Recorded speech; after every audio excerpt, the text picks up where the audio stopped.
Hi! My sound test is apparently a bit late. But, for those joining in, especially those joining in for the first time, hello. I'm Nasu, and this is Vtuber Vault. This is my monthly talk show where I bring on friends, people I look up to, and other VTubers that I find interesting in order for them to basically be archived in case anything, like they decide to leave or anything, and also so that people get to know the people behind the VTubers because, you know, a lot of people are interested in what goes on behind the scenes that doesn't normally get talked about in standard production. But I will let these two introduce themselves. Yeah, Liz. I got my full chicken nugget. Hello! I'm Elzrit, the Cosmic Owl from Beyond the Stars. I am... me? You did the thing. I'm not great with introductions. It's fine, I get it that you're a little nervous because Sin is eating bird around bird. I've played enough Misty Isekai to know how that affects you. Yeah. I'm a VTuber model rigger. I rig both mine and Sin's models. And I play lots of games. Lots of car game. Lots of car game. Trying to play more space game this year, hopefully.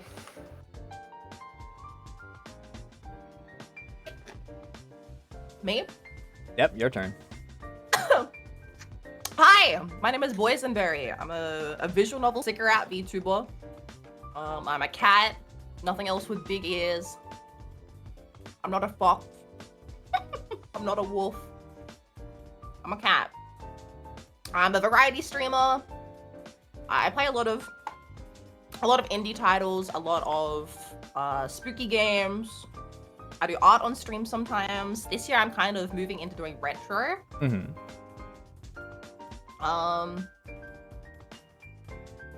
And I drew the art for both mine and Liz's models. Yeah, hence why they're both here at the same time. It seemed very fitting.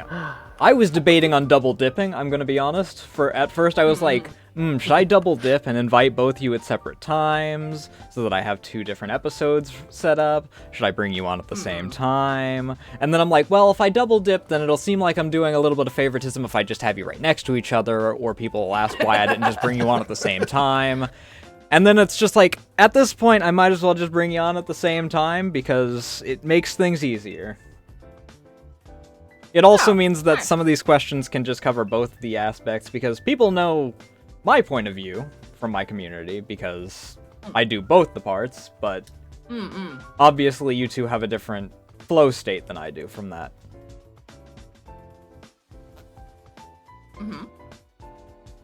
That being said, I suppose that is a good place to start in basically what your guys' process is and all that.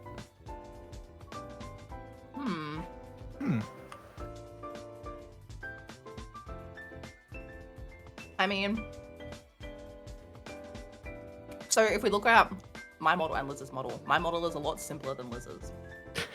For now. For now. For now. Like, there's not as many moving parts. There's not as many, like, I think there's like 100 layers to this model. Whereas Only Liz's model 100? It's something ridiculously, like, basically the whole body piece is just one big piece. Oh. Because when I drew this in the year 2020, there wasn't a lot of guides about how to draw VTuber models, so I just kind of winged it. Then 1 year later when I made mine, I think it was 2021, there's just all kinds of them. Which is why Liz's model is kind of the progress, I suppose, of 5 years of more tutorials coming out of how to do stuff and how to cut stuff, and also, like, my art has changed a little bit. I think my art's changed a bit, but then I look at our models staying next to each other, I was like, you can still tell it's the same.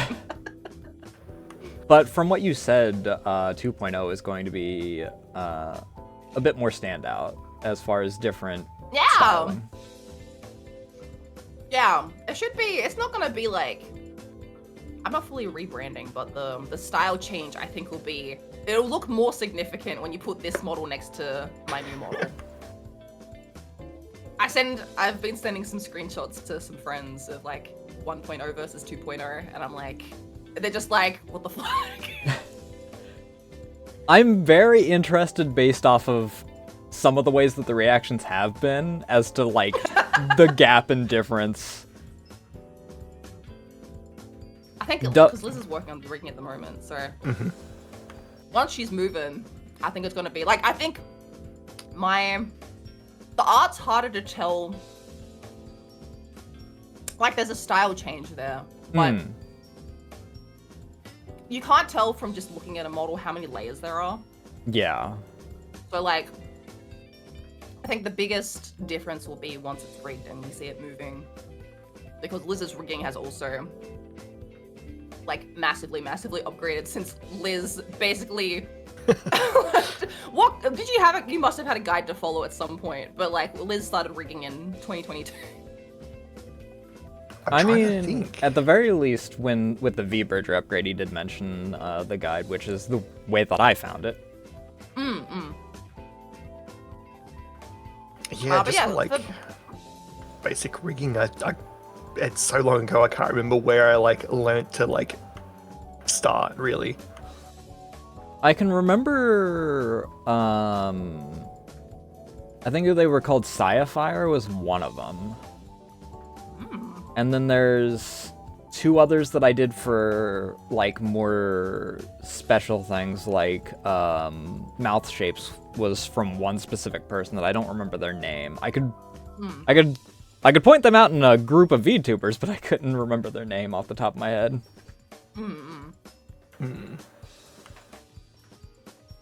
But yeah, like art flow, like flow wise.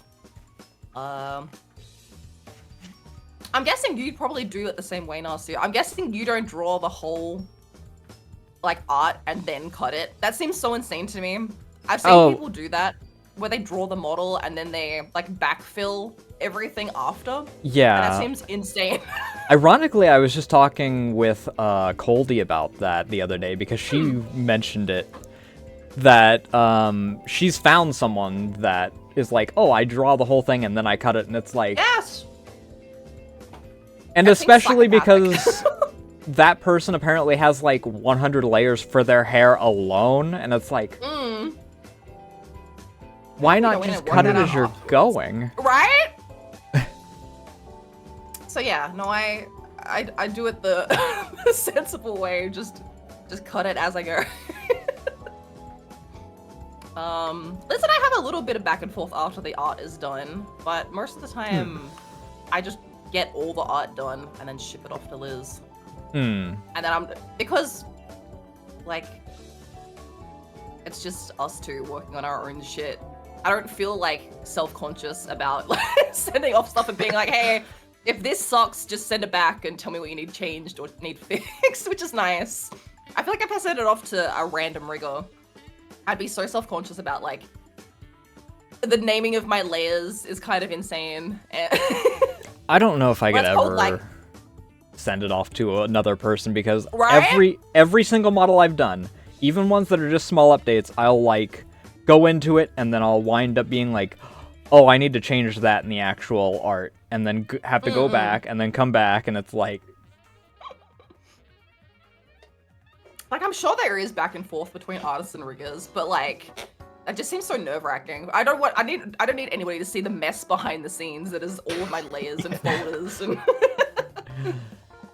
I mean, in the end, I wind up doing both because, as I've mentioned a few times, my reasons that I got into modeling and rigging is because my three biggest inspirations, but one of them I technically can't use their old name because Rayora, and then Dia, and then Juniper. So, and there's only one way that I can put this, and people have pointed out that it's a pun every single time, so I'm going to point it out that it's technically a pun, but it's not intended as one. The game was rigged from the start.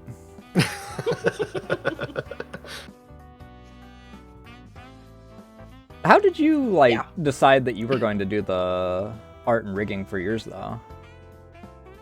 I think with the art, it was just... I saw VTubers back in 2020, and I was like... This was before HoloLive English came out. I think, Corona, I'd seen, clips on, Twitter or something, and I was like, that looks fun. That concept is cool, of being, having a character that you can move. I wasn't playing to, stream or anything at the time. I was just like, that seems like a cool thing to, work on creatively. And so I sketched up a character, and it was half done by the time I met Liz. I was like, oh yeah, I was working on this VTuber. It's half the late. I had all the sketches and everything out, and I had I think the head. I might have had all the base down. I hadn't done any texturing or anything. And Liz was like, oh hey, I like VTubers as well, and I've been interested in trying to learn how to rig. So if you finish doing the art, I can have a crack at rigging. And I was like, oh, because I was too nervous to send off art to it. I was like, oh my god, I'm gonna have to learn how to do this rigging. I opened up Live 2D one time, and got overwhelmed and closed it 20 minutes later and never opened it again. Hey Lobster, how you doing tonight? Also, Hi, Dennis, how you doing as well? Sorry, I get a bit pulled into the conversation whenever. But yeah, so I did the art just because I thought I like drawing. I thought it'd be fun to try and work on it just as a project. But yeah, I don't know why Liz was interested in rigging. Rigging looks so boring. My guess is probably a lot of the mechanical stuff, because Liz really seems to find a lot of fascination with the mechanical stuff. Yeah, I love the technical stuff. It was one of those things I didn't know until later that Liz's brain was just wired that way.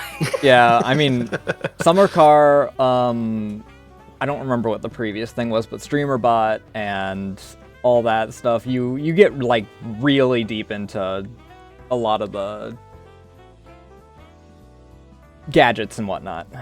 Yeah. Tell me about learning to rig, Liz. Yeah, I was trying to think back. It's long enough ago that it's just very much the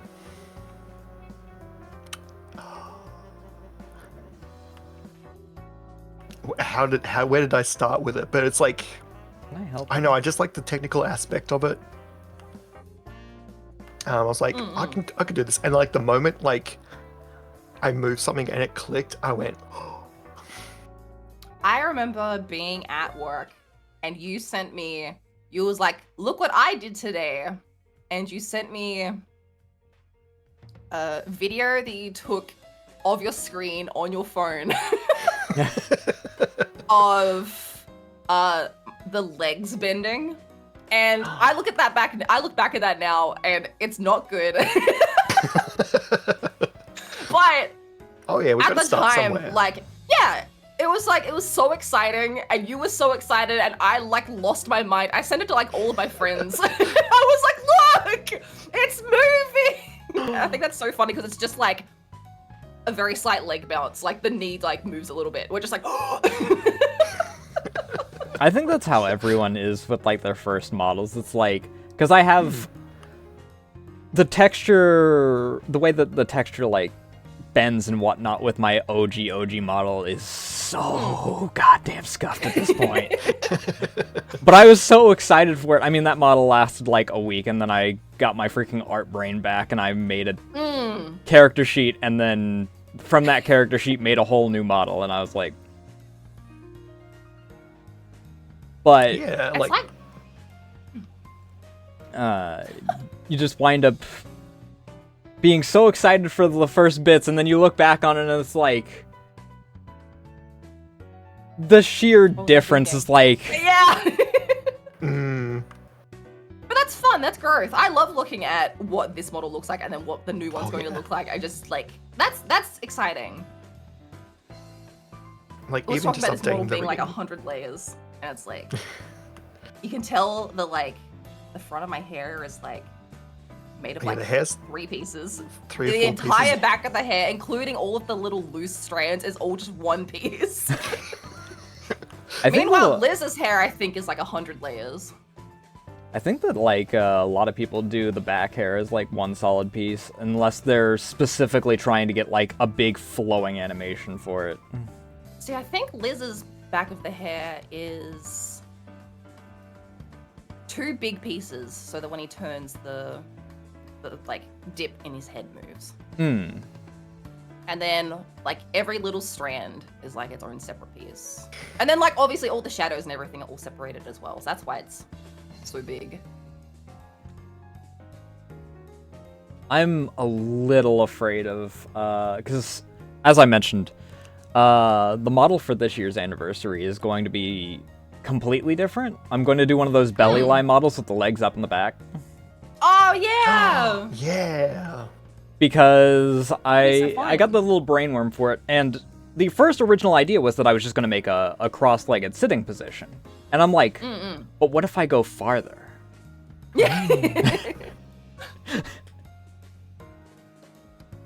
And I thought that it would be a cute idea, so It is!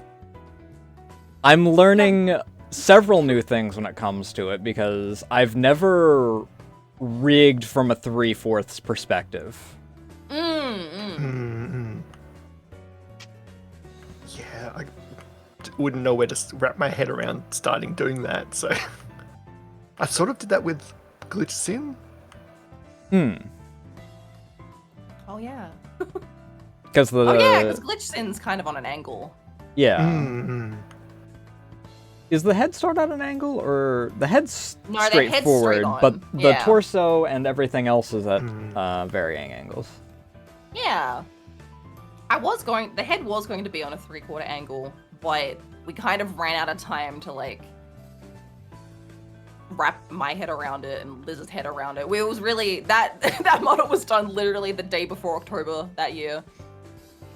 We really pushed it to the line to get that done. Yeah. So, she wasn't as good as we wanted her to be, but I mean, that's how the original version of this base model is due to me doing a full re-debut, meaning I did all of my new backgrounds, I did my new starting soon, which was also in live 2D, I did my new ending screen, I did a lore video, I did freaking... So, I had to condense certain things down in, like, the original model so that I could make sure I had time for everything else. And even then, I finished the lore video an hour before I had to go live.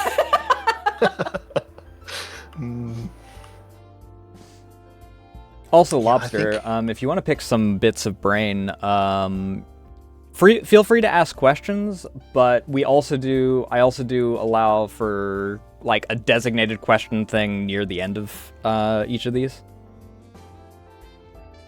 So if you want to pick some brains, you're free to do so.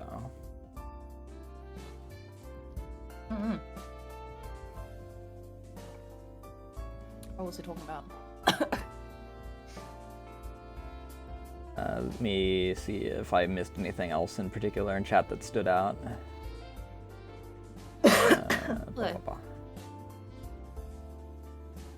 Hey Bacon, how you doing tonight? Hello. Hello. Oh, the voice changing. Oh, on Glitch Sin? Yeah, a lot of people hate that, but I don't know. I think it's fun. It sucks that it doesn't work with some people's brains, but That one doesn't bother me. There's someone that has a voice thing that they do that really bugs me, and for them it's worse because it's not just like around Halloween for them. They do it like several times every month, and it's like,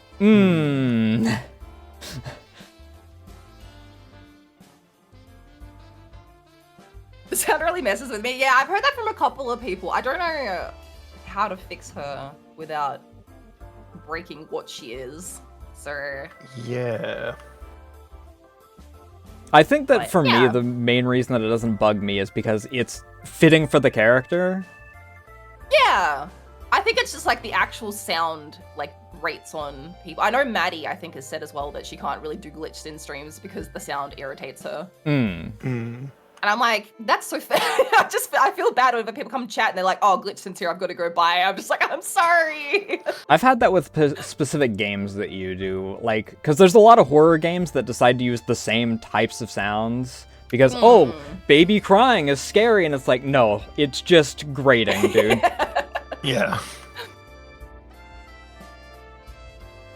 So if someone's doing, like, especially the, like, major ones that it's like, oh, the scary part is that they're scared of being a father or scared of being a mother, so we gotta have baby crying every 5 minutes. It's like, dude, please just stop.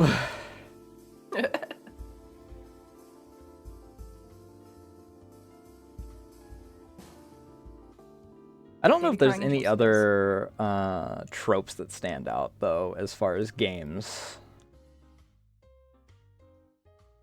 For annoying sounds. Yeah.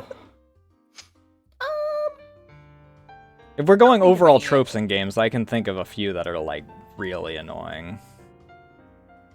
But as far as sounds, because that's the topic. Oh yeah, Lori, health beeps. That's so true, actually. Oh, yeah. I feel like most games have taken those out now, but... Does Zelda even still do low health beeps for, like, the newest ones?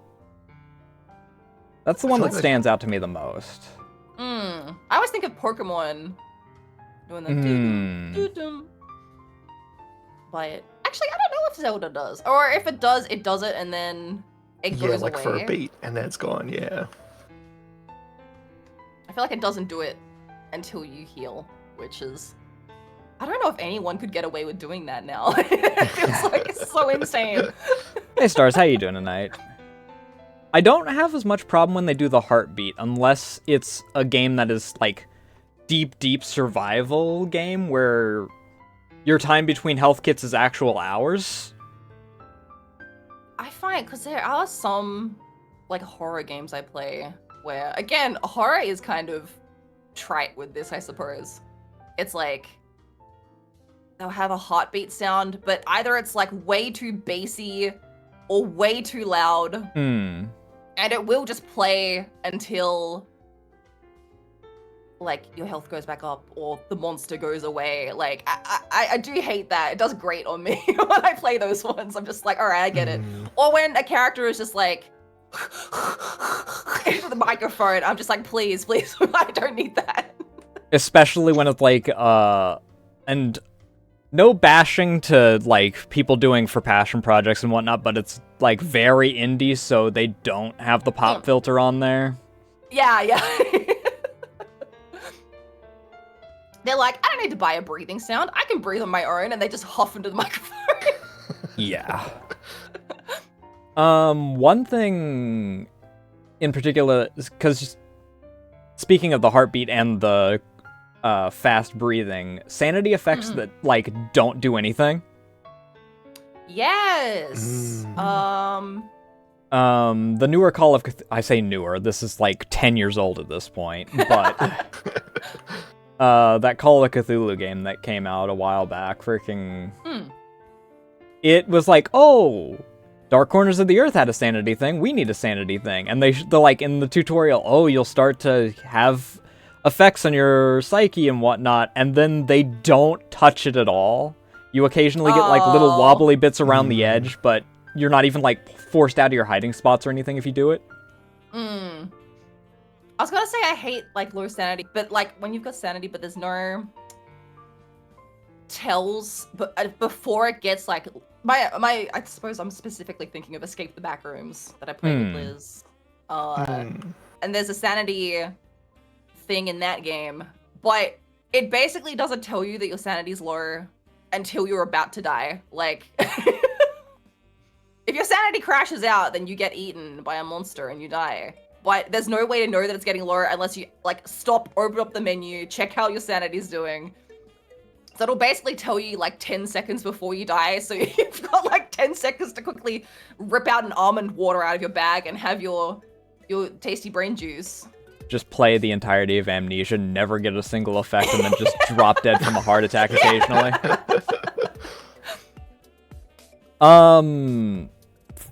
Actually, recently, Chernobylite has a sanity effect, and I had to look up what the sanity actually does. Because they're like, oh, Psyche is real important, and they give you so many things for the Psyche and whatnot. And it's like, oh, every time you kill someone you get it, except for at a certain point you don't. And it really starts becoming jarring, because your character's like, I can't wait to kill more of the freaking bad guys.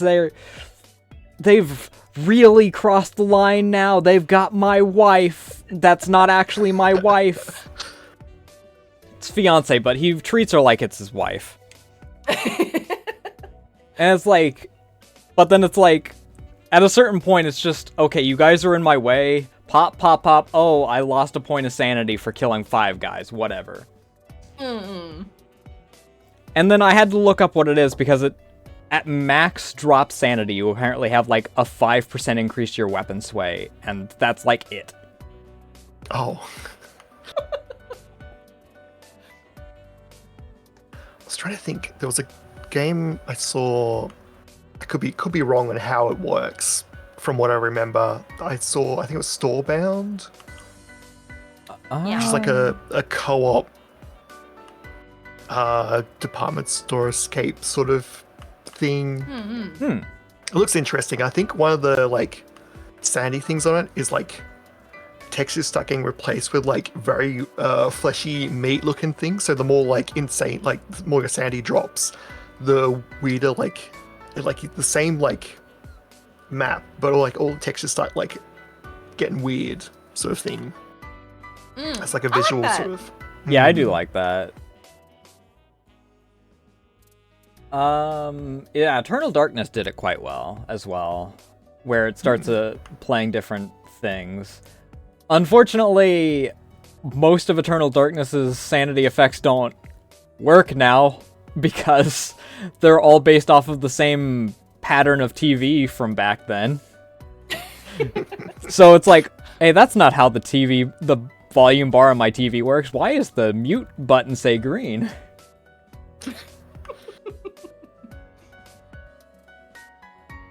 So, like, specifically Eternal Darkness' style of doing it wouldn't work as well anymore, just due to how many styles they have to account for that.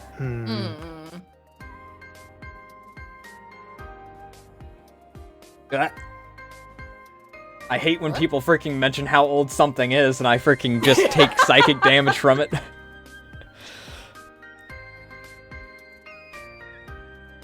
Old Lobster is old. I was what?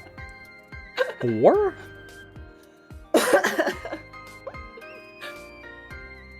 "24 years. Depending on when it came out. God, I'm 28 in like 3 days. Ugh.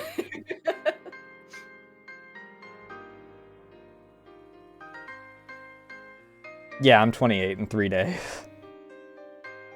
It is always hilarious to me whenever talking about ages with people, because it's like, I've had people with only a 3-year gap do a baby thing. I mean, I call Ando a baby, and Ando is a year younger than me. Speaking of which, you and Ando are really close. How long were you friends before you became VTubers? Or did you just happen to be VTubers that also lived in the same like general area? We don't even live in the same general area unless it's the same country. We've never met. I just know that, I mean, people freaking label the entire of Oceania as like the same thing. You all get one server for like your what? We're in you the same time zone. Yeah. You get what? Freaking one server for, if you count like all the islands and everything around that area, an area that's larger than the US, I think. Yeah. Or the entirety of North America even, I think, if you include all the islands that are counted in the Oceania server. Which is why, another reason, on top of you guys having garbage internet service, that is why gaming is not great over there. It doesn't Actually, help that half of the people will join American servers anyway, so... My ping's already 700, I might as well make it an even 1,000. Actually, I've heard a very big fluctuation. Used to, I heard every Australian, or like, I mean, obviously, Australian, Tasmanian, Kiwi, X, Y, and Z. All of them are like the Welsh calling themselves Brits, is y'all just basically say, oh, Strayan, just so that it's easy for everyone else that doesn't understand that there's different islands and whatnot. Well, I mean, Tasmania is in Australia, like we're a state, but New Zealand. Oh, are you actually? I think. Yeah, we're just a state. Okay, I never. We're not like our own country. Unlike Zealand, which is its own country, right? Yes. Yeah. New South Wales. Yeah, that's another state. There's not many. We've got 7. We've got Western Australia, Northern Australia. Is New South Wales South Australia. Is New South Wales the 0.0 for the cane toad problem? No, I think that's Queensland. That's Queensland. Queensland. Yeah.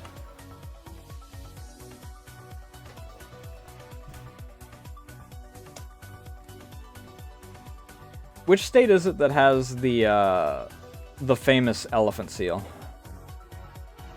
Oh, that's us. That's us, yeah. Okay. Neil the seal. Yeah, that's us.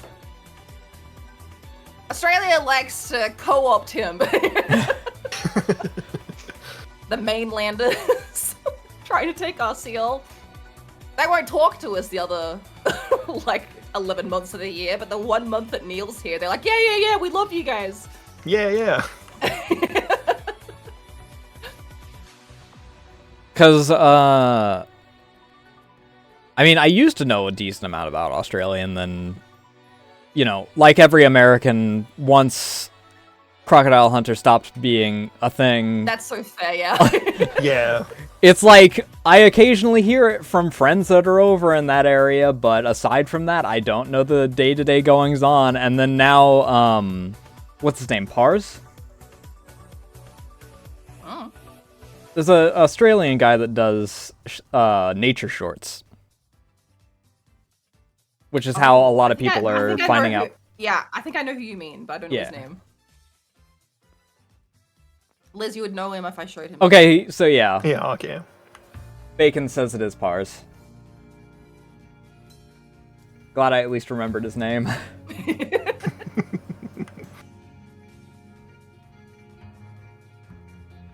I guess I'm not being fed the Australian propaganda.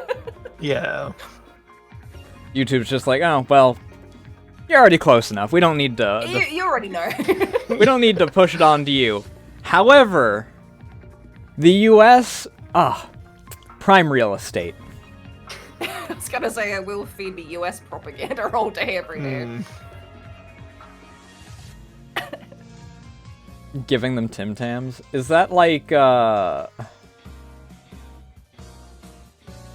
Oh, you mentioned the Tim Tam Slam, and I'm just freaking reminded of Other Eggplant and Jaruna's conversation the other day while they were playing? Something to do with Wallaby Races. I didn't actually catch much of that stream because I was working on something else. I think it was a game, actually. The Wallaby Races. How did you two meet, though? Because we did mention Ando, and... But, I mean, obviously you two are together, and partners in both senses of the word, both, like, the work here and together. But how did you two meet? Crime. Partners crime. God, we met a long time ago. Like, yeah. 12 years ago? When I first moved to, like, the city to go to university, I think we met like pretty soon after that because did we meet at I'm trying to Pokemon think whether trading it was either Pokemon trading cards. There was like a local group that had started up for like a Pokemon TCG league. It ended up being like the same sort of like group of like hobbyists. No, Yeah. it was like also like anime conventions. Like down here, there's like one that we used to have. I think like we were both at the con, but didn't know each other then. But like, I don't know how I made any friends. Like, I don't talk to people. So How like, do I don't know make friends? I don't know how it Let happened. me cross that one off. The answer is don't know. Yeah, I think we Yeah. went to. I think we must have started talking at Pokemon because there's no Yeah, way we yeah. would have spoken to each other at an anime convention. no. So yeah, I think we met at Pokemon and we were kind of. We were like kind of. Liz would say we were friends. I would say we were Yeah. acquaintances. Acquaintances or friendly? Friendly acquaintances. Like I would play games with Liz, but I wasn't talking to Liz on like my off time. Okay. And Liz is like, yes, we're friends. We have different Yeah. opinions on friends, I think. My brain actually separates acquaintances and friendly. They're like on opposite sides. You got like your standard in the middle, like, okay, we generally know each other. That's kind of where like, you know, if you're watching a VTuber, you're in like that dead center spot. Acquaintances, you've like interacted directly, but you're not friendly. And then the opposite direction, you've got friendly, is like the branching path. That goes down the secret route. But the other branching path is friendly, where you don't like directly interact, but you are on good terms with each other. I have Pahi Yeah, and okay. like, I mean, you guys, I guess, to a certain degree, because until now, much like with Bubble, I hadn't really directly talked until now. Yeah. Yeah. And then either of those can technically converge into friends based off of how things go from there. And then, I don't know, I don't have any good reference points for any of the other branching paths from there aside from that. Normally it freaking stays in that original branching path region. We're getting mapped to Nasu's mind. Because I'm hyper awkward, and despite the fact that I've been mutuals with certain people for however long, I was friends with Wolsk for 2 years and freaking 2 or 3 years before I even was like, hey, do you want to come on to VTuber Vault? Or, hey, do you want to come to my anniversary celebration? It's like, because, I mean, in that case, I'm always afraid that people are going to go, oh, because a lot of people don't see what goes on in the background. People don't know, like, friends and whatnot. They just see surface value. So it's like, but Wolsk is like 10 times my size. Are people going to think that I'm just friends because of this? Without Yeah, right, acknowledging yeah, the yeah. fact that I've known him for 8 years?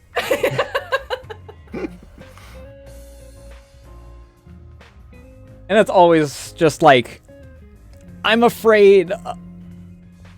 I've had enough good comments and enough bad comments that I shouldn't, but I'm afraid of that bad comment. Yeah. Yeah.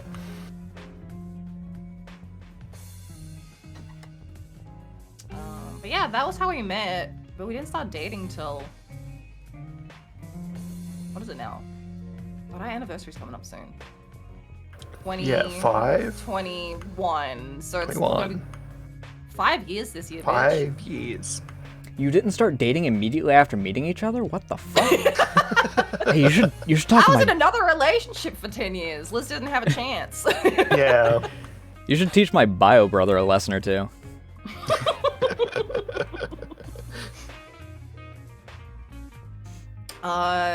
But yeah, I had a big, bad, extremely bad breakup. I had to move out of my house, lost my cat, had to move into a house with a housemate. And then Liz reached out because I guess he felt bad for me. And Liz was like, do you just want to go do fun stuff together so you're not at home being sad? And I was like, yeah, I'd love to go out and do fun stuff so I'm not at home being sad. So we went out and we did fun stuff. And they were like fucking trick dates. Liz tricked me into going on dates. All part of the plan. And then, because I was like, I mean, I've been out of a relationship for about 6 months, but I was like, I'm not really interested in dating, but like, we can do like friend dates. That's fine. Hmm. And then Liz was over at my house one time, and my parents called because they'd been into, not a car accident, but they popped a tire out in the middle of nowhere. Oh, yeah. And so they called me and they were like, can you please come, like, get us? We're in the middle of nowhere. And I was like, yeah, I can do that. And I was like, oh, I've got to go because I've got to go get my parents. And Liz was like, I'll come with you. I'm like, it's like hours out of town. They're like in the middle of nowhere. And Liz is like, yeah, that's fine. And I'm just like, okay, we're dating now. If you're going to come with me out to the middle of nowhere in the middle of the night. I was like, okay. All right. You seem like a good one, actually. You fool, you fell for his plan where he cares about you. Right? I do still remember the specific moment. Right? Like, we're like... It feels like it's probably been 2 years. Driving up and Sin just turns to me and goes, you're really nice. I'm always smooth. You mean being a good human being means people like you? Love and support the ultimate trick. And then we kind of got shoved into living together really quickly. We started dating, and then literally, I think it was a month later, Liz's mom, because Liz was living with his mom in a house that they owned, that they had bought. And Liz's mom decided that she wanted to move. And so she was like, well, you've got a girlfriend now, so you can just go live with her, and I'm going to sell the house. And I'm just like, well, I guess we're here now. I guess we're here now. Trial by fire. Trial by fire. So then we kept living with a housemate for 3 years, and then, because our rent was super cheap, we saved up enough to get a deposit, and then we bought a house, what, 2 years ago now? Year and a half? Year and a half. Like the middle of 2024. Imagine being able to actually afford a house. I had to inherit live in the mine. middle of nowhere. Yeah. I also live in the middle of nowhere, but if I went to buy, I mean, I'm also, you know, U.S. housing system. So, even living in the middle of nowhere, I had to inherit. Otherwise, I'd be freaking. I think my brother paid out of pocket $50K on like a deposit. Has to pay like $2K per month or something like that.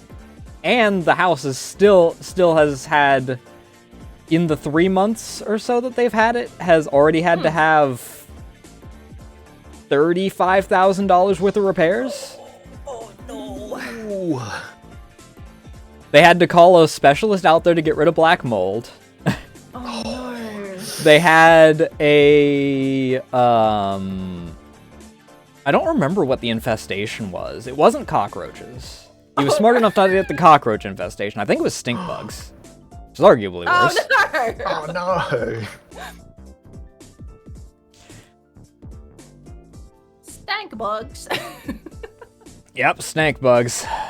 Stink bugs are bad around here. I luckily only have to worry about them in the fall, when they're trying to find places to hibernate. Yeah. And then in the spring, when they're leaving their hibernation holes. It's only 2 out of the 4 months. It's like 1 month in spring and then 3 months in the autumn. Not as bad as him, where he's also got the entire summer. Because they've... I don't know where the fuck they're actually nesting at, but... Ugh.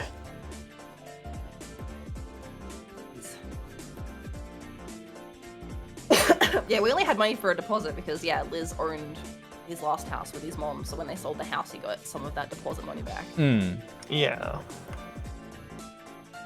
And then it was just waiting for somewhere that was cheap enough for that deposit to enough to pop up. We spent years looking. I mean, at the very least, you're, again, not with dealing with the U.S. housing market where it's competing with the job market for how garbage it is. Yeah. Our housing market, I mean, Australia's not that great. Australia's pretty bad. I think they put up like the most expensive housing market, like tier list or whatever, like at the start of the year. And like basically every Australian like major city is on there. Yeah. But I mean, because we live, like Tasmania's like cold, so it's not like Queensland, like where everyone like Queensland is basically Florida. Like you get old and you move to Queensland. I mean, Australia's got like what? Out of the entirety of the area, the reasonable living space is like less than 20%. Oh, yeah. Yeah, so the whole middle of the country is just desert, so. So unless yeah, you feel like down here. Unless you feel like living in, to steal your guys' joke, Mad Max, basically I think, what, Lobster said 50 million people across all of Australia? Fitting into the few hub cities that there are? Yeah. But yeah, it wasn't too bad down here until when COVID hit. And then... so, basically all of 2020, Tasmania didn't get COVID, like, because we basically locked the borders. So no one was allowed in, no one was allowed out. But we didn't have COVID until like mid-2021. I think we had like our first cases. But because it was like super safe down here, like we had mainlanders moving down. And I guess maybe they told people that the housing was cheap down here because maybe they didn't know. And so all of the mainlanders started buying up all of the cheap housing and just using it for like Airbnb and renting it. Gentrification. So all of the houses got bought. Yeah. Yeah. All the housing got bought by all of the rich mainlanders, and so suddenly there's like no houses in Tasmania because they fucking bought all the. And there's so many Airbnbs in Tasmania, it pisses me off. Fuck yeah, that. For COVID, you guys did like the opposite of the US. The US is like, we're technically on lockdown. However, you, and you are all mandatory businesses that cannot actually close during this. Yeah. We had that too, but it was like, I still worked through COVID. I think you was already working at home by then, right, Liz? You was already worked from home before. Yeah. The COVID times. I mean, but that's working from home. Like, we had people still, for even desk jobs, being forced into physical jobs, like physically being there, like a month afterward. Yeah. Yeah, so we never got it too bad down here. Like, when it finally came down, we kind of had like a couple of big sweeps through, but nothing too crazy. It was always funny hearing the stories of like people catching planes down and you had to take COVID tests off the plane. And did they just tell you to turn around? No, they put them in hotels. Oh. You just got stuck in a hotel for a week, but the entire plane load of people, because they were all carriers now, all got shoved. So rip if you had any plans, doesn't matter what you were here for, you just got shoved in a hotel for a week. Sorry if you had business down here, you were on the same plane as that guy that had COVID. Yep. Because most planes go through the Melbourne airport here. That's like the central hub basically for like, especially to get to Tasmania. Like you're basically gonna get like a passover through the Melbourne airport. So that was just like COVID central. The chance that you would get COVID if you had to go through the Melbourne airport was like intensely high. Hey Tebber, how you doing tonight? Hi Tebber. Hey, Tebber.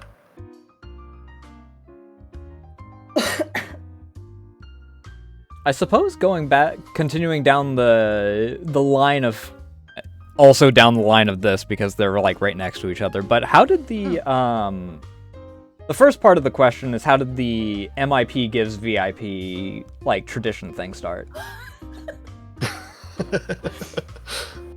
MIP just started because I thought it would be cute for whoever came first into stream could get like a I was here first thing. Mm-hmm. And then there was no plan on what was going to happen. It was just like, it was kind of sporadic. Sometimes it wouldn't get redeemed the whole stream. Sometimes it would get like it would get redeemed by different people all the time. People weren't that worried about it, which was fine. I didn't care. And then Mike came in, and Mike was obsessive about it. And Mike suddenly had triple the amount of MIPs as everybody else. That was actually the second part of the question: is how did the MIP gives mod for like Mike work? Is that? So I told Mike because he had like 30, and the second closest person had like, I don't know, like 10 or something. Like Mike had like triple the amount as everybody else. And I was like, dude, if you can get 50, I'll give you VIP. It was just like, I don't know, it was just like a little treat for him for like, I don't know, always showing up like early to stream. And he was basically at every stream. So then when he got VIP, I told him, because he was like, well, what now? And I was like, if you get 100, I'll give you mod. And we joked about it, and I started to get worried that, like, I was like, I didn't mean to force a mod onto somebody. It was just, like, a goof for stream. So that people could, like... Then you've got people trying to, like, snipe MIP out from people so that they could, like, don't get... Like, I think Mike got, like, his VIP, like, sniped out from him a couple of times. I think he had mods sniped out from under him a couple of times. I do remember at least 1 or 2 instances of mod getting sniped out from under him. Yeah, and so it was like a funny thing to happen in chat at the start of stream. I actually messaged Mike at some point. I was like, you don't have to be mod, by the way. Like, we can just like, or I can give you mod for like the night as a goof. I was like, but if you want mod, you're literally at every stream. And like, my community's small enough that I don't really need 2 mods, but also I'm not always paying attention to chat, so it's nice to have someone else that's watching chat. Imagine having mods that do their job. Every one of my mods has another job that they're just constantly at now. Frosty gets home and goes to sleep. Tebber has their job that has them until like 1 a.m., which is after when I end. Mark's owned by the government because he joined the Coast Guard. National Guard. Coast Guard? Whichever He's one. compromised. He's owned by the government is the answer on that. And then Ray is... got a life. Yeah. Liz only misses literally one of my streams a week, and it's when Liz is at D&D. I mean, even then, I'm like halfway through. I joined jumping, Yeah. like... Liz is home before the end of, like, not that long after stream starts anyway. But yeah, so I said to Mike, I was like, hey, if you don't want mod, and Mike was like, no, like, he like, basically wrote me out his resume of like all the places that he's modded for, and I was like, I didn't need the resume, like, it's fine. It's ironic because I've had people ask me if I want to be mod, and then I give them the resume that is in reverse as to, here's all the places that I've modded for, and here's the reasons from each one of those why I refuse to be a mod again.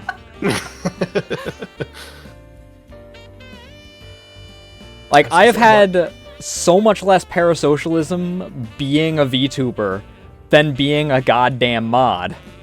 Yeah. But yeah, Mike's good. Mike's always in chat, and he's like written up like these little things to post at the start of streams for like if there's like content warnings, or if when I'm doing like collabs, like if I'm doing like a talk show or something like this, he has a little thing to post to say that I'm busy talking to people, so I probably won't be as good at reading chat, so that people can see that and not get mad at me. Yeah. Which I should probably do for these, because then I have people that enter right in the middle of a conversation, and then it's like, oh, well, I hope that you're going to stick around long enough for me to acknowledge your existence. Yeah. It's just a little, like, you don't mean to, but it's just like you said, you get wrapped up in the conversation, and you look over a chat, and you're like, oh, I'm sorry. Oh. And you don't want to just go out right in the middle of, like, your conversation, you're like talking about your history and whatnot, you know, the point why I brought you here, in order to go, oh, hi, person that's going to be here for 5 seconds. Yeah. But yeah, like I hadn't even thought of doing stuff like that, and Mike was like, is this a good idea? I'm like, oh yeah, that's a great idea, thank you. Like he's done a bunch of stuff like that, like stuff that we've implemented in like the Discord server and stuff. He's a good mod. Yeah, Mike's a mod with experience, whereas I'm a mod that learned on the job. Man, can we talk about a time Liz and I had to have a conversation about modding? I made Liz mod when I started, just so I had somebody in chat that had some authority. I was like, yeah, this is what mods are for, put you in. Then we had the first Amanda the Adventurer stream. What I played happened it. there? So I played Amanda the Adventurer. I was really excited about it. I hadn't seen anything about it. I just thought it was like a funny indie game about like a television character that comes to life. I was like, wow, this looks cool. This looks like it's like a puzzle game. That's gonna be fun. And then I didn't realize that I was playing it a week after like Markiplier and stuff had played it. Oh. And also, it was during the school holidays, so all of the children were off school. And so I'm playing Amanda the Adventurer, and I've got, it's probably the busiest my chat's ever been. It was like one of my like biggest streams. I had so many people coming through, but all of the people coming through were 12-year-olds screaming at me because I didn't do a puzzle like, right, like instantly. I've got people in chat screaming at me about how to do the puzzle, or I missed something, go back, or like it was non-stop, and it was like probably 5 or 6 different children in chat screaming at me. I mean, I guess it could be worse, at least in that case, as long as you don't have like that exact thing happen again, you're fine. Oh yeah. There's certain games like fucking Undertale or Doki Doki or I know. What's the third one that freaking, where even all this time later it's like people are like, haha, spoiler thing's gonna happen. Did you know about this streamer? And it's like, people have known about this for 10 fucking years, dude. You're not special. You have like, I understand like the trolls that do that. It always confuses me when they're when they're well-meaning people and they're like spoiling things that are gonna happen. I guess because they get excited about it and they want to be excited about it. But I'm always just like, you realize you just, like the thing you came here to see, which was them be excited about it, you just ruined it for yourself. Yeah. And most of the time I just assume either they're trolls or they're too young to understand, like. Or just I actually I saw that in excited. real time last night because Egg's been doing Red Dead Redemption, and she's really she's really early on, so she hasn't gotten to, you know, the part where you have that realization of, oh right, this is a prequel. Oh shit, things happen to all the people that aren't in the original game. And someone came in and apparently spoiled like one of the things. Like, no! It was apparently vague enough that like it was like, don't go back to camp for this thing right now or something like that. Yeah. It was vague enough that it was just like, now she's on edge for it, but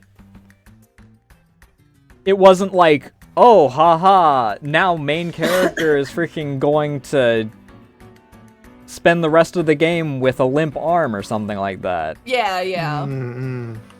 It still takes us some of the excitement out of it.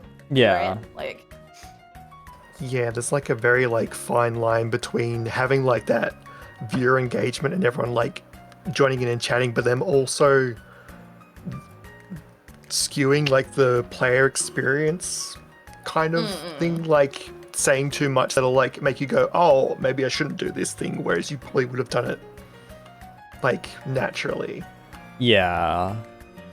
I thankfully, whenever it's someone that's like doing like a don't do this thing, it's normally because it's in an open world game and they're like, oh, you should wait until you get to this point. Like, Red Faction Gorilla is the biggest example I have. They're like, wait until you get the nanite gun that allows you to instantly disintegrate things. And it's like, yeah. all right, now I'm going to take this entire bridge down with exclusively this hammer just to piss you off, chatter.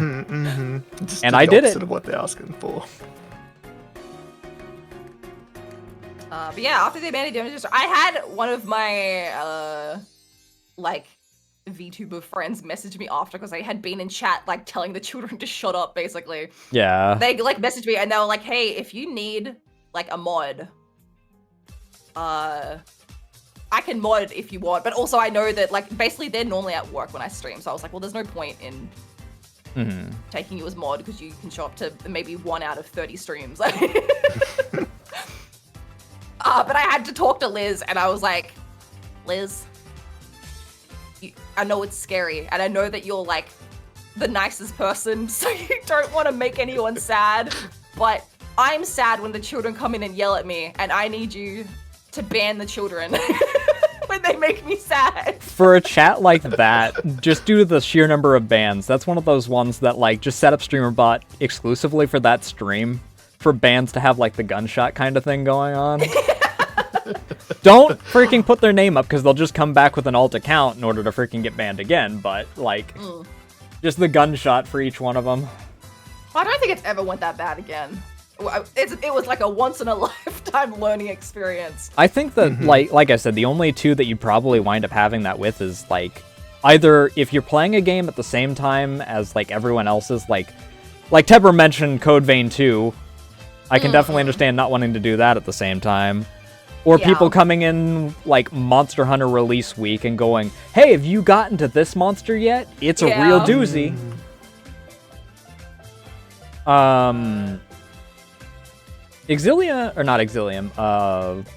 Enfield hasn't had that big of a problem. Aside from people coming in that want a freaking backseat saying, oh, it's real inefficient for you to have this thing like this. And it's like, oh no. All right. Okay. The Omnissiah's like doesn't give a shit about your efficiency, dude. Yeah, I don't think I got any of that on like the stream that I did the other week of it. I haven't gotten like, it, but I have seen other people's chats do it, and it's the same way it is with like Factorio or anything, and it's like, and they're like, why are you not having your refiner do this order? Why do you not have this many refiners? It's like, because I play this once a day. By the time I get back, my stores are already filled. I don't need it to go faster. I'm still making like base gear stuff. I don't need to have that running anymore, but it's still there because I don't have time. Because what if I need to use the plates in order to make this thing again? Just for no... Yeah, I think my big thing on that was like if you want to do it efficiently, the blueprints are there, go for it. But I want to figure this stuff out and have fun with it. Yeah, I'll just add someone that's freaking already like... What is the max level currently? Yeah, Liz. 60, I think. That's what I was thinking, but I wasn't sure. I'll just add someone that's level 60 already and freaking... just yoink their blueprints if I really want to be the most efficient I can be. Exactly. Otherwise, let me have my web of conveyor belts that lead to... I just wish that the main hub was set up better than it is, because trying to freaking fan it out in a way that you can actually get the outputs into the things and then wrap it back around is not great.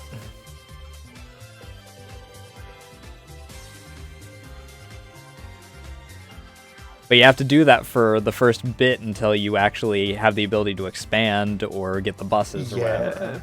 Yeah, I once see. you start expanding, it makes it a bit nicer to build a lot of things.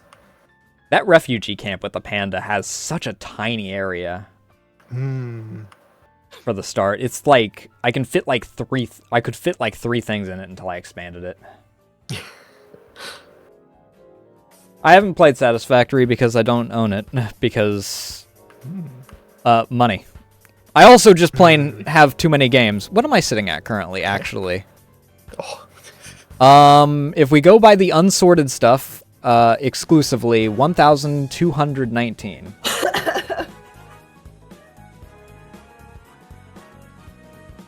I need to update my completion list badly.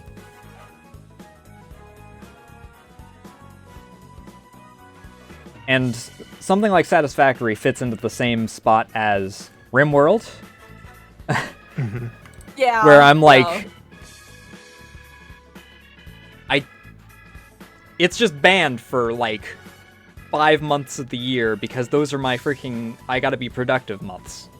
And it's banned if I have commissions that are active because I gotta work on those. Yeah. Voices of the Void is also in the penalty box. I need to get into that. I've heard good things Oh, about it's it. very much up your alley. Mm-hmm.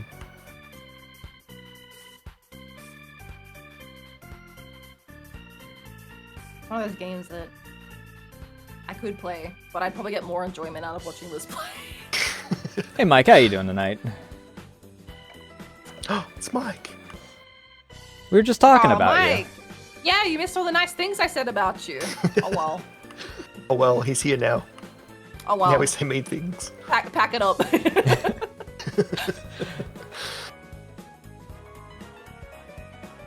Actually, come to think of it, what is your next planned game, Liz? Yeah, Liz. Good question. I'm doing. You're still doing Baby Steps, right? No, Baby Steps is done. Steps. Okay, We I finished wasn't... Baby Steps. Finished that in 2025. Like, managed to wrap it up last stream of 2025. Very nice and neatly. I could have sworn that you did one stream of it in 26. Like, either an extra stream or something of it. I thought you were doing extra stuff when you were doing the last stream of it, so I wasn't sure, but... Oh, yeah, no, I think Liz has only Maybe. streamed twice this year. I don't think you did play Baby Well, good Steps. news for you, Mike. No. A, this is on YouTube, so the VOD automatically gets turned into a video, and B, this is VTuber Vault, which is one of the few things that I prioritize to actually turn into a video.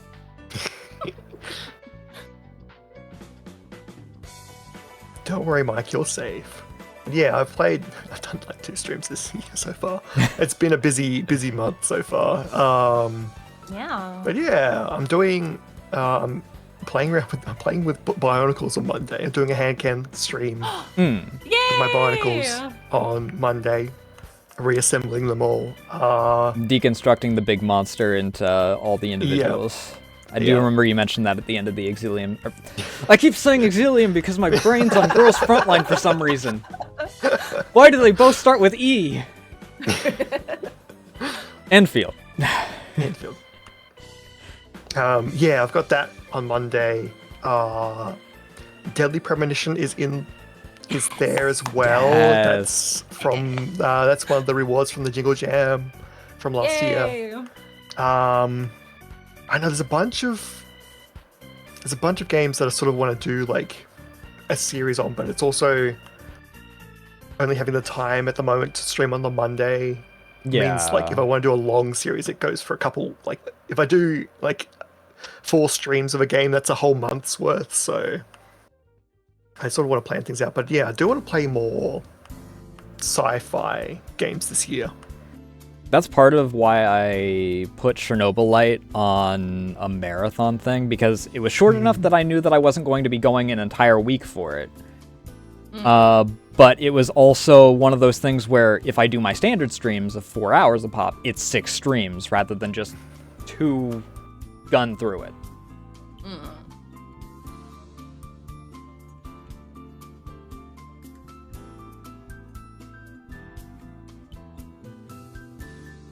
Yeah, you have been reminded you not, Hey, thanks for the gifty.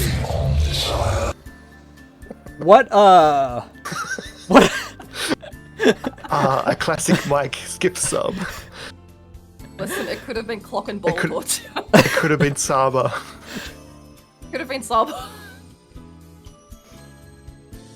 I think the new one. It's a new I one. think that the weirdest one I've gotten is someone came in specifically to gift a sub to XQC for no reason and then laughed. They didn't even follow me or anything. They're just like, I'm gonna give you this gift sub to XQC, bye. It's like, Thanks. thanks? Question mark? To anyone of those wondering, no, XQC never actually popped by my stream. I know, surprise. Yeah, it was just $2.50 back then because it was back when there were still the $5 subs instead of the $6 subs.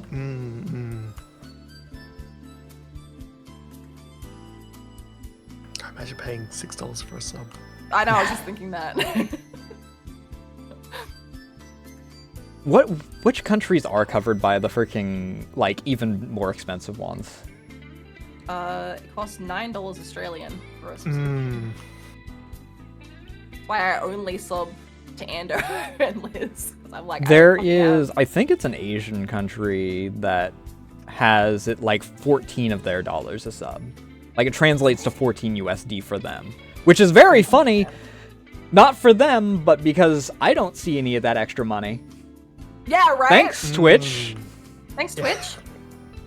I know it's not Korea because if I remember correctly, South Korea is still in the freaking blackout zone for Twitch. Oh, really? Yeah. I forgot they did that. Because I followed someone who had a very high South Korean fan base, and they're like, well, sorry, this is the last stream I'm going to be able to view of you unless I can get my unless I can get my VPN working. And they went from having like 500 people to having like 100 people. Oh, And it's man. like, Jesus Christ. That's crazy. And then they obviously had the hit happen to them when they did the, oh, lurkers count as bots now thing. So it's like, oh, yeah. So within the span of like 4 months or something, they went from like nearly 600 to having like 50. And it's like, Oh, that's crazy. Jesus Christ. Thank you, Twitch. Thanks, Twitch. Like, I know people say don't acknowledge the numbers and whatnot, but that kind of hit is going to sting even if you are the right. most I don't care about numbers person on the planet. Yeah.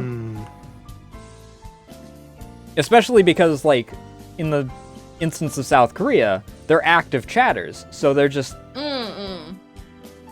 Like, you've formed connections with some of these people, and it's like... Well, fuck. Yeah. That is sad.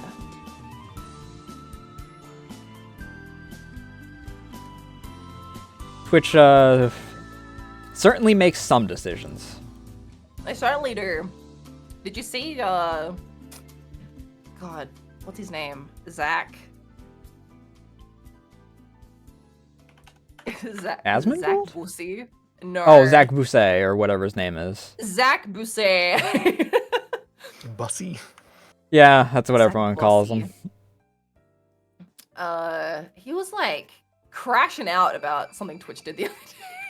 I think I saw someone mention that. I was just like, I never see this. This guy's always, like, kind of being like, yeah, like, I'm sure Twitch knows what they're doing. And he just, like, fully crashed out the other day. Oh, it was about the new, sponsorships that Twitch was offering. Right. Where they will give, a gifted sub. If your community gifts 5 subs, they'll give you, like, a bonus sub. Yeah. For a sponsorship! And 2XKO was, of course, right in on it. And they're just like, he's just like, fuck you! Oh, not the charm. Yeah, I had a similar thing happen with YouTube, Mike. Cause I had gone through like 2 years of doing exclusively Metro content, from the games to doing lore videos to doing theories on them. So I had a big Russian and Ukrainian fan base on both Twitch and YouTube. And obviously, since a certain someone decided that he wanted to get into a little bit of a dick measuring contest and did a little bit of a stupid and then wound up eating his own foot for the next... How many years has it been now? 2? God, only 2. God, yeah. I have not a friend, but like an acquaintance in a server that I'm in that is Russian, so I get relatively frequent updates on everything going on there. But yeah, needless to say, around when that happened, I noticed my chat get oddly quiet, and my comments get oddly quiet, and my views get oddly low. Yeah. 2024 was 2 years ago. Oh god. Oh.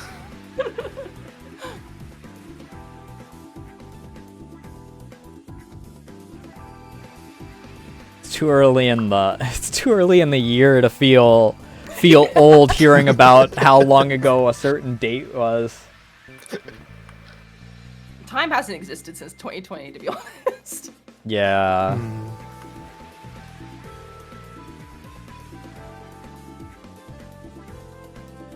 It feels like either it takes 7 years to pass a month, or I take a nap and then I wake up in August. Yeah, right? I feel like normally the start of the year feels slower, but January is like it's fucking February tomorrow. Yeah. I was like... Where'd January go? I'm busy. That's like I I got freaking time for messaged this. both of you, and then I was like, okay, I got time. And then I went into our DMs to get the PNGs yesterday for the thumbnail. And I was like, that was 11 fucking days ago that I messaged you last. Was it? Yeah. Oh my god. And I was like, huh? That's like, I was like, okay, I can fit in the commission that I've got. I can fit in the commission that I've got, and I can do the monthly Nasu piece, and I'll be fine. And then it's like, then I look at the calendar and it's like, it's the 30th. I've got VTuber Vault today. Wait, what the fuck? It's the 30th. How do I fit both of the? How do I fit one of these into the next 2 days, let alone both of them? My hands are still numb from it being -3.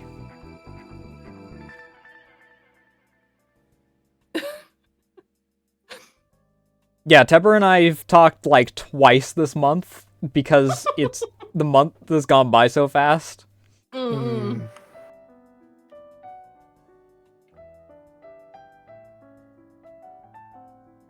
Yeah, I'm ready to just like completely black out for all of February. We're working on Sin's 2.0 model.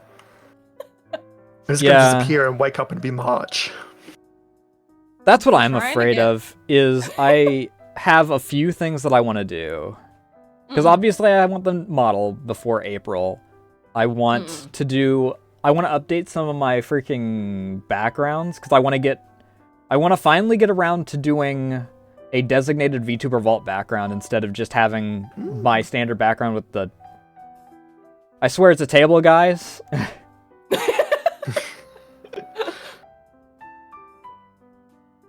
And I want to update this because I've learned a lot more about like how to do lighting and whatnot. So the weird freaking highlights and whatnot would look notably better.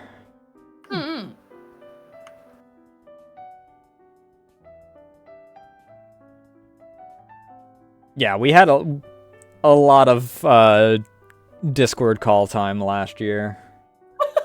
I didn't see any of it because apparently I had my privacy settings set to where Discord couldn't record that, and I don't know what setting I changed. I didn't change any settings, and no one else changed any settings to allow it, so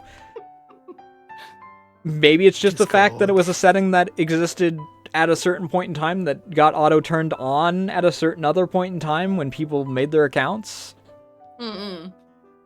Because, I mean, I've been on Discord since basically it got created, because I was old TeamSpeak, and I think it was Monk was like, I'm not paying for a fucking TeamSpeak just for us to play DayZ once a month. Join the Discord. And I'm like, what the fuck's Discord? I was gonna say, we've also had Discord since it basically started, because we also used to have a TeamSpeak, but to play Final Fantasy 14 with our raid group. And I was in the Final Fantasy 14 like subreddit, and Discord had like posted in there being like, hey, we're like a voice chat for gamers, and also all the servers are free. And so I messaged my raid group. I was like, hey guys, free server, and started a Discord. So that was back when the devs were like going around like spruiking Discord, so. Back when you got,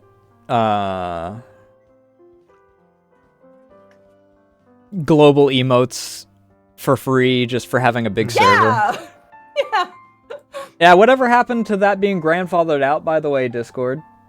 Hey, Discord.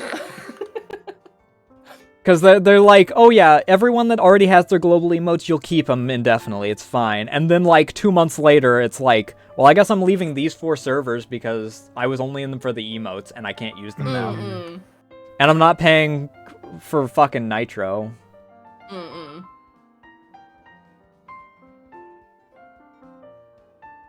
Yeah, remember when we didn't hate the software? I mean, that's like people used to really like Twitch, aside from the fact that their CEO didn't acknowledge the fact that he owned Twitch. Yeah. Which was something that, like, a lot of, like, old guard partners always mentioned. It's like, yeah, I really wish that the CEO actually acknowledged the fact that he was the head of Twitch, and now the CEO acknowledges he's the head of Twitch, and it's always for the wrong reasons. Yeah, right. It's normally freaking... Well, I guess that I can get invited to all the parties with the young streamers at every TwitchCon. And it's like... Don't you think you should talk to the advertisers and tell them, like, you know, that they shouldn't leave because you're handling situations that are happening, like, right now?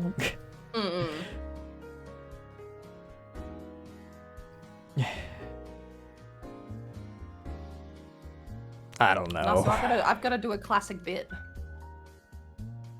I've got to pee. Oh.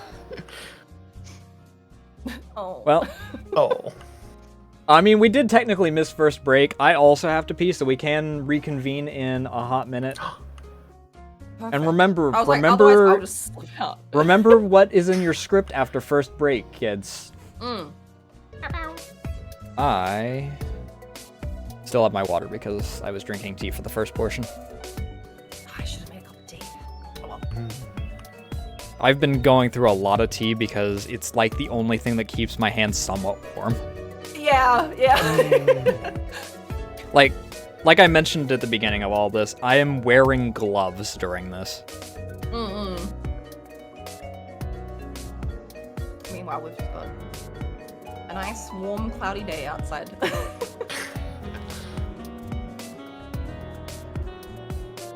I'm in shorts and a t-shirt. Why is my Be Right Back music on this scene? What?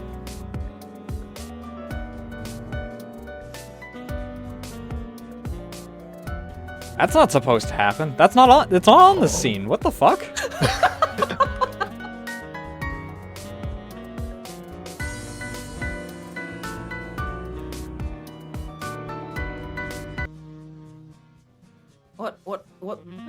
What magic have you cast? It's because it... So, what it is because it was going through my vertical scene, which I don't even use currently. I don't even use currently because they haven't actually implemented that for YouTube for me to be able to use both of them.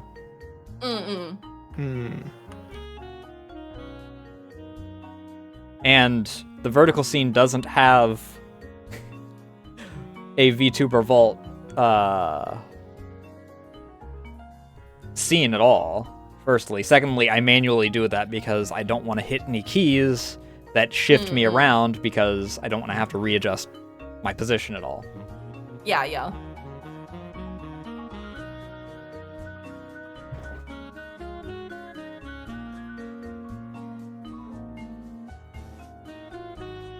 Worked out. But at least I figured out the answer. Your OBS wasn't haunted this whole time.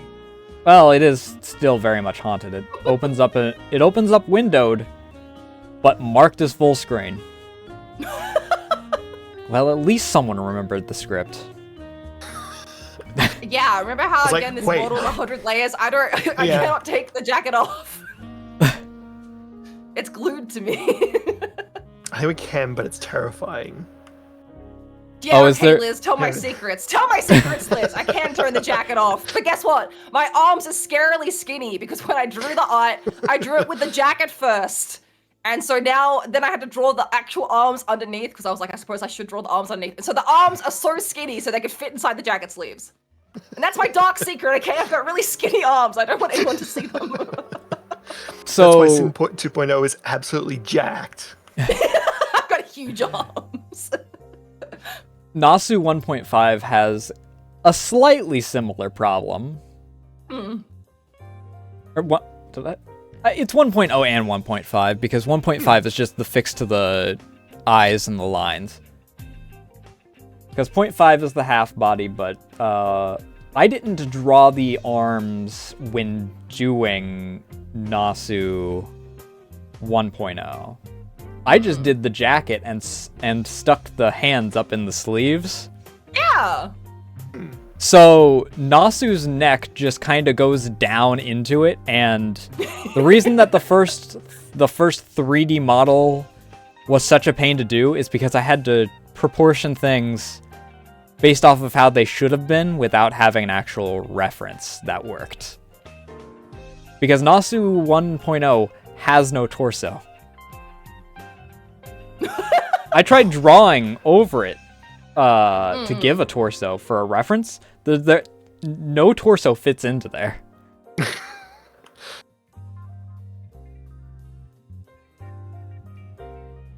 I have no idea what I was thinking back then.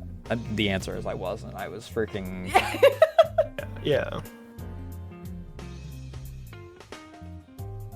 I was like, I can make myself a new model and then we'll be all hunky-dory. I wasn't thinking ahead being like, well, what if I want more outfits? Or what if I... Hey, Jarud, thanks for the follow. Jarud. Dawood. Oh, you guys know Jarud? Yeah. Yeah. I know Jarud via... my brain wants to say ya boy, Theta. Because for some reason he has his name as your boy on like everything aside from... For some reason I couldn't think of his name. I just talked to him this morning because he's the one that I go to in order to get answers for things like Deadlock because he plays it and everyone's been playing it recently. I'm like, is there a new update or something? I forgot how skinny the arms were. I just went in and Oh. just turned the layers off for me to have a look, and I was like, oh, Oh no. they're so scary. They're like spider arms. You should send that in the DMs. I want to see that. All right, let me let me turn my jacket off and get a photo. It's so cursed. But yeah, for Liz's model is the first time that I drew like a nude base. So if Liz wants more outfits in the future, I just got to draw new clothes on top. That's what I've done for 2.0 Sin as well. Yeah. Which I'm excited about because now I can just draw cute clothes instead of having to draw a whole new model. And God, is it addicting. Yeah, right? I'm so excited. I don't even know how many outfits I have designed for Nasu because Nasu has base outfit, this outfit, The summer comfy outfit, which rarely gets used because it was meant for just chatting streams early in the morning, and fuck my sleep schedule, dude. And then obviously the Merc outfit.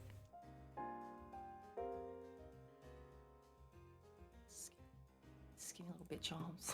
But then we have a bunch of other outfits that I've sketched out and drawn out and whatnot.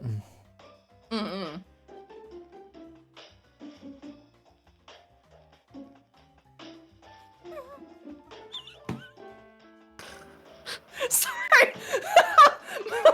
You think my head looks big now? Wait until you see my skinny little arms. I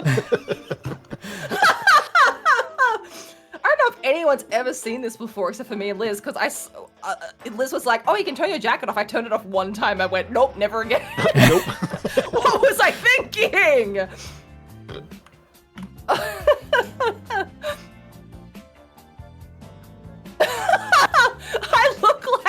I look like a puppet. I look like a cursed doll. Oh god, okay.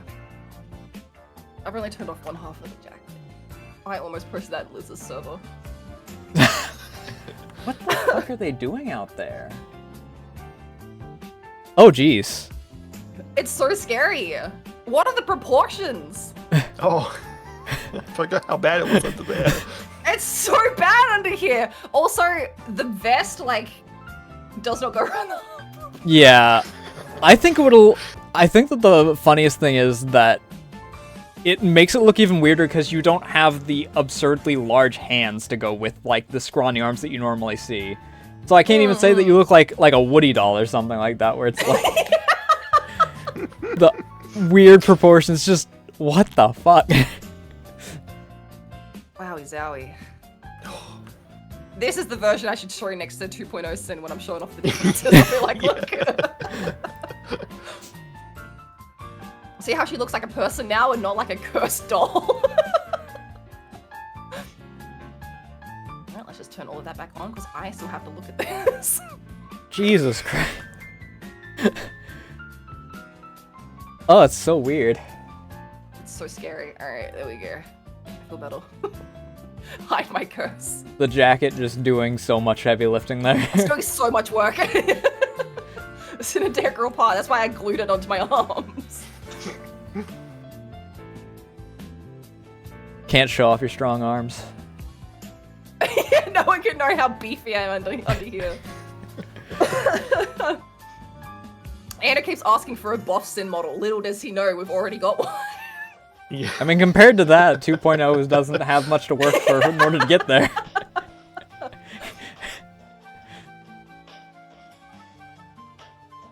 Oh, God. Alright, I'm gonna ask the question that you already technically answered. That one that I said that I was gonna cross off, I'm asking you now. You better have thought very carefully of this question while we were yapping about literally everything else. How do you get to know so many people? Oh. I don't think we do. I don't think we know many people at all. I know of a lot of people. I don't think a lot of people know me. I mean, it's one of those small world things, like... I think so, yeah. I mean, obviously we just had Giroud just a moment ago. But then it gets into that kind of like web thing where it's like Giroud I know via Theta and X, Y, and Z, and it freaking webs away around. It's like oh, there was someone that I knew from that I met with Kraka in a different angle. It was like I knew Wolsk who knew Abba who knew Kisa, and it wraps around or something like that.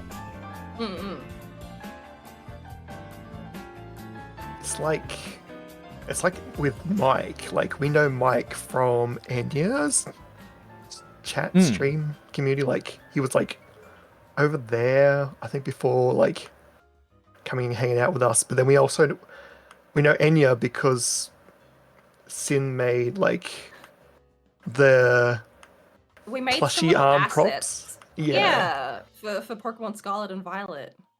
And Enya happened to just find these assets that we made and put them on and found them on Etsy. Not Etsy, on Coffee even, with a worse search function.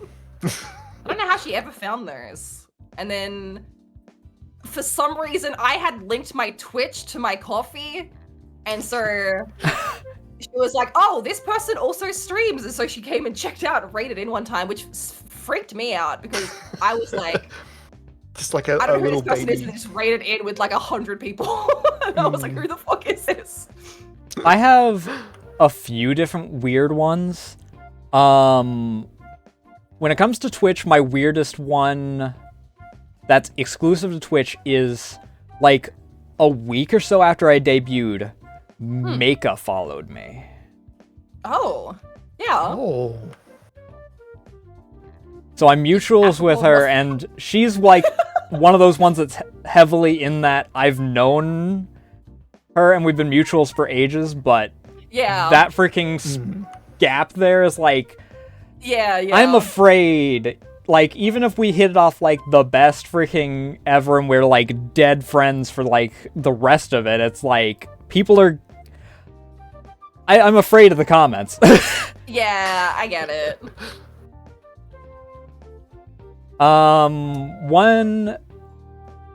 There's two different weird ones that I've had that are like connected other ways. There's a YouTuber who's now a game dev,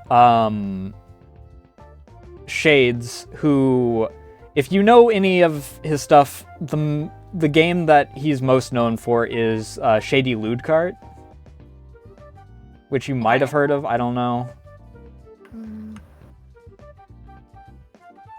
I know about it because I think it's Zone is featured in it. But I was watching someone else's stream, and I'm acquainted with the person that I was watching. I think it was Sayori. And he was in their chat. And I was like, I haven't heard of you aside from that one time that Zone reposted your game in 15 years. And you just show up here. The other one is the first quote-unquote VTuber related thing is I used to be in the VR chat community. And I was acquainted with Thor-chan and Totless. And Thor-chan is the one that the weird thing happened because I became friends with Violet several years after I left Thor's server because there were a few people that were being hyper parasocial and it weirded me the fuck out. And Violet became friends with her, and I was like, what the fuck?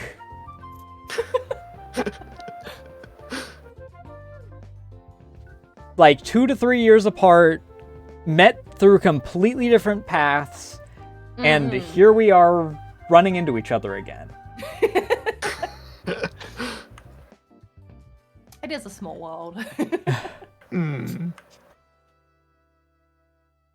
I think with how many people we know, before I started VTubing, I started in November 2022. But as I just got reminded from Twitter the other day, apparently I started my Twitter account in February in 2022, which was when I had decided that I was gonna VTube. So I guess Liz had finished the model. I've talked a little bit about this before, but like I streamed basically for a year just in Discord to my friends before I started streaming on Twitch. But I guess since like February, I'd been trying to like make friends with VTubers on Twitter. And so I'd just been like commenting on things, and I would pop into people's streams and watch some people stream, and then I drew fan art for a couple of people. And so I just accidentally like was in a couple. I thought I was in like one friend circle, but there was like 3 different friend circles, and I was just kind of like Yeah. had it like half inserted myself into. Like I wasn't part of the friend circle, but they would like know of me. Well, that's like I inadvertently got pulled back into the VR chat community. I mean, obviously I mentioned that, but I'm friends with Puck, and I drew fan art for Totless like 2 years ago, and she followed me back like after that, and I'm like, I left this whole community, and then it just kind of pulled me back in. I guess I'm here now.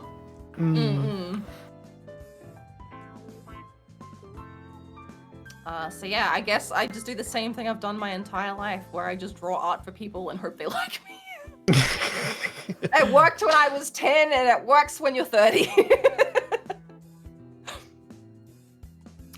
Except for Ander. Ander was just like a weird thing that happened where I was looking for VTubers to watch on like my second screen while I was at raids.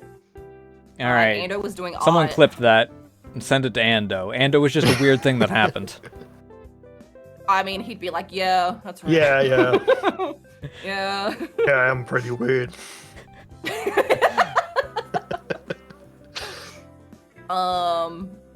And he kept finishing stream. Like, I watched him like 3 weeks in a row on the Tuesday, and he kept finishing stream while we were like mid-raid. So I hadn't typed in chat at all, and every time I was waiting for him to finish, I could just be like, hey, thanks for the stream! And he just kept finishing like 3 weeks in a row while we were mid-pool. So I found his Twitter, and I sent him a DM on Twitter like, hey, I just wanted to say that I've watched your last couple of art streams. And Andrew's always been the same as he is now. Andrew's just incredibly good at talking. Like if he has nobody talking in chat, that man will still just talk for fucking 4 hours straight. It's like absolutely insane, which makes him great. He gets so mad at me when I say that he's second monitor content to me. He gets so upset about it. But what I mean is, like, I will put Ando on in the background of anything because Ando is just like good background noise. Oh yeah. If I don't have any of my artists that I watch going at the time, he is very good for like, because if he's just yapping, I don't have to worry about it. I can continue working on whatever I'm working on, and then I just have. And most of the time, he's yapping about stuff that isn't happening on the screen. And so, like, I'm trying to tell him, he's like, oh yeah, I'm just second monitor content. I'm like, because I'm fucking working on art on my main monitor, bitch. I've only got... I've got 4 monitors, and you made it onto the second one. Congratulations. I need a 4th monitor. I keep telling people that I need a TV as my 4th monitor because then I can have OBS and I can have chat and I can have freaking... I think Ando just has one giant screen, which always seems insane to me. I can have StreamerBot and I can have like Discord all on that screen, and then I have... It's only art streams that I have this problem because my main monitor has my references, my tablet, which is normally my 3rd monitor, is obviously the art, and then my second monitor has my OBS, my chat, my music, and all that shit. So if I have to bring up Discord for anything, then I don't have it. Yeah. Yeah, I've got 2 horizontal monitors, 1 vertical monitor that I use for chat, and then my tablet.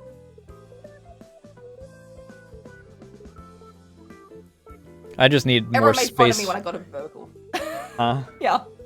Oh, I was gonna say everyone made fun of me when I got a vertical monitor, but baby, it's so good. I get so much chat on there. Yeah, I just need to take this TV that's here and freaking place it up here and plug it in. I don't even know what freaking this TV's frame rate is. Doesn't really matter if it's for like chat or anything or Discord, but if I'm like having OBS on it, I'd like to know if I'm having like frame drops or anything. Yeah.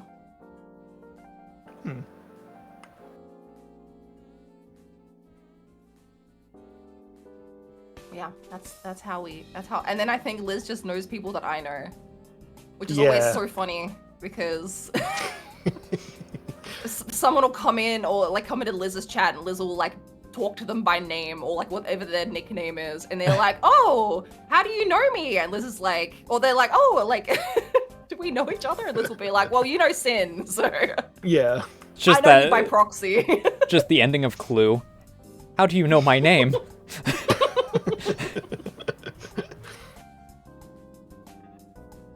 I'm trying to remember. Someone asked Liz the other day, like,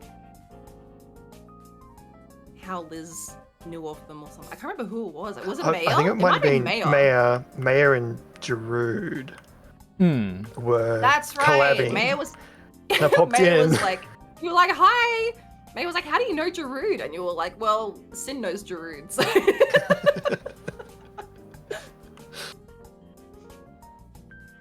How do I know Maya? Sin knows Maya. I wonder how many people it is that I know, like, exclusively through another person. Like, obviously there's several people that I know through other people. Like I mentioned Giroud I met through, Theta. And several people I met through Vtuber, but I don't know if there's anyone that I specifically know. I only really know through them rather than interacting with them. Probably some people in Vtuber, like freaking Jay, I guess would probably be like one of the primary ones. I think there's also like, oh my god, that thought just left my head as soon as I opened my mouth. Never mind, there's just wind in then. You exhaled and it just gone. It left! You know what happened? I was looking at Liz's model and I was wondering if those shadows on top of your shoulders are supposed to be highlights and you've got the wrong layer type selected. That instantly distracted me. Hide them. Put them away. Now I'm like, Oh yeah, they might see be if... glow highlights. Oh, that's why. Maybe. Fucking, can they fix that That's already? right. That's right.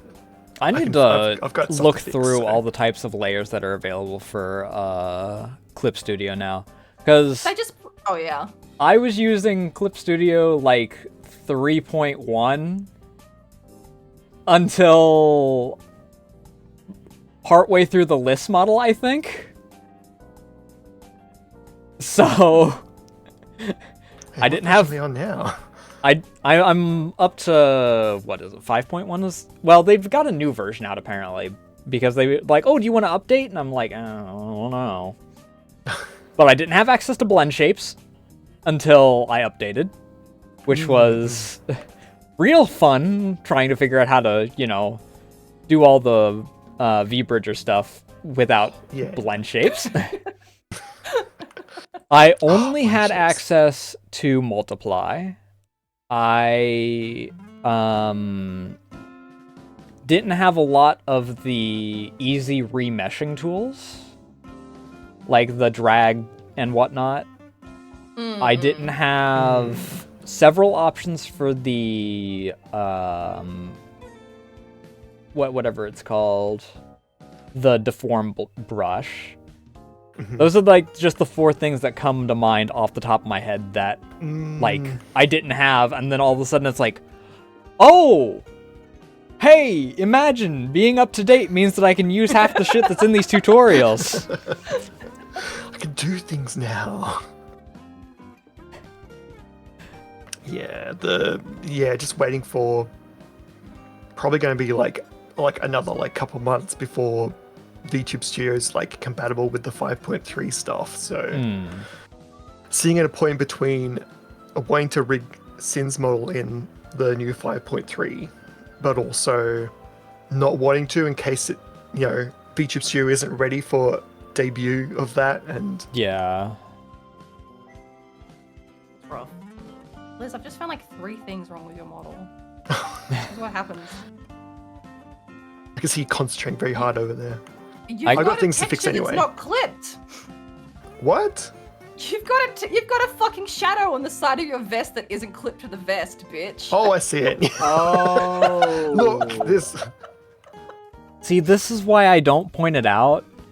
There was there was a shadow on 1.0 that after I did the update into 1.5, the shadow didn't move with the breathing. I don't know how I managed to make it to where it stayed stationary, but my shoulders would go up, the shadow would stay exactly where it was. So and I'm like, I see it, and I see it every goddamn time, and I hope that no one sees it. It's very obvious, so people probably see it and are being nice, but I hope that no one sees it. Yeah, there's a few little things that like I've just like I Just know. brought up the art, and there's like so many things that are different on the model than the art. No, my vision! No. What have you done? It's like I realized I didn't actually rig. I probably can't see it below the table, but the bottom of the shirt. I didn't actually tied to with the pants, so I haven't had the vest off very often because of that. Yeah, there's little things. I've got a growing list of things I need to go in and like tweak and fix. Which is the best thing about being your own rigger is you can just go back in and fix things up. And the worst thing about having me as an artist, because I'll look at your fucking art up close on the stream and tell you everything that you've done wrong. It's a good thing that the table was there. There was exposed hip. Yeah. I don't need to get banned tonight. What the heck? I was about to say, I almost got Nasu banned. What the heck? Fucking you can't just fucking smile your way out of everything. Oop, is that me? Oh, don't me! Get out of here. Though speaking of the people and the collabs in XY, did you have any dream collabs that you'd like to have? Dream collab? No, I'm petrified every time I do a collab. I got told off for calling when I play with my friends collabs, and they're like, "That's not collabs. That's just playing with your friends." I'm like, "Oh, oh, it's collabs." I've done like my behind the streams like only a couple of times, but I was actually wondering if you were going to ask if we should just double freaking dip and you do it behind the streams at the same time, and then I was like that. And I was like, I don't know how I should answer because I have no idea how that's going to work with both of us asking questions and both of us answering questions. And I was like, do I say, if that question comes up, do I say yes out of politeness? Do I say no because it's going to be that I don't know how to react to it? Is it, how do I do this? It's okay. I wouldn't have asked. Yeah, so it worked. It's sort of, yeah. That's too much work for me at this time of day. The joy of time zones. Because it was by sheer coincidence that we were actually able to do this at a time zone that both of us were, like, not in a very, very weird spot, I guess. Because you guys had the opening, and that means that I didn't have to shift it to, what did I say, 4:30 a.m. was for me? Which isn't that bad. Yeah. If it's kept to the standard time. The problem is that I've learned that this season, it goes much over the time, so that's like... Yeah. On the lower end of how the season's gone, 10 a.m. for me. Yeah. It's like, ew.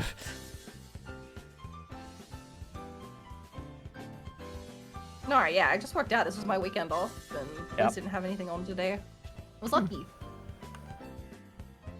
And then am I able to get this out video-wise in the same... Because I know that Twitch still gets angry if you don't wait 24 hours to upload or something to YouTube. I think I'm small enough that I can freaking fly under the radar on that, so it doesn't matter. Yeah. Oh, I forgot about that. I always just export, but on private, so... I don't even know why they even bother. I mean, I know why. They do run ads on your freaking VODs, Yeah, as I've that's found why. out. I don't see a dime of that. Yeah. Yeah. If I don't stream that day, that bar doesn't go up. No matter Yeah, how many right? numbers show up on that freaking VOD. Mm-mm. That VOD did 300? Why don't I see a single cent on that freaking bar there? I know you're running ads at the same time as I'm running ads in the standard freaking stream. Mm-mm.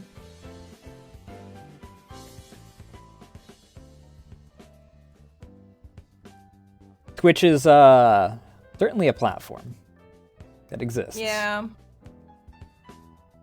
Where else are we gonna go there, you know? What was that?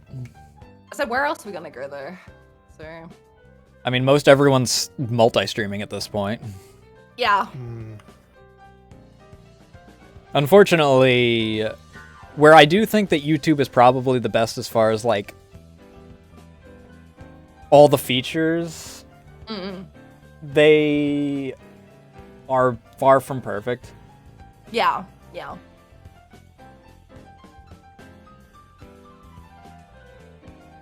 Plus, I can't use my favorite feature that Twitch has, which is splitting VOD tracks. Oh, yeah. I forgot. Yeah. There's a VOD lost to the sands of time out there because after I reinstalled OBS, I didn't set my YouTube out to use the second VOD track, so it's just like, all right, here's the list of every copyrighted song that you played because it was an art stream that day. Oh, no.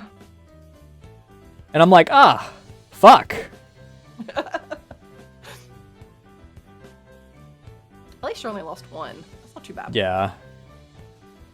I mean, I get that is a bright side about YouTube. They don't wait 6 months and then ban you out of the blue. They just tell you up front. Yeah. They're like, hey,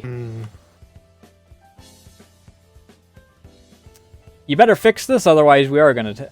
The only one that I'm confused about is I had a short, and I just took a screen... I just used the screenshot from the thing because I hadn't been doing short thumbnails yet. Mm-mm. And they marked it for sexual content. And I still don't know what it is. Did you have the tummy out? I mean, I always do, but it's... Yeah. But they never get me for any of the others. Yeah. Foof commented that it might be because... And this means it's Don's fault. Don, wherever you are, fuck you for ruining the perfect thumbnail. Don said fuck in the chat, and chat was on the freaking screen at the time. I had that happen on a TikTok short that I posted where it got like... I don't know if it happened on YouTube as well. It probably happened on YouTube. Like, it didn't get like hit for like takedown or anything, but it, it had like, instead of having like 300 views, it had like 20. And I was like, what the fuck happened? And then I was looking at the screenshot and I messaged Liz and I was like, I think I worked out what happened to that short. And it's just like, fuck, fuck written across the top of the thumbnail. I'm like, I think that might have done it.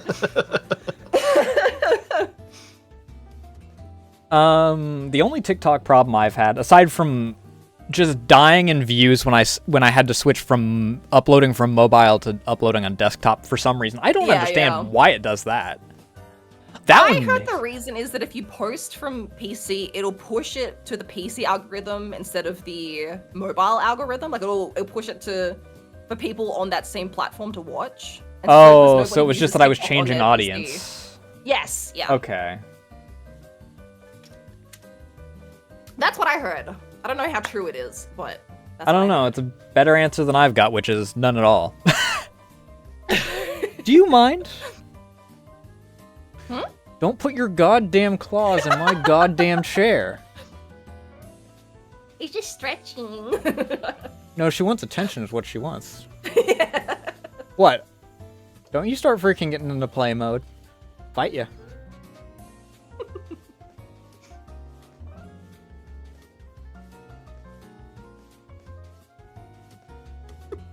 What? You can't just go Playtime. asking for attention and get mad when I give you attention. But, and this is a US exclusive problem. Recently, they had to switch servers, and they're government-owned servers now, so TikTok's still fucked over here, by the way. Yeah. Mm-hmm. And like I mentioned to, I forget who it was that I mentioned it to.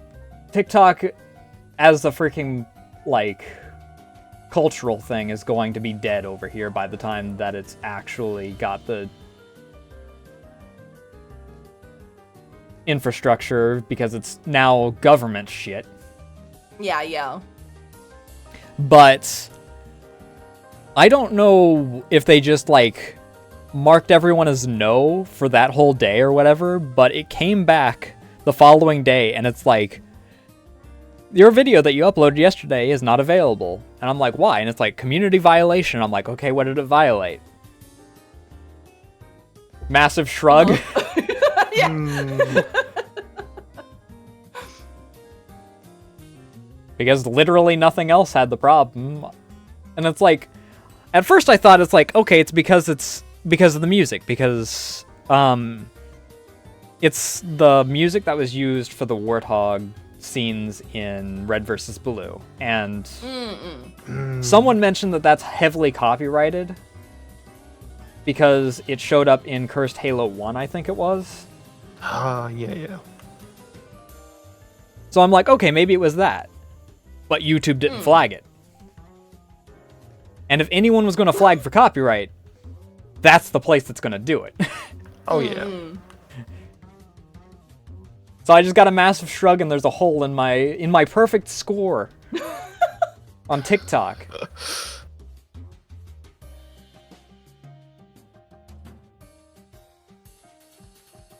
Ruined.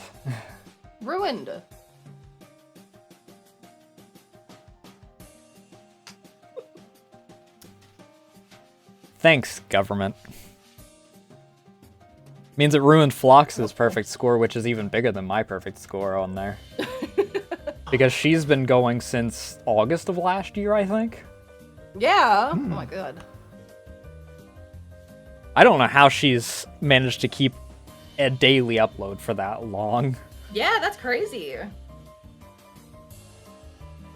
I barely get one done a week, and I'm just like, ugh, too much work. I've been doing pretty well. I mean, I recorded like a month worth at once because Phlox has like a list of prompts that I just yoinked. There were a few. Yeah. There were a few of them that I didn't do because either they didn't exactly fit with stuff that I do, or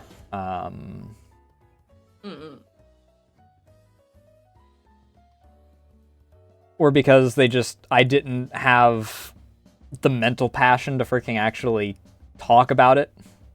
Yeah, makes sense. Because, like, yes, it's free to just have number go up, but if I don't care about the subject, I don't care how far I am, and I'll freaking burn it. There was a video that I got 90% through editing. That was like a 20-minute long video that I burnt. Because I realized there that I'm like, I don't care about this. And then someone else did like a more concise topic of the same thing. I think it was Jazza. Yeah. Because I was talking about AI and its self-eating paradox. Yeah. Because the people that are running the AI are like, hey, look at what it can be to literally everyone aside from the people that they want to...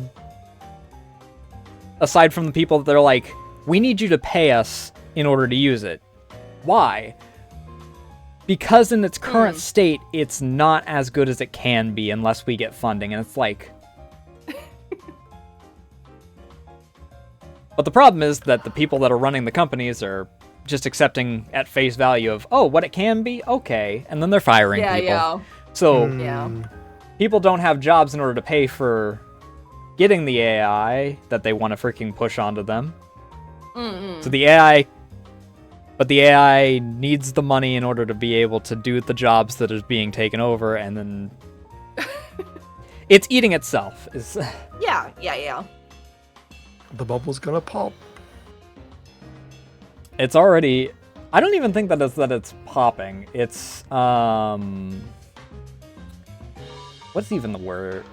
It's oozing. It's more like a boil or a zit than a freaking soap bubble.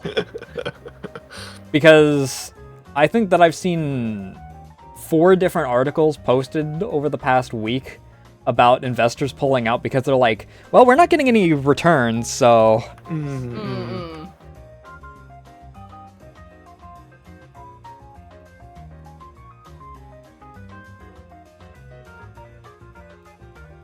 Who knows? Nice.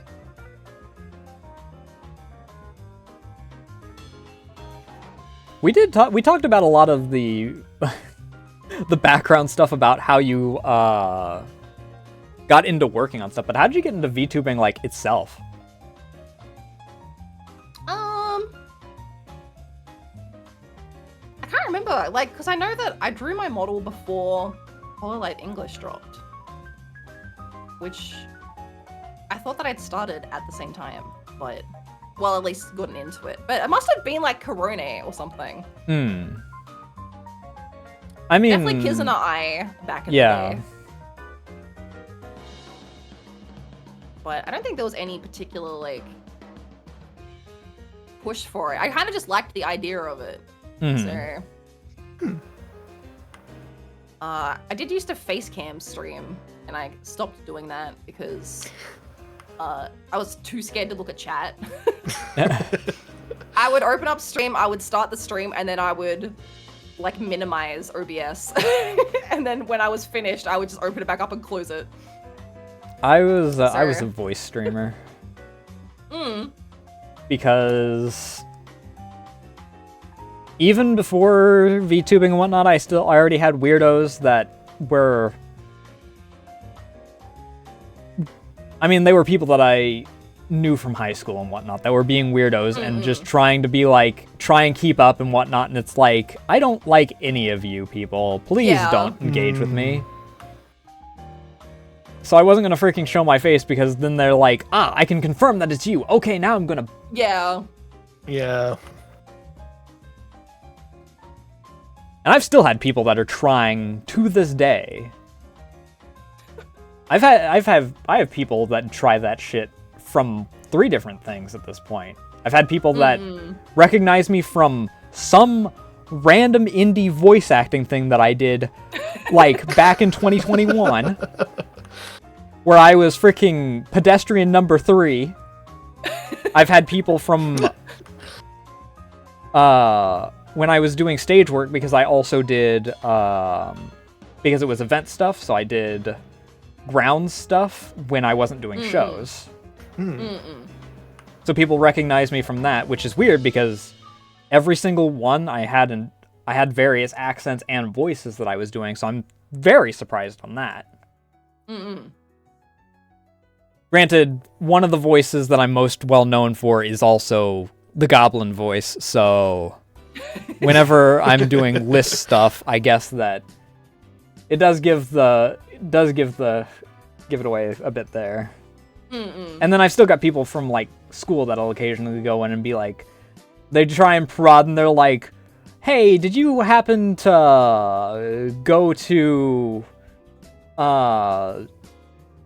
North Rock High in 2012? And it's like,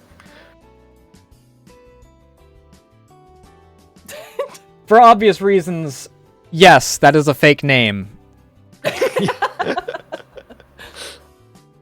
If you somehow recognize North Rock High from 2012, first of all, I don't even know if there is one of those in Ohio, but freaking...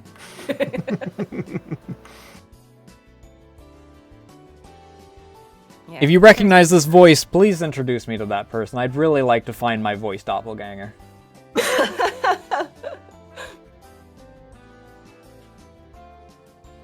I can think of a few freaking very funny things.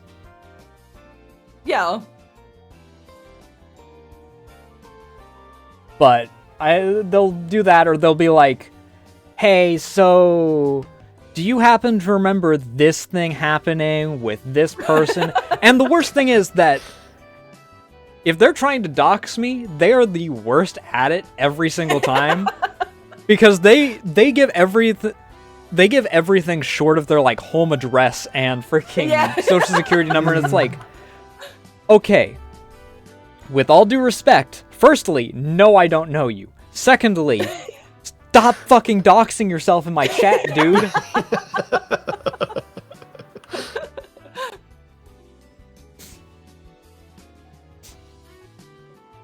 I don't know.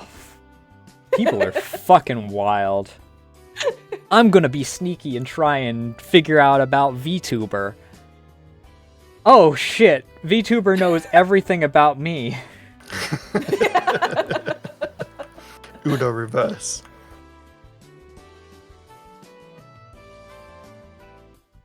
Have either of you had to deal with anything like that? I mean, that is technically one of the questions of parasocialism / freaking weirdos and whatnot. No, I think I've been weirdo free.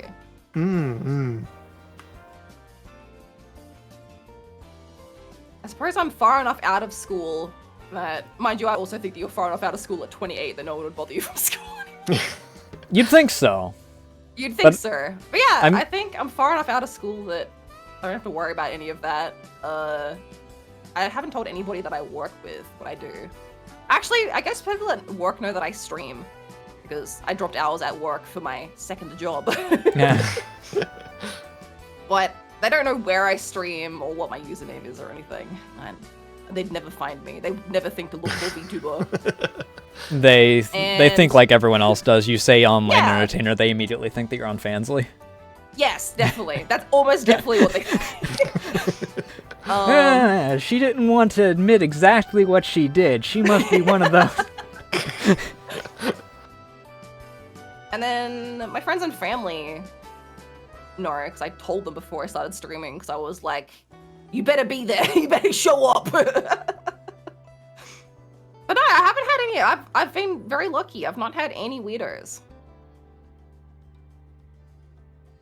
Not that particular brand of weirdo, anyway. Yeah, I mean, we already established that Ando outright classifies himself as a weirdo, but he's not that type of weirdo. Yeah.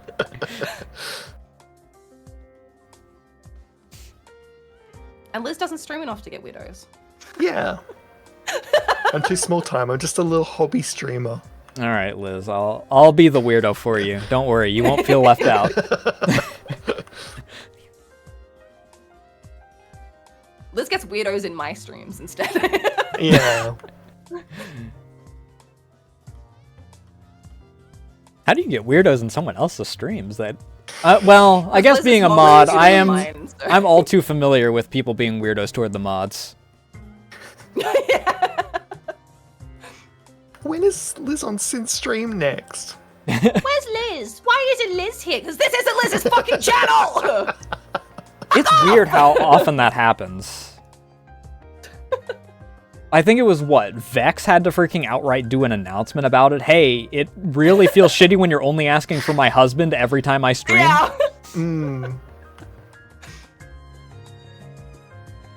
I get it, you have a type. But, like, leave me out of it. It's them glasses.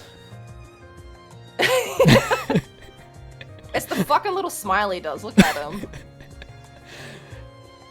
People love the smug aura. They do. I get it. I love that you like. The way that he does the head tilt, there is. I know. You know exactly what word I want to use, but I can't use it because this VOD goes onto YouTube, and YouTube would. YouTube, if we did 8 hours of this, I say that word and they bonk me into the shadow realm for saying it once. It's fine. I've got 2 strains here. It's their culture. Yeah, it's true. Yeah.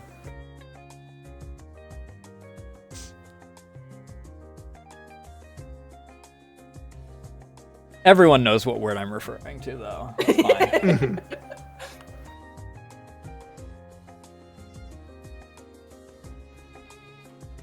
Maybe it's because no, I think everyone just likes the side eye. Like Liz has just got like such a sassy expression.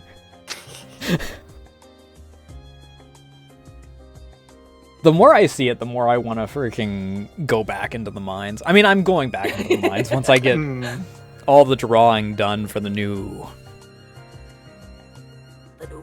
I also just need to figure out how to like refine the tracking, because the problem is that if I try and like do too much side eye, my eyes just lose tracking. Yeah. Because of my big fucking nose, I think. So my nose just eye blocks me if I look at a certain angle.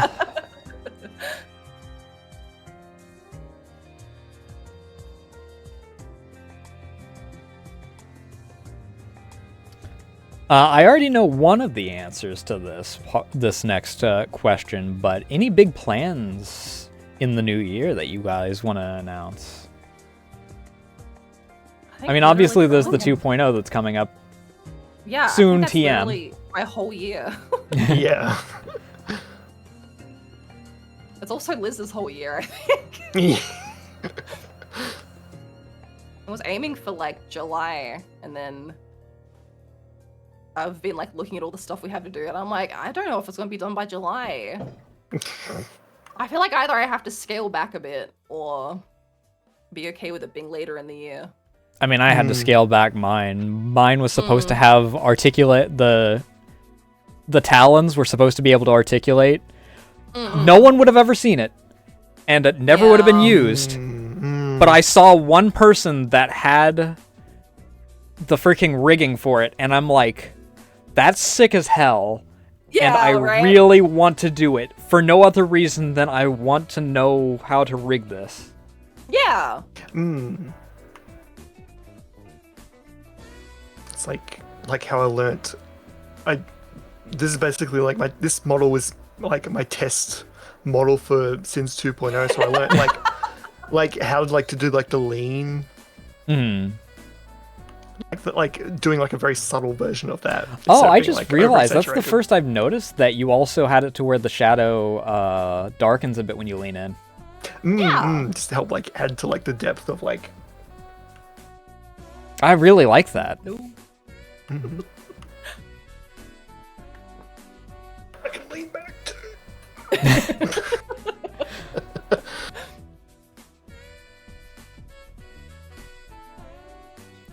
But I have that problem. Every time I see something, I'm like, oh, what if I did that? Oh, what if I did that? Oh, what if I did that? And it's not helped by the fact that, like, two of the people that I primarily look up to are modelers and riggers. Yeah, and they're constantly trying out new things or I mean, Juniper's an addict. Oh, yeah. And then I'm friends with you two, who also are learning and trying new things. And then I'm acquainted with Merp, who recently got a new thing that has all kinds of new things that was right when I was in the middle of wanting to do the corrupted Nasu model, like right in as October is about to start. Unfortunately, I got really busy IRL, so wasn't able to do that. But it gave me an opportunity to update lists. Yeah. But I am surrounded by people that are enablers to my addiction. Partially because they're addicted themselves.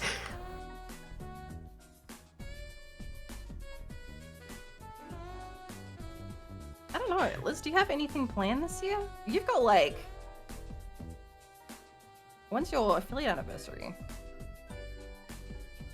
Oh, no, you did that already. That was on your birthday, wasn't it? Is it? My affiliate's like... I was going to say... End of March, start of April. Oh. Debut anniversary and birthday are the same. Ah, that's right. Yeah, I did my model debut on my birthday. That's right! I always remember my affiliate anniversary is like 28th of March or something like that, I think. Liz thinking of me when planning out the date, going, I don't want Nasu to have to cram 2 different days this year. I only remember that because I remember last year what it was like. oh, my affiliate anniversary is coming up, and it's close enough to April 1st. I could do something on there. I could do something silly on there. Yeah, It's and just you like, got told don't, off. don't you dare. I'm going to make a Fucking shitpost model specifically for that, and I'm saying it now because I thought that I was going to forget because I had the idea as I was going to sleep this morning. But you know those models in VR chat that grow and shrink as the person talks and crumple Yeah, and yeah. whatnot? Yes. I'm going to do that. Oh. It like just folds in on itself and everything. Yeah. I should do something like that for Scuff 2.0 stuff. Oh yeah. You have to do a Liz Scuff 2.0 too. I will. Wait, do I still have the original one on here? I think I do. The amount of holding back I had to do with Liz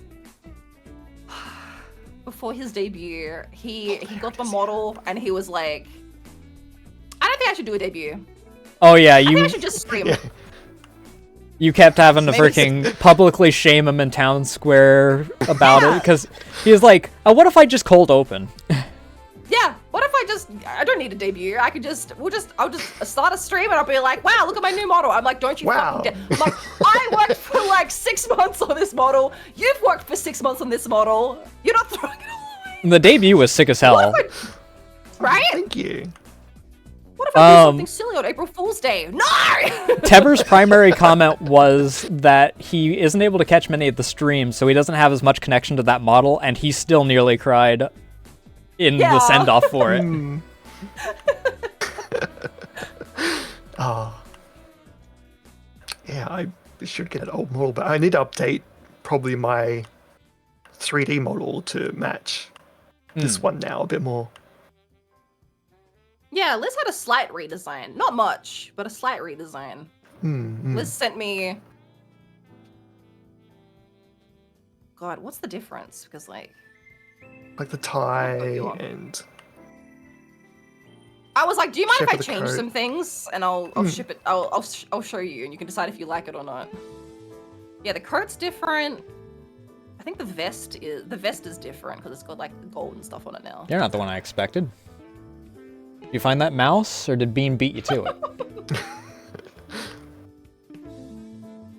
Yeah, They were different. when I went to the bathroom. Her and Bean were freaking crouched in attack position, staring at one of the walls, and I. Oh no. Oh no. It could have been a mouse, it could have been a chipmunk or something, because Yeah. That was my first thought. they freaking took advantage of the fact that there is still roof damage from when the tree fell on the house and freaking weaseled their way into the freaking crawl space in the ceiling.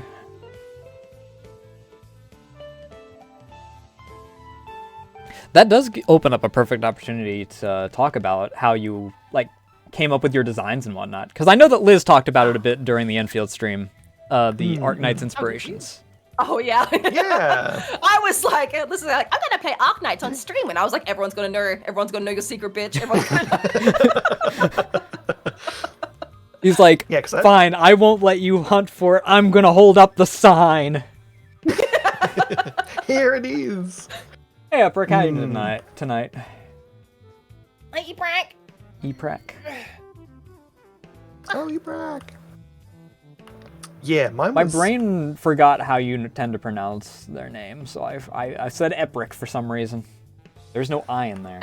Epric kind of sounds cooler. E-Prac, it's not too late to to rebrand.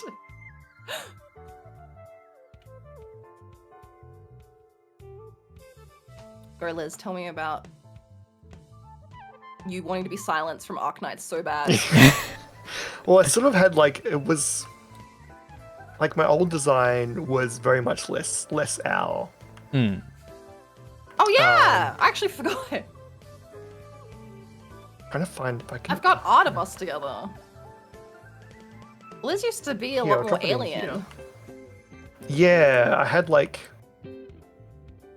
horns and like tendril that came from the back of my head. Let me Still, see like, if had, I like, the can lab drag coat. this onto VTube in order to show it. I think that was Yeah, the yeah, that's load like it. my old design. Failed info for item. File name might be too long. I doubt that Elzrit sheet 1 is too long of a title. Yeah. Contain invalid characters like plus or space.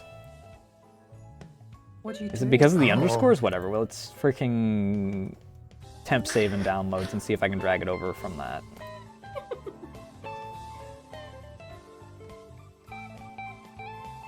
There it goes. It actually There it shows. is. Ah.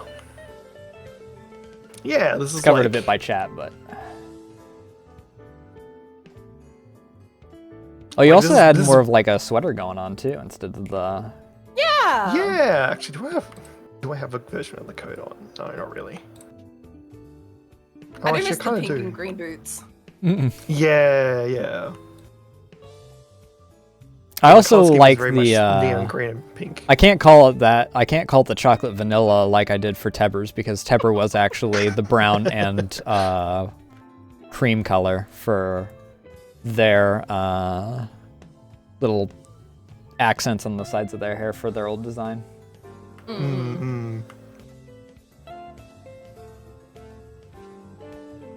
Yeah, like very much the pink and green was like the color scheme I was going for. Mm. Oh yeah, I thought you used to have little coloured bits in your hair too. Yeah, which was like a callback to my Final Fantasy 14 character, which had pink. Used to have pink. Does still have pink highlights in her hair. My Final Fantasy 14 character is just cat patchouli knowledge. I think that there's one version of her name that is literally just Catchuli knowledge, but her name is a different language's word for knowledge, and a sister species plant to the patchouli flower. Oh. Aww. One of these days I'll get back to Final Fantasy XIV. I was waiting before I went into the expansions for Tebber, but they got a job, so they don't want to spend how much ever subscription is to play 4 times a month. Yeah. Yeah. We should have put a little symbol like that on your new card. Hey, and thanks for the follow. I changed the symbol. It's very very Chaos Star. Yeah, I was trying to go. Actually, I wonder how close it looks to Emmy's old design, like her old design. Because I used I also like branched off from the Chaos Star from Warhammer for it as an idea. I don't remember what folder she's in. OCs, Syncope. I have too many folders.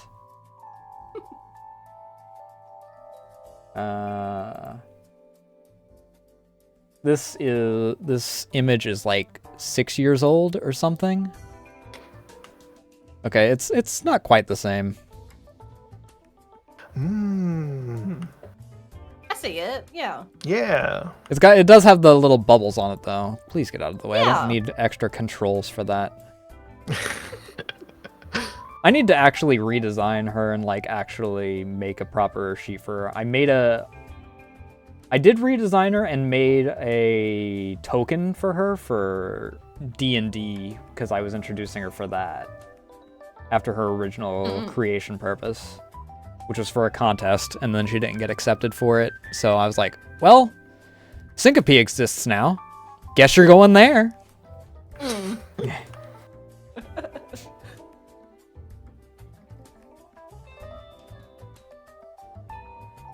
But you were talking about the design? Yeah. Sort of like it was very much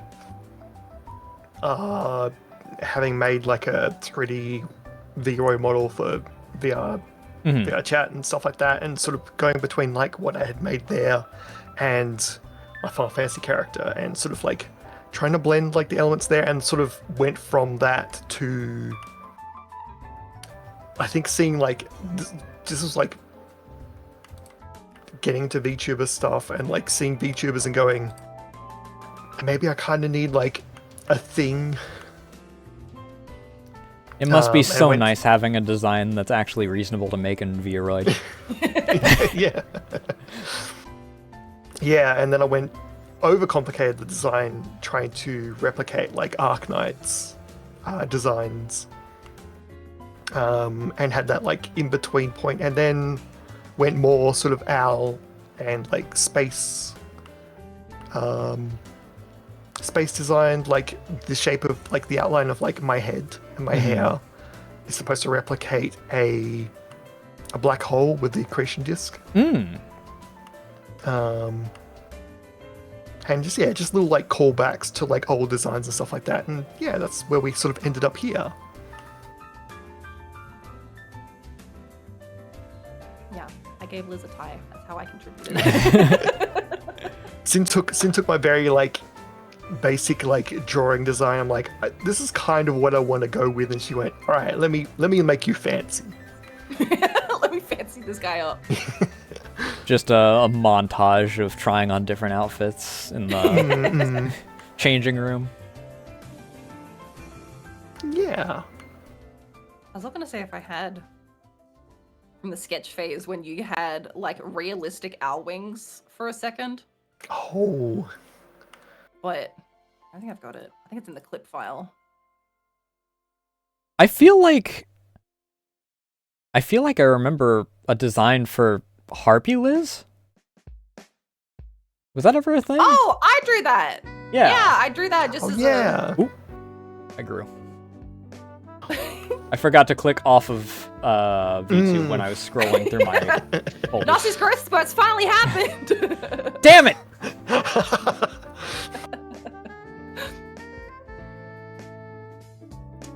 Yeah, because I have furry Sin that I drew one time, and I was like, I'm gonna draw Liz today. So Liz has his. What do you call a bird furry? It's like Avy I know, or like something like reptiles that. are scalies. Yeah. The real confusing one I always get is just because of how many there seem to be. I'm surprised that there's not a special term for like shark furries yet. Yes. Mm. To be fair, they're still furry most of the time, so I guess they're still furries. Yeah, they just give them like freaking droopy dog ears and freaking give them hair and everything, and it's like, why? We should do. Wait, maybe one day when I go around to doing furry Sin, we'll do furry Liz as well. What would furry Sin look like? Oh, I've got furry Sin. Not good art furry Sin, but Okay, yeah, it works. I'm gonna bring up that design. It is furry, it's not harpy. My brain filled in a humanoid face. Yeah, Mm-mm. I like this. Yeah. The thigh straps. Mm-hmm. Yeah. Gotta keep the Always fan has the service Spock in. straps. So. I had to move the bracelet up to the top of the arm because it wasn't Yeah. gonna fit on the face. Yeah. Still a containment unit. Lock him in. Oh, this is the first I've noticed the star on the forehead too for this one. Oh yeah. Yeah, put some markings on the face. That's nice.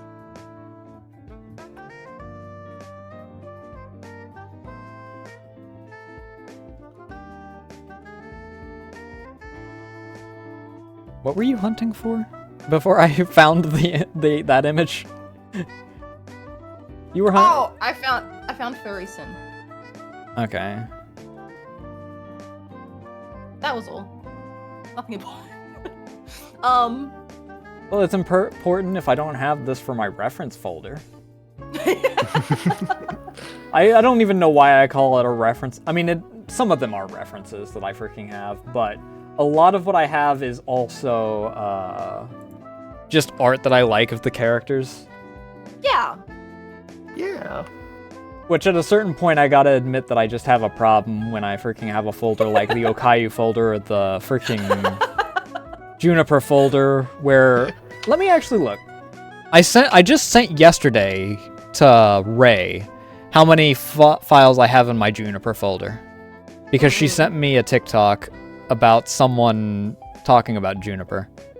1,418 items in the Juniper folder. Oh, wow. You know, just a few. Just a couple. Just a couple.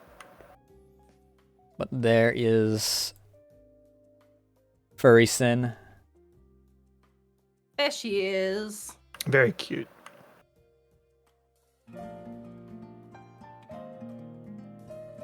I'm having a problem where I'm trying to figure out where I'm going to put all of my freaking windows. Because since I'm actually using the VTube scene, I can't have Discord up on my main monitor like I've had it. And then obviously it can't be on my second monitor because that's where all my freaking stream stuff is to make sure that everything's running fine. So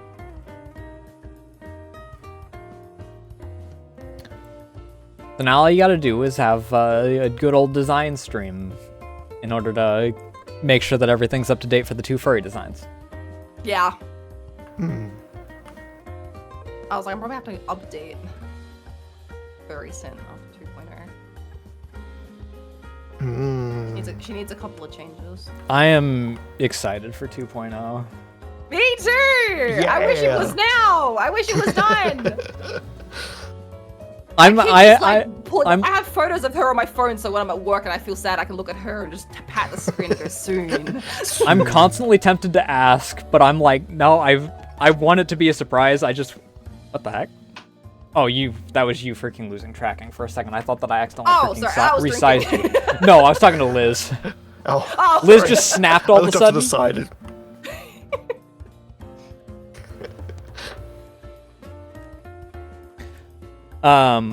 I've actually got 3 people's designs that have never seen the light of day that I've seen on VTuber Vault. Wolsk's Wolsk was getting a 2.0 with a full I forget what the theme was for that. And then he still classifies himself as a VTuber, I think, but he doesn't really VTube. There's a lot of people like that. I mean, he doesn't stream like at all a lot recently because he got a job for a company that actually uses all of the skills that he's learned since he started content creation. That's nice. Yeah, Dan.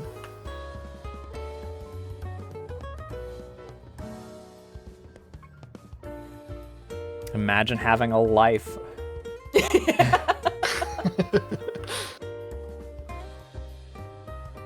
That's like whenever we go to see family and they're like, so what have you two been up to lately? And every time we both just go, oh, just work. just work. They're like, oh, you haven't been anywhere or done anything? And we're like, nope, you know what it is, the grind, we've just been working. So I'm not gonna come home and tell them, well, I mean, I work really hard on like stuff for streaming. Yes, all except for the one that never got published because of the unfortunate information regarding it. Oh. Which I don't know if you freaking wound up sending a report to Skeb or not regarding that. Oh yeah, that one. I mean, there's also, you mentioned the one Skeb that you also didn't share because Tebracord would not have been normal about it. I saw one on your Twitter that that you also didn't post because Tebracord would not have been normal about it.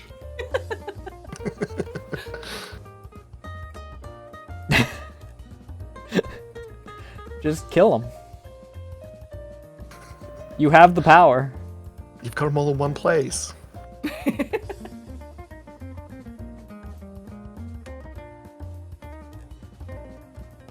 And I scare half of them, apparently, despite the fact that I've interacted with 2 of them directly. They've heard the rumors. I don't know what rumors. I don't know why people are afraid of me. I always get people saying that they're afraid of me and they can't explain why, and I freaking... I get that a lot too. I don't know how people are afraid of you either. Granted, You're so I am apparently the bad reference because people are afraid of me and I don't know why they're afraid of me, so...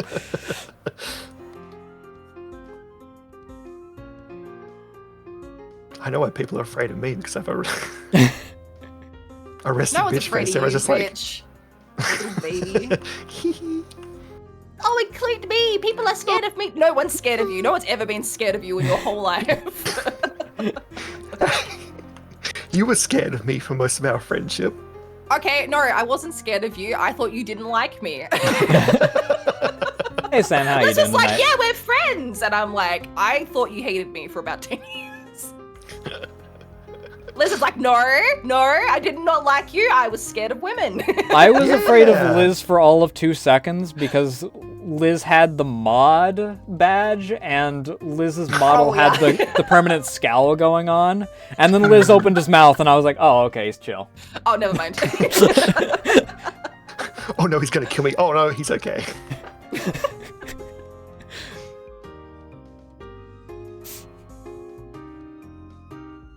0% scary.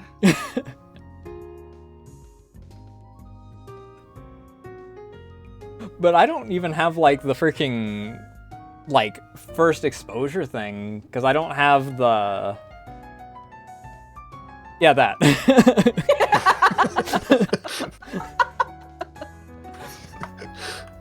You can't blink when you have that on, right? Is this all? No, I gotta fix it. I gotta fix it. I gotta make I it. see. I can't blink when I do this. I can also Isn't there another face that you also have that you can't blink during?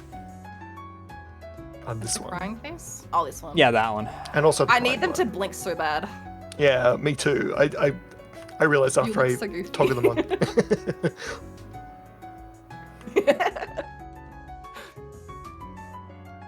The only eye-related toggle is I have the ability to remove my eye shines because, I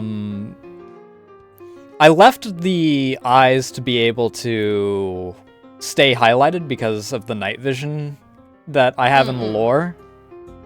But if everything else around me is dark and the rest of my body is dark, there's no reason for the eye shines to be there. So I was like, ooh, when I have it set to where I'm playing a game, I don't even remember what the toggle is. It O? No. It's control something. I rarely use it. Is it U? P? P. Ah, And the primary thing that I use it for is I never remember what freaking tab the effects are in. But I do that, and then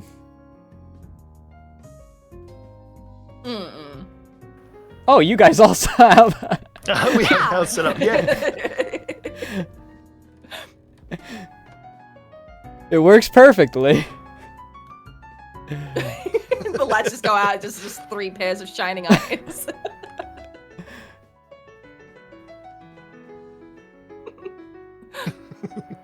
I don't know if I know a whole lot of VTubers that don't have their eyes like stay glowing because the primary other person I know that uses that kind of stuff is Lily. And she obviously has that and all of her markings also glow. Yeah. It just looks cool, especially if you're doing like a dark stream. Yeah. There must be a way you'd be able to do it like having like the markings like same color as the model, but as soon as the lights go on, you have like these like weird markings like all over like the model. Yeah, that'd be cool. Like you don't see them unless like the lighting changes. Like you see like a little like reflection of like. You could probably just make it the same color as like the skin, and then just have them not darken when the skin darkens. Or like, I mean, if you want to have them be a different color, hidden texture that in the same toggle Turns on. flips. Yeah. Yeah, you just. So Liz, why would you say that? 2.0 is not done yet.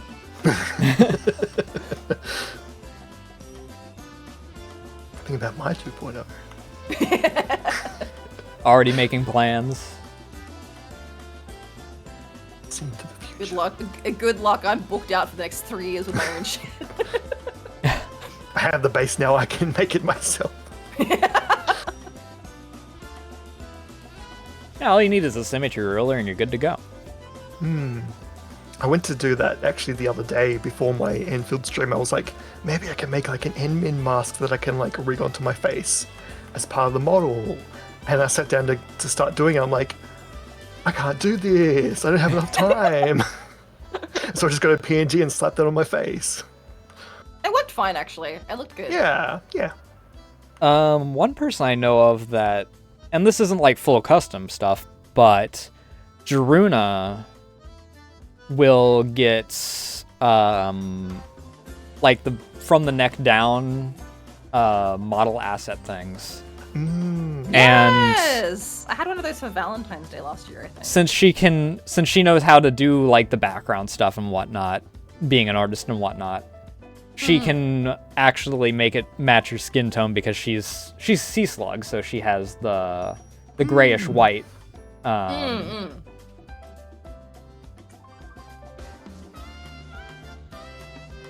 she does that, and I've been very confused for a while. I'm like, how the fuck do you make these models so frequently? It's one thing when it's someone just doing an outfit, or someone that has like 10 people working in the background, like someone that can afford 80 models like Mouse or something. But how do you fully draw and rig these models just between games?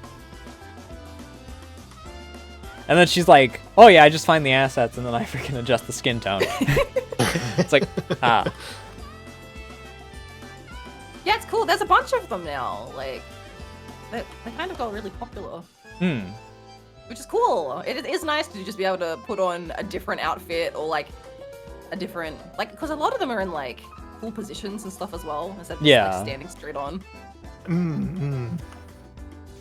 That was another reason why I changed my idea for how I was going to do the new model for this year. Is I'm not a huge fan of how a lot of people do the sitting, because they don't do anything special with the hands. Yeah. So the hands are just standard off to the side like normal, and all the rigging is the same. It's just they have crossed legs in front of them now, and it's like, yeah. Listen, no bashing for like the person that worked on this, because every other part of the model has clearly shown their talent. However, is this not planned to be used more than once, or like? Yeah. Why? Like your hips are separating from your legs.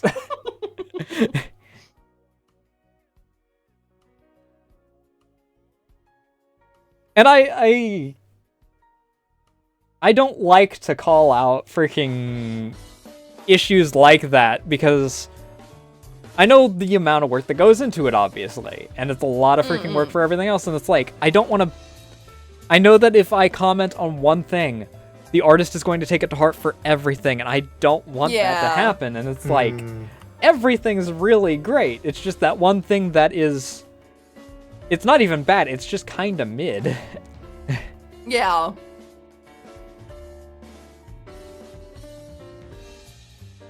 And obviously I just don't comment on it anyway, because fuck, it doesn't matter. What does my freaking single comment matter if everyone else is enjoying the model?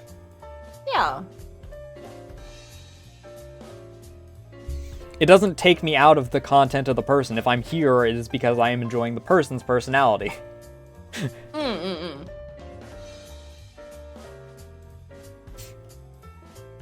Person is now losing all sense of meaning.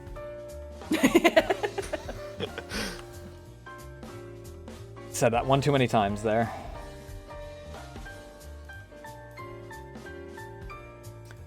But we went on like the big tangent about Liz's design, and then we talked about the furry stuff. How did you get with your original design, Sin?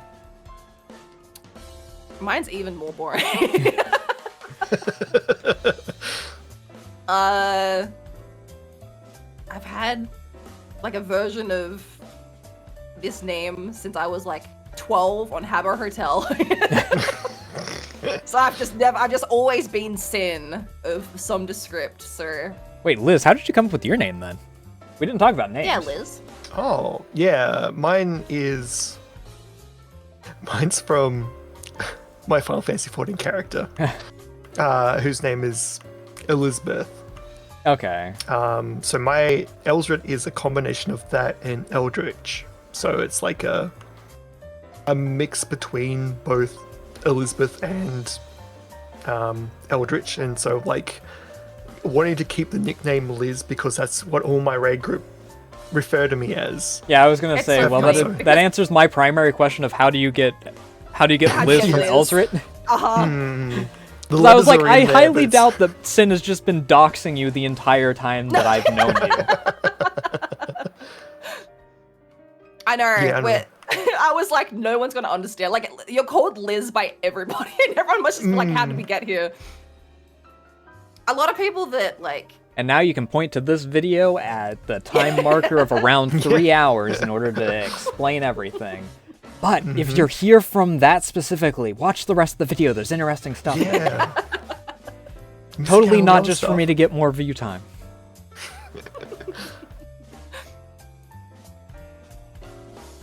I think that's so funny.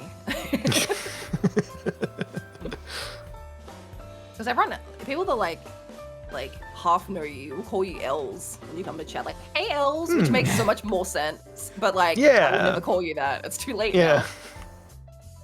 I was like, I think at one point trying to push like a different nickname and it just didn't stick Yeah. during the raid group, and I'm like, oh, okay, that's me. I'm Liz. Yeah, And it because was too late, dude. Yeah. I had known you as Liz before I even knew your actual screen name. Yeah. Because I kept hearing Liz, Liz, Liz, and then I think it took 3 streams before you were pointed to directly in association with Liz from when I started joining into streams. In order for me to go, oh, okay. Oh. Wait, You're how like, the well, fuck Liz does that doesn't come actually... from- Yeah. Oh, Sin's just doxing Liz. Cool. Which was my first thought. I was like, is it sort of like Mark, where just kind of is what we call him, or? Yeah, like. I was like, well, I guess Liz is a common enough name like Mark that it's not like people are gonna just freaking one-to-one it. But it's kind of weird. Well, that makes sense at least. So I had just Elzrit, and I'm like, I think I had to have like a surname for like a Gmail account or something like that. Which ended up being Dabeth, which makes me laugh every time. Dabeth. It's me.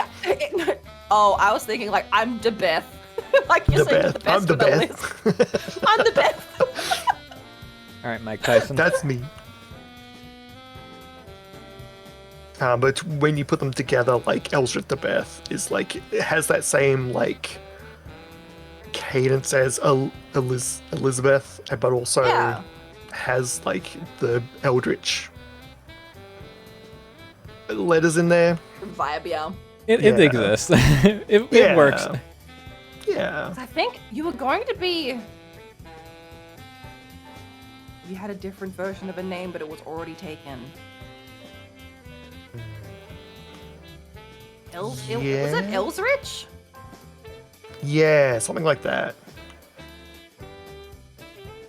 It was something that sounded more like Eldritch, but it was already taken. Yeah. I ran into a weird incident on something. Oh, right. It was when Tebra was on their Roblox kick and they brought me onto that. And someone took Nasu Amaya. What?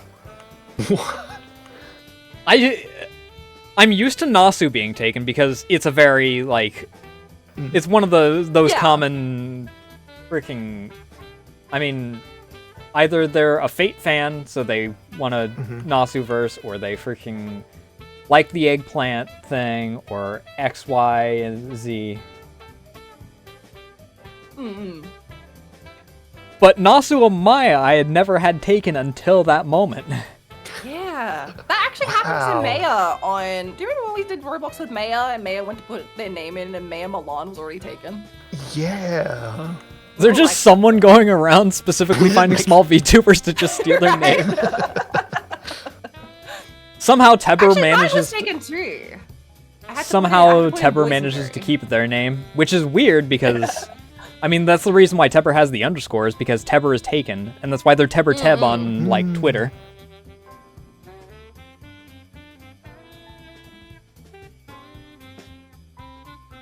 Fucking weird. Right. Yeah, right. Either way, tangent aside. So I've always been Sin. I'm Sin in Final Fantasy 14. So I've always had like a blonde-haired character since like the Minecraft days when I did like custom skins, but it was kind of based off of she used to have like blonde long hair because she was based off of Victorique from Gothic. And then when I started Final Fantasy 14, I made a blonde cat girl because oh my god, I can't remember the name of the anime. It was like a school anime and it had a blonde head.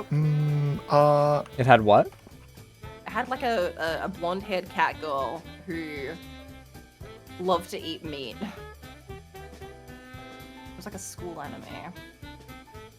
I feel like I recognize what you're describing.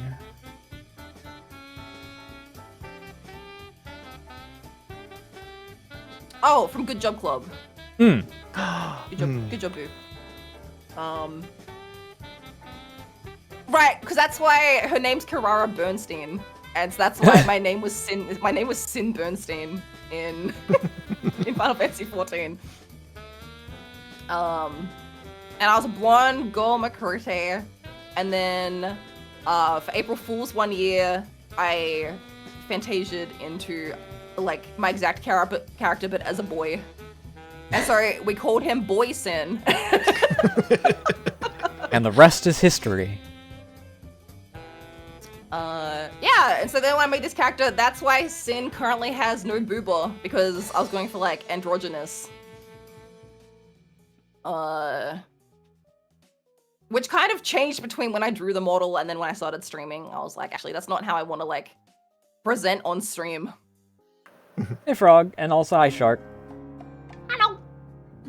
Hello.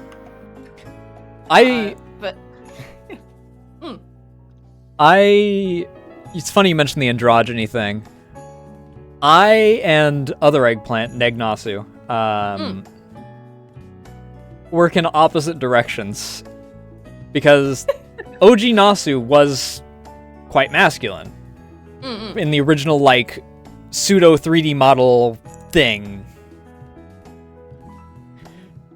And other eggplant started off very feminine. And we've got, like, basically opposite directions on the trail, like, through the whole thing, but, you know, I obviously moved more feminine, they moved more masculine into... What's the word I'm looking for?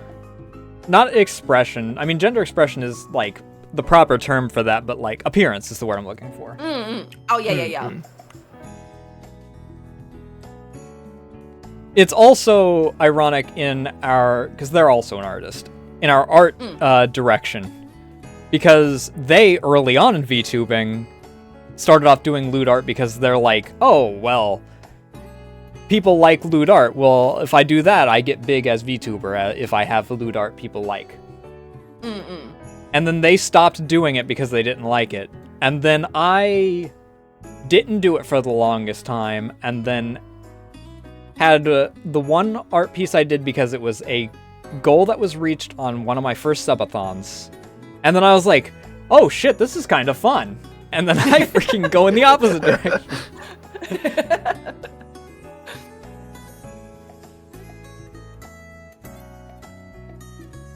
Anyway, I apologize for cutting off on that, but you were continuing. You mentioned the androgyny, and then you were continuing from there. That's kind of it. So I was based off of a Makote. She even used to have the Makote face stripes that I noticed a lot of cat doll VTubers out there still have. The only one I can think of off the top of my head is Scoo. I think I know one other. I feel like I've seen a couple, and I see that I'm like, I know what you are. I've seen a lot of Fox VTubers have them. Yeah, actually. Which I think is League of Legends girl inspired. Oh, you're so right. Yeah. So that was the base blonde cat girl for my Final Fantasy character. And the clothes was just like what I felt like drawing at the time. There was like no rhyme or reason. She kind of had, I was kind of going for like a starry, like sky theme. So like it's got stars on it, and there's the star on the collar, and there's constellations on the socks. And the hood was supposed to be like a big fluffy cloud. Rip all those design elements that have already been established. Yeah. They're gone. They're fucking gone. They're fucking dead. They're dead! By the time I started, I was like, alright, I think I've got like a theme I want to do. And I was like, well, I guess it's too late to like change my design at this point. So I guess we've just got what we've got. Then the berry thing just came because same as Liz, I was like, well, I need a last name. And then we went with, I was like, well, Boisyn sounds like boysenberry.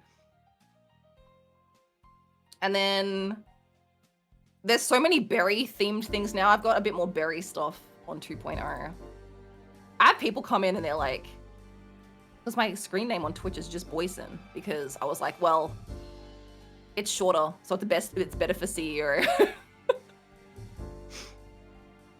But I have people that are like, well, why's your name Boysenberry on other platforms? And I'm like, because either Boisyn was taken, or I think it's fine when it's on like Blue Sky or something if the name's longer. No one's like, oh, that name's too long.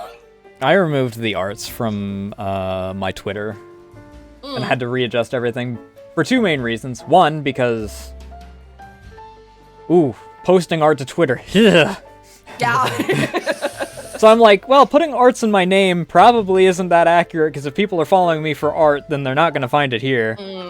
Secondly, I was Nasu Amaya on literally everything else. It's literally the only thing that still had arts labeled in it, so might as well just make it even. And then, I mean, it's long and clunky. Nasu Amaya on its own is already kind of a mouthful, but shorting it further to Nasu is just not happening, as we've established. Yeah. And my branding's all over the place. It's like, I'm Boysenberry on some platforms, I'm Boisyn on other platforms. My name's Boysenberry, but I'm blue and have a blueberry theme. There's a reason! And then there's blue. And then there's blue, the blueberry. There's blue. And so, I mean, there's a reason, and it'll all be revealed later this year. But like, I understand the branding is kind of whack. It's fine. Rebranding has become much more accepted as of recent. Right?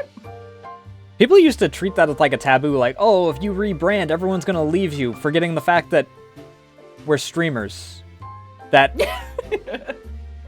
if people are going to leave you because you change your, like, just a little bit about your appearance, then I'm not entirely sure what you're expecting, because that means that they weren't there for your personality and you were probably a bit limited in how far you were going to get anyway.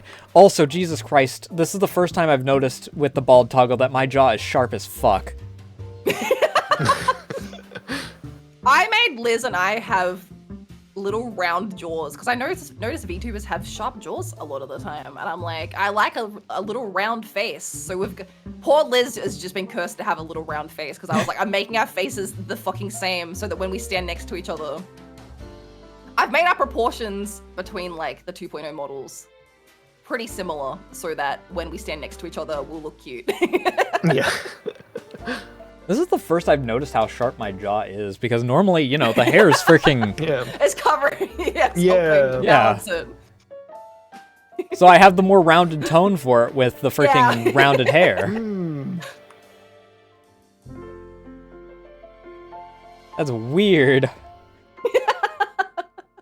That's like I have to go back and redo Liz.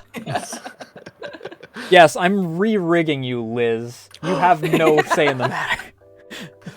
Because one of the angles I did for the face, the jaw scrunches in a way that I don't like. Mm-mm. And I think that's partially an effect of me changing versions of Live 2D partway through. Mm-mm. They'll do wacky things. Yeah.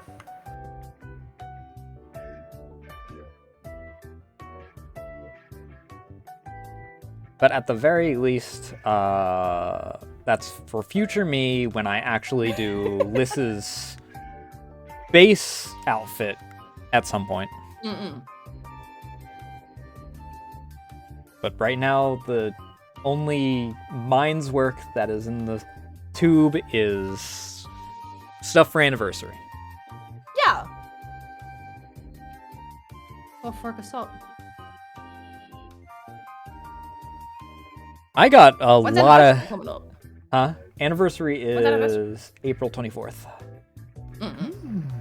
It's also my affiliate anniversary. I specifically chose that because it was one less date to remember. Yeah. Which is still annoying because it would have been worse, obviously, if I had separated them. But February 2nd is my birthday. Mm-mm. March 13th or 16th, I don't remember which, is my streamer anniversary. And then April 24th is my affiliate anniversary / tuberversary. Mm-mm. So those are still already scrunched together. I don't really do anything. Yeah. I don't really do much of anything for my streamerversary because what the fuck's the point in having 3 events in like the span of 3 months? Yeah. If I really feel like it and I'm not doing anything, I'll do like a special long stream, but I'm not gonna be like, aha, special subathon for my streamerversary. Yeah. It's like, why?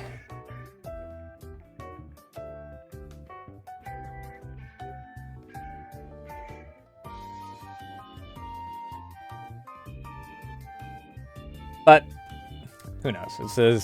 It is what it is. Mm-mm. I had something in my brain that I was going to mention, and I lost track of it, which is why it got quiet for a moment there, and I...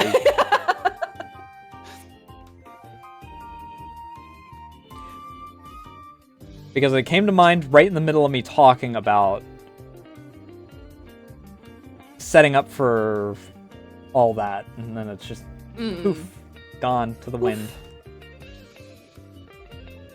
Sometimes that happens. Yeah. I'll remember it like right after the end of stream probably or something. It's how it always is. It's like, hey, you could have thought of that question to ask. I don't have it, that's why we write this shit down.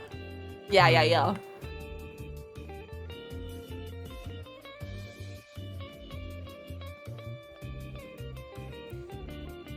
Oh, I remember what it was. During the list stuff, I got a lot of comments about people that, well, to put it bluntly, were very shocked to have such a feminine physique, especially with the big bazongas on lists, with such a less feminine voice.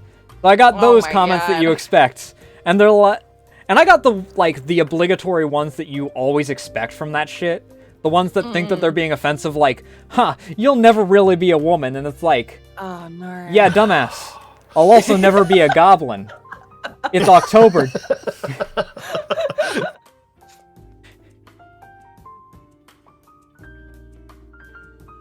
I had I should put you in touch with Maya. Maya's doing like a video talking about that because it happens to Maya all the time because Maya has a female model.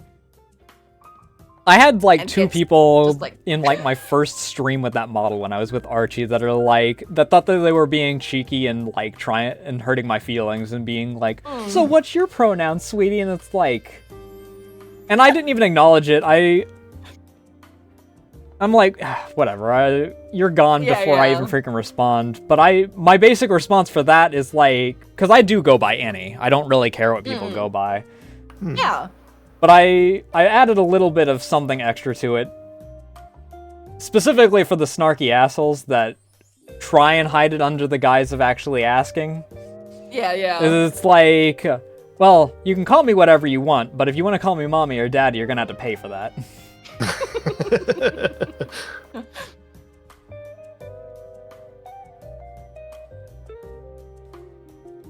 But most of the time, they're not even worth the time because Yeah. they specifically come in, freaking give their, haha, I really got them, and then freaking Yeah. run off before there's any response because they're afraid of interaction. Yeah.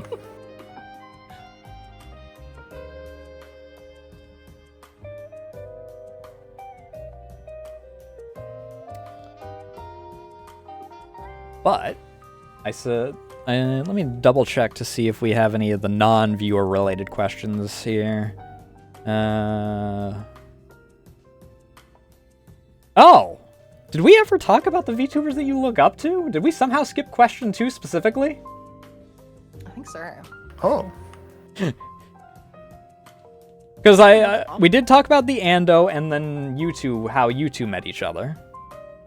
Talked about the parasocialism, talked about how you got into streaming and VTubers.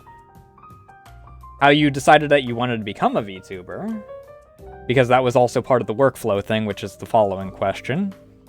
VIP and MIP, knowing so many people, dream collabs, people IRL knowing about VTubing, Sin touched on, but Liz, does anyone know on you?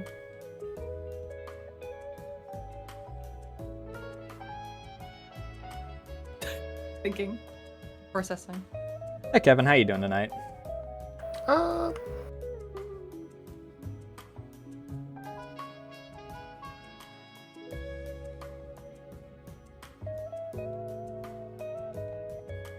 He shut down. Shut down. Sorry, Liz, my brain the- switched off. Liz, the perpetual enigma. Would you like the question again? Does anyone IRL know that you VTube or stream? Not really, apart from like Sin and like some of like my D&D group, and that's probably it. Like, I've mentioned it to my family, but they don't know like me. Like, they don't know what channel, what my channel name or anything like that. It's like I've mentioned it like offhand. Not really. Like, I don't think I have like 2 people at work that know me by Elzrit because they've added me on Steam. But I don't know how much they would like care to look into what I do streaming wise or anything like that. So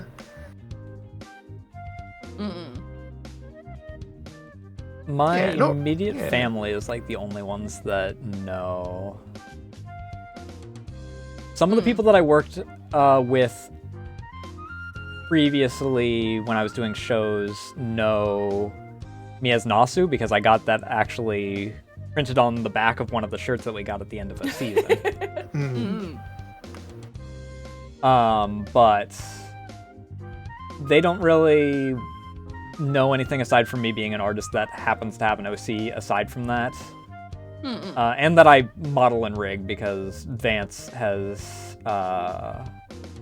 was very concerned about when I said that I was going to have a child, and it's like, no, VTuber child. Because that was when I was doing and rigging Teber's other model.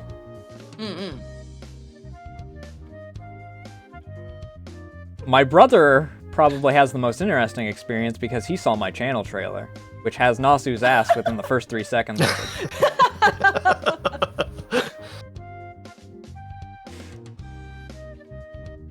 So he got an interesting... I still don't know why he followed me. Just support. That's beautiful. No. My sister thinks it's because I have a supportive community and he wants to try and freaking get some stuff in with that. But I'm not... It's not even, like, the idea that that's his motive. That's why I'm not bringing him on. He is a bigger doxing risk than the most dedicated Oh, 4chaner yeah. or Redditor.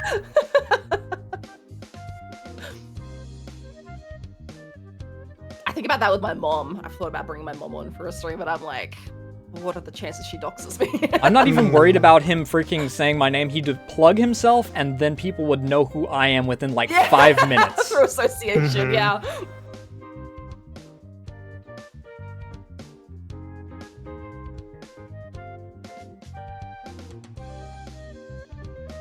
So no.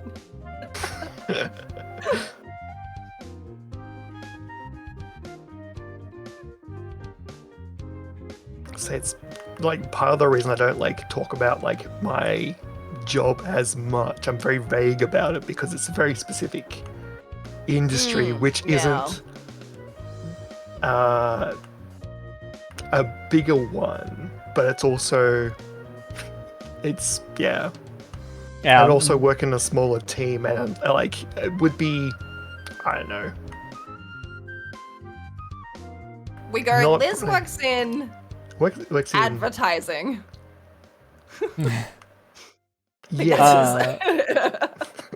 Rhea and Miral have similar problems. Miral just labels it as science, or sometimes will go into generally the branch of science she's in, and Rhea will label it as an also science out of state work.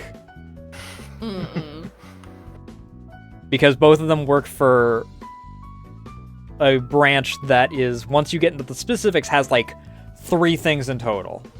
Yeah. And Miral's especially worried about the doxing because there's like 3 schools in the world that freaking go for her specific type of science. And she talked about how long she was in school. Yeah. So you go, okay, so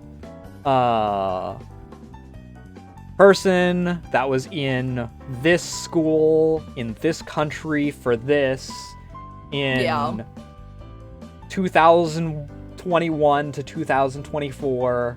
Okay. And then you file it down by gender, and I don't know if they keep into like gender identity and whatnot. If they freaking file it down to that, and it's like you get like 3 results at the end, and it's like, okay, congratulations, that's a dox. And some people are fucking dedicated to that bullshit. So yeah.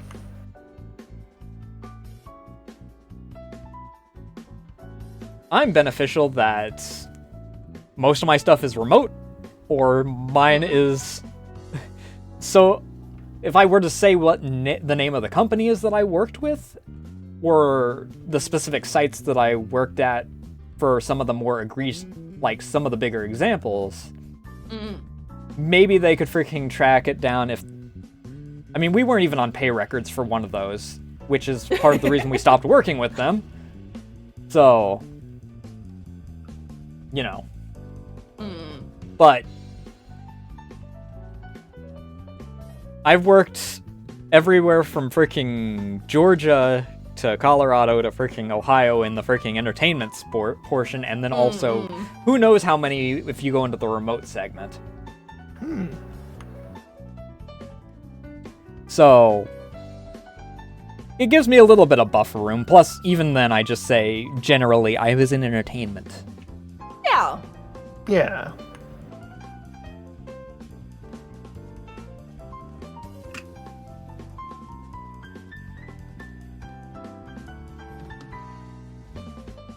Or sometimes I'll mention stunt stuff because obviously freaking that comes up when I talk about the car accident that my damn sister, caring about my health, said that I wasn't allowed to do the freaking high fall into the mats after my concussion.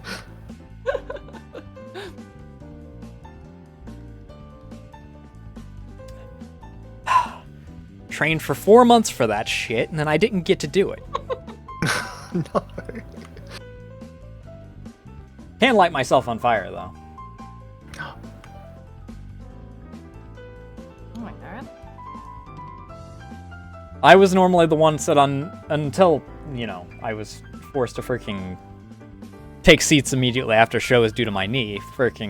I was on the extinguishing portion for the actual show, but I am qualified to light people on fire safely. Ooh.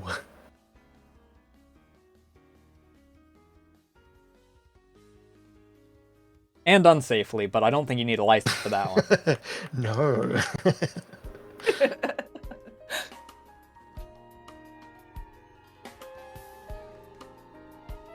Nasu, I've done my very best, but I have to pee again. I've got a tiny cat bladder!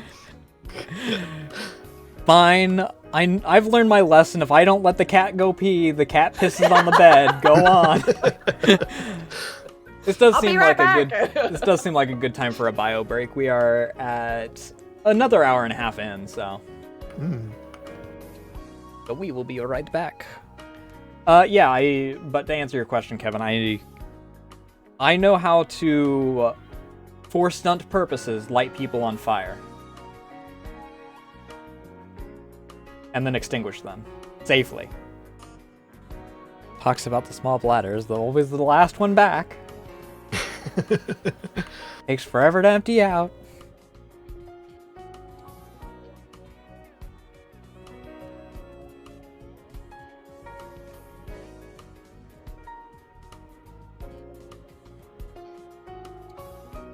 Just awkwardly stare at her until she gets back.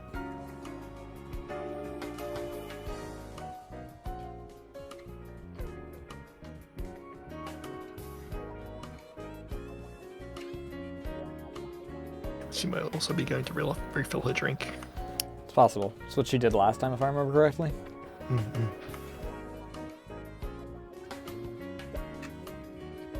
The best way to get her to drink more water is just to have her on collabs all the time.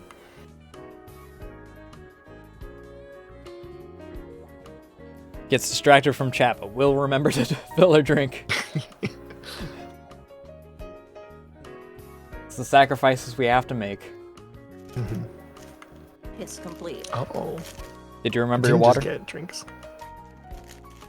Getting snacks, were you? Got a snack. I also went to go see Tori because she was screaming. Oh, she was yelling before. I'm surprised I didn't get screamed at when I walked out there. Normally Bean freaking ambushes me. She's the screamer of the freaking group, which is weird because her sister's almost dead silent and her mom's almost dead silent.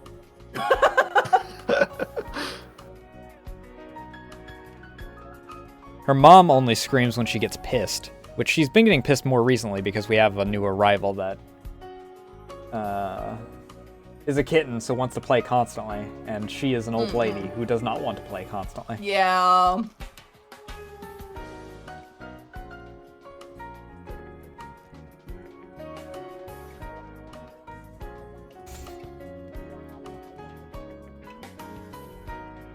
We have too many cats here, I swear. And apparently we have another one sitting around somewhere that's freaking, at some point, gonna make its way inside. Because my sister confirmed that there's another gray cat that showed up.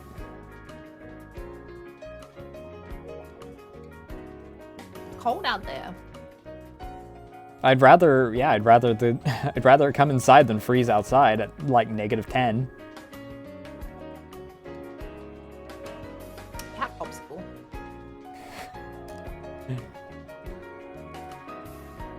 Don't need more popsicles. Bad enough that the little one constantly wants to try and popsicle and then scares the fuck out of me at 3 a.m. Because she's realized that my window is where I am at all times, basically. So what she'll do is she'll leap all the way up and bash her head into the window. No! I hear clunk clunk, scrape, clunk. Oh. And then I'm like, all right, I'll let you back inside. You're the one that wanted outside. Sounds like something Sim would do. I does not. I want to go outside. Let me back in! I didn't want to go out! Are there special coconuts that are drinking coconuts, or? That's a great question. I was wondering that too.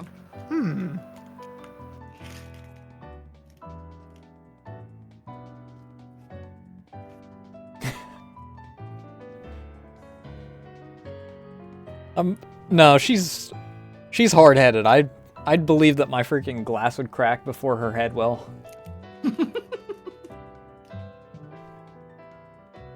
I'd figure she'd be smart enough that if it actually hurt her, she wouldn't bash her head against the freaking glass. Considering she makes enough noise, just her freaking paws and then claws.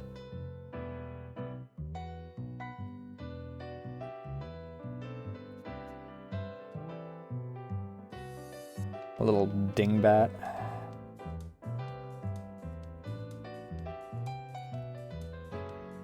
It did. Young coconut. While I was in the bathroom, I did realize that we didn't actually talk about your unique scheduling situation. Because people talk about... I mean, obviously, as an American, that's one of the few benefits I have. I have one of the easiest schedules to work with for most VTuber collabs. And then Europeans have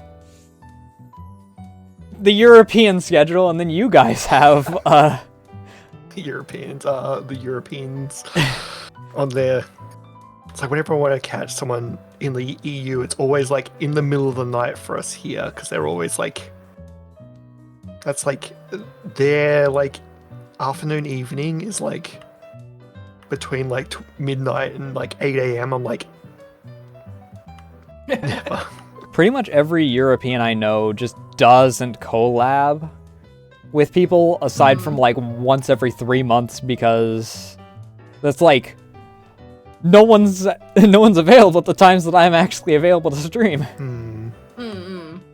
But how do you guys do with the scheduling? I mean, obviously the scheduling was a bit of a lucky thing, but your usual crew is, I think Maddie is about my time zone. Ando, you said, is in your time zone, so that's easy.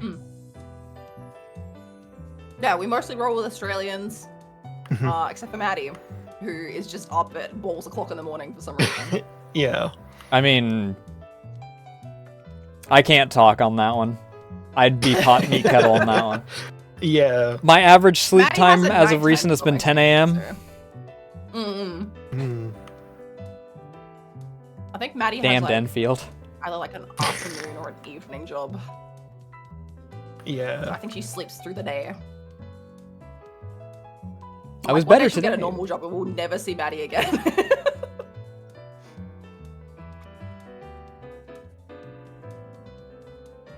Yeah, other well, than that, like, I hope that she doesn't have to freaking go hunting for a job. Christ knows that I know how shit the job market is over here.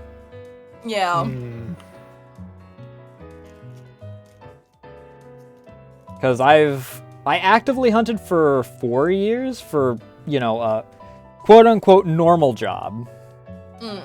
Because, I mean, especially since most of my entertainment stuff was freaking stage shows, and in one case being a scare actor, like face-to-face. Like face-to-face, face-to-face. Shit like that dumpstered in COVID. And then I also lost my business because it was a physical shop, which also got dumpstered in COVID. And then I lost my vendor's license because, like, actually, you're not making enough money for us, the IRS, so you're just gonna have to pay us again the next time that you want to try and do your job. And I never did because I live in a ghost town.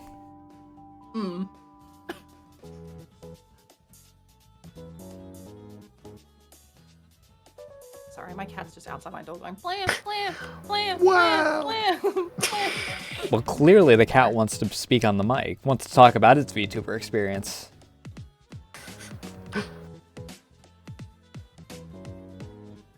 Run away.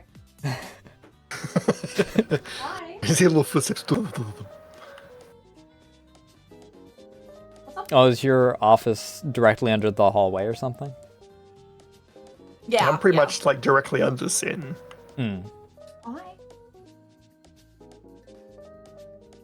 Because I know that Sin did mention that you were in basement, I believe, is what she said. I mean, Liz is on the bottom floor of the house. Okay, bottom floor. I wasn't sure if you were second floor and Liz was ground floor, or if it was your ground floor or Liz's basement. I just knew that you were above Liz. Yeah. Are you happy now? Are you happy now? It's fine. Liz is the VTuber. It comes with the territory, apparently.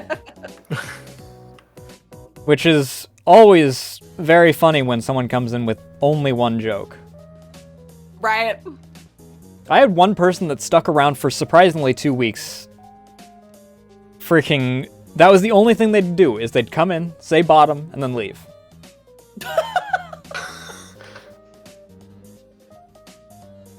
And I don't know... Especially after Liz got Liz's new model. You had some, like... people coming into chat being, like, real weird. Yeah. It's the slutty waste that occasionally gets exposed of events. Yeah.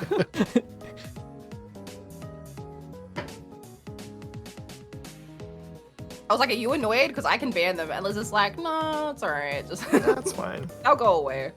Yeah. I mean, yeah, when they only have one joke, they get bored relatively quickly. Yeah. Mm. Oh, she's had no attention. That's sad. Oh no. What? Oh, the cat's had no attention. She's attention deficient. What's wrong? Oh. Well, maybe. Everyone in here is asleep, it looks like. They've I have to keep them out because she yells. They've absolutely loved since my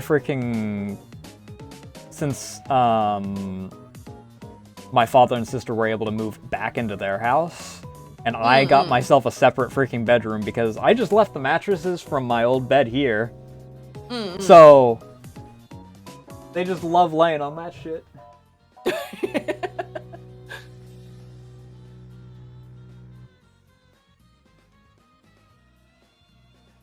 Freaking Reed here finally let me have my winter coat back. Last year it got covered in Hiccup's hair, and it's a black coat, or it's a dark coat. It's green, but it's a dark coat. So his white hair was just super obvious. So I set it down on a box that eventually fell over because I was waiting for a time to wash it with something else that needed to be washed. By 2 days later, Reed decides she's gonna lay on it. And that she just took it as her bed. And it stayed there. I washed the other thing, but that coat and the hat that went with it stayed there all through the summer, all through the fall, most of the winter, and 2 weeks ago she finally started moving back to her bed so I could take the coat and wash it. And then it took 3 days to dry because it's a thick coat and our dryer's out, so I had to hang dry that shit in 10-degree weather. Oh. I mean, it wasn't 10 degrees, it was indoors because it would just freeze and not dry if it was outside, but so it was probably close to 40 or something. Cats. What do you do?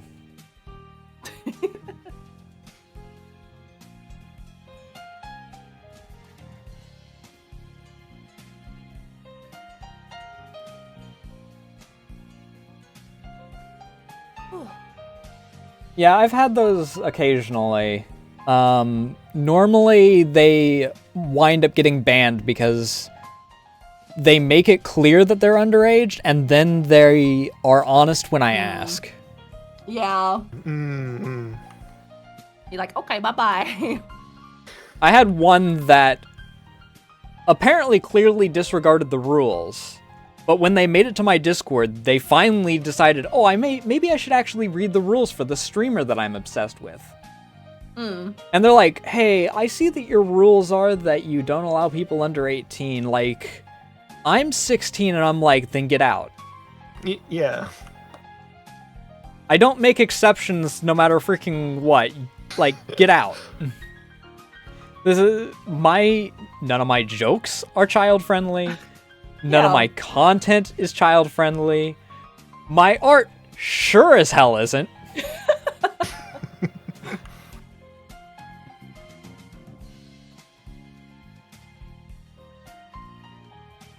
When you're freaking old enough to do so, you can apply to be unbanned, and as long as you're not a weirdo, fair play.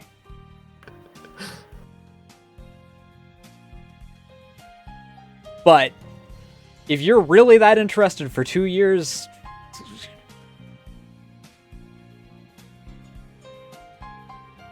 I don't know what the how you haven't found someone more entertaining than me in 2 years if you're freaking banned from here.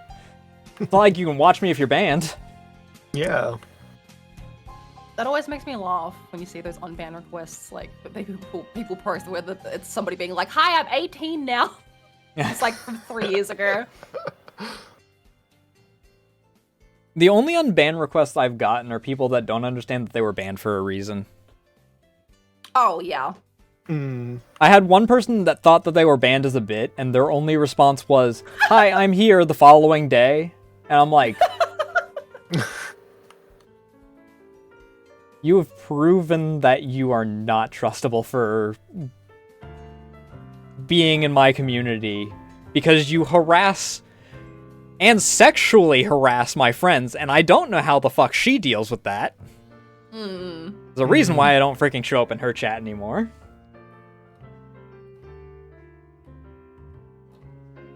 But I'm like, I'm not letting you back into my community because I don't need you festering mine like you have hers.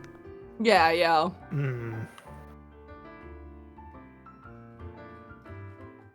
And then another person, I don't know if they just didn't read the reason that they were banned or what, but they're like, hey, I don't have an understanding of why I was banned. Can I just be unbanned? And it's like... Well, I can see what my mod said, and it said that you were being a parasocial weirdo. And I just left it. I didn't even answer it, but Ray got tired of seeing the notification, so she freaking got rid of it.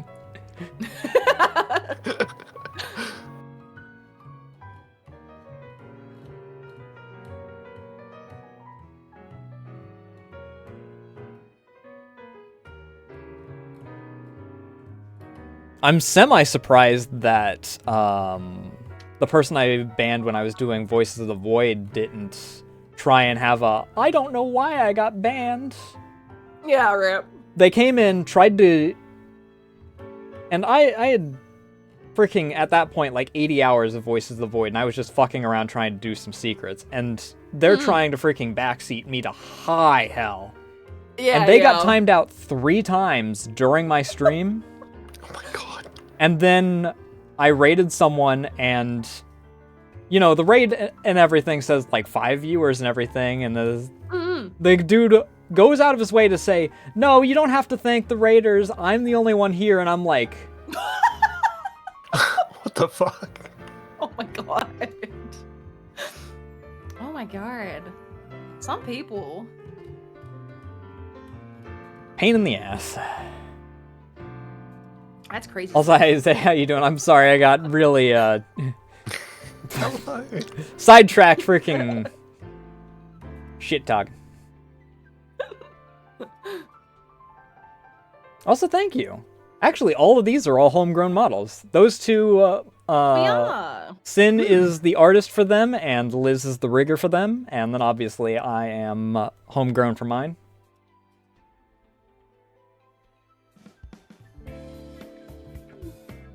I forgot we've had second break, so I can take this one off now. Oh my god, he's totally undressing.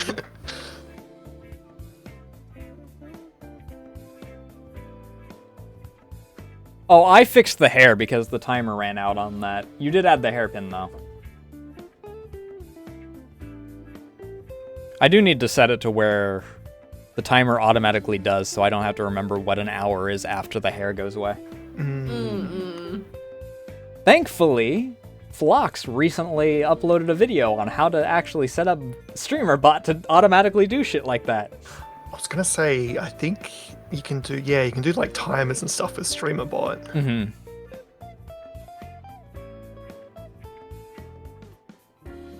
Because I have it set to automatically activate via Twitch's direct interaction with VTube Studio, but I don't have the timer set, so I have to manually know when an hour passes afterward.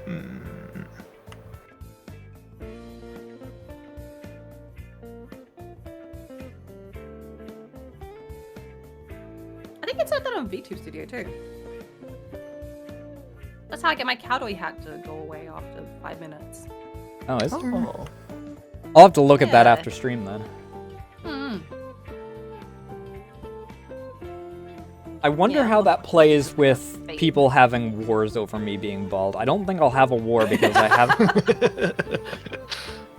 I haven't had Alwyn show up for a bit because Alwyn is in college, so doesn't have a lot of free time anymore. Yeah. And they were like the primary person that would war with Tepper over my hair status. I hope that they're doing well because I know that they were very stressed about it like the first few months of their college. Big change. I wouldn't know. I didn't go to college.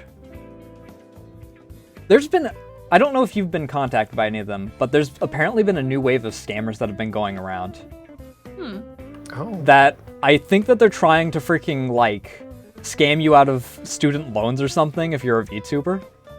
I had someone on TikTok message me, and they did the usual freaking, "Hi, how are you? Where are you from?" The usual, I'm a bot, where I'm just making small talk until I drop the freaking ball, and then they're like, "So how long ago did you graduate college?" And I'm like, "Graduate? I never even started." And they immediately broke off contact. Weird.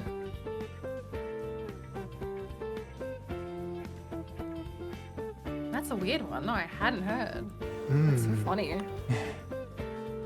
It might just be exclusive to TikTok or something, but it was the weirdest thing. Because who just goes around trying to scam for that? Like, aside from, like, emails or something, not in DMs.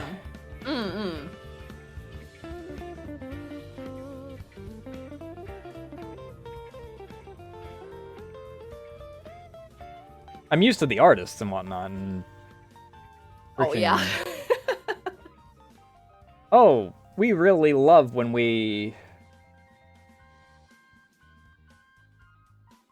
I really love being an artist, haha, would you like to see my catalog? And it's like... And I love it when they come to me, especially, because they do the small talk, and I'm assuming that it's a bot that's not even listening or something half the time. They give some sort of response, but it's really, like... It's like it's generic enough to where it doesn't quite work. Because obviously, if someone's like, "Oh yeah, nice model," I toot my own horn because I like to stroke my own ego. Yeah. Like, "Yeah, I made the model. I thank you for the compliments." And then they're like, "Have you considered a new model?" And I'm like, "Yeah, I have, and I was planning on making one." And they're like, "Well, would you like to hire me for a model?" I'm like, "No." No. I have 3 people on my list as far as people that I might actually commission for a model, and I don't even know you. And none of them are cheap, so none of them are exactly on the board.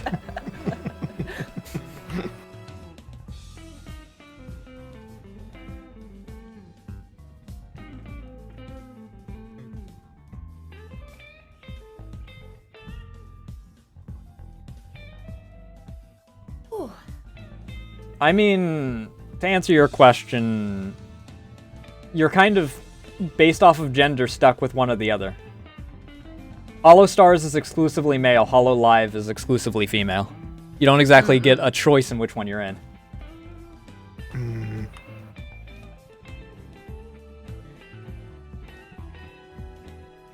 I guess that the question is answered for you on that one.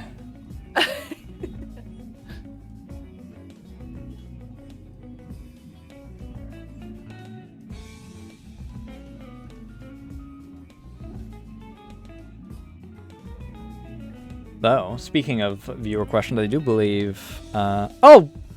We skipped the VTubers you look up to question again. Oh! Yeah. I don't remember what we got sidetracked. Oh, we got sidetracked by the IRL thing. And Liz not being able to figure out who Liz knew. Who do I look up to? I look up to Scene. Boo. Wow, Mike was right. You are a simp. God, what? You think she's gonna date you or something?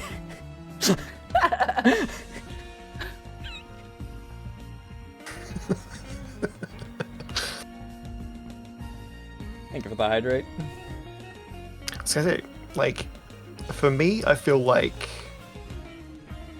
Kizuna I and Ina are like top of like what like got me interested in like VTubing and like I feel like that like closest my approximation to like calling them Oshis. I mean, that's kind of where I am whenever I talk about them. Like, I guess that Dia and Juniper are the closest I would call to Oshis. I don't tend to use the word because, like... I don't know, it's one of those things where... How do I put it? I don't feel like my mind and heart work in the way that Oshi is intended to be used. Yeah, sure. Like, I'll buy their merch from time to time and whatnot, but it's not like, I gotta be at every event that they're at, freaking glow sticks in hand, blah, blah, blah.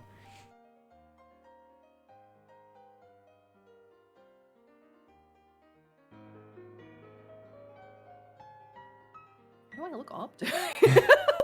It's sad. I don't know how tall are you? You might look up to a lot of people.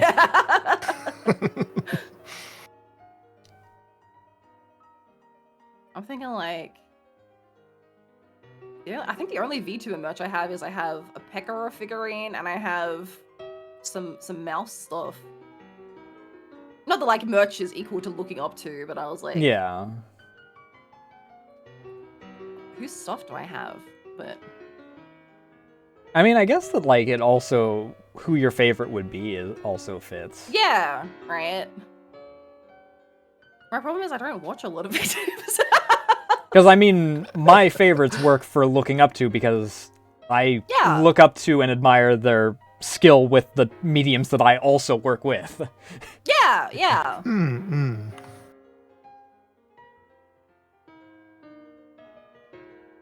I feel like when I think of streamers, they're like, I go, oh, I wish I was like this is what I would like to aim for my stream to like look up to. I have like less VTubers and more like IRL streamers. Like, I mean, there are some IRL streamers that I classify under honorary VTuber. Your favorite VTuber's case, though? Hi, Tori. Hi. I don't know. I feel like Ame/Doobie is like one of the OGs that really pushed what VTubers currently are, and is still doing that. Like, she seems like an insanely busy person, but is still managing to find time to, like, when she first revealed her 3D like debut as Doobie, it was like actually insane, like the way she could like interact with like the world. And everyone was just like, oh my god, this is like really pushing the bounds of what VTubing can do. If a lot of their stuff winds up going public, I'm actually kind of looking forward to seeing how 3D side evolves between Yeah. what Doobie's done and then Zen working with Vedal. Both of them are like really expanding what 3D can do. I feel like also like the tech is becoming a lot more affordable. Like you can get like some decent like full body tracking like markers for a couple $100 nowadays. Yeah. Instead of needing like a full like VR setup for it. Back in the day when it was like $3,200 for a headset and freaking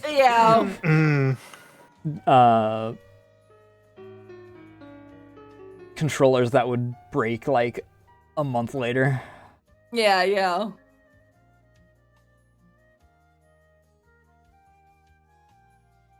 That is one thing I do want to get is, I mean, obviously I have the 3D model, but so I want to get 3D, especially because I have several friends that are in 3D, so it'd be fun to be able to collab with them and actually have hand and arm control and whatnot.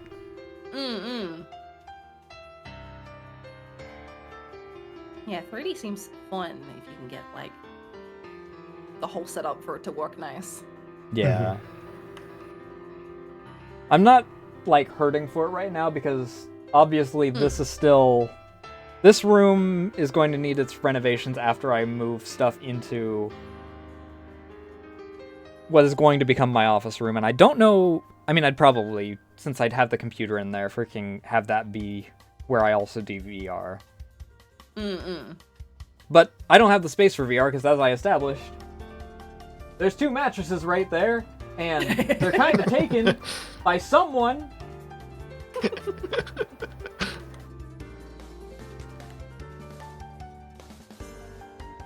He doesn't care.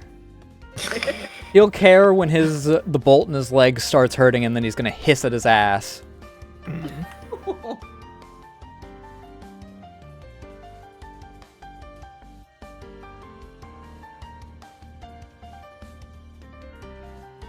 Ship him off to Teber. Teber technically owns him anyway. Paid $300 for him.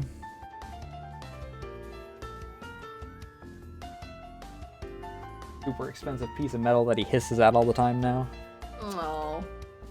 Yeah. At least he freaking got to keep his leg. Yeah.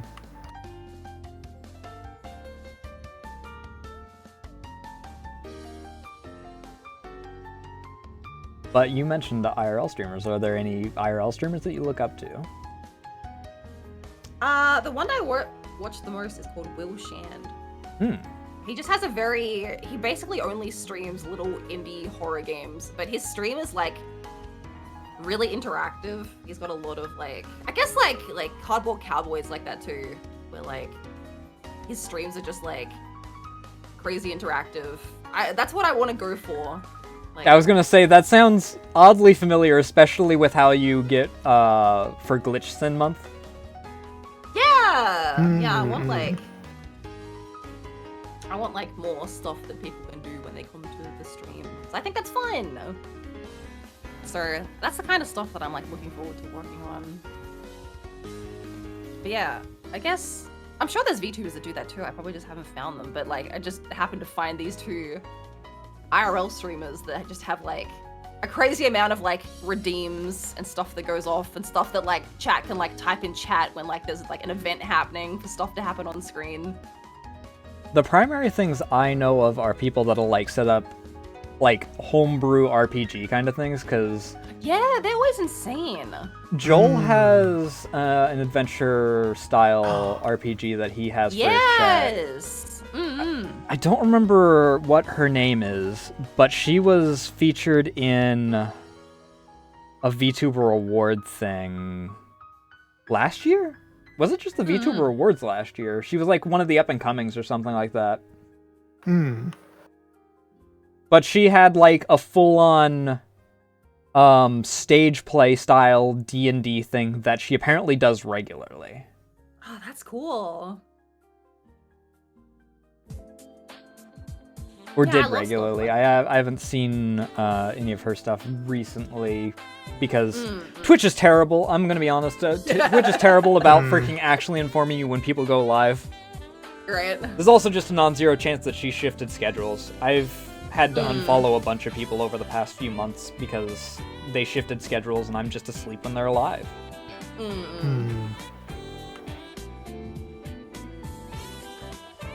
Which if it works better for them, then, you know, fair play to them rather than, you know, I'm just one person versus, you know, their health. Yeah, yeah.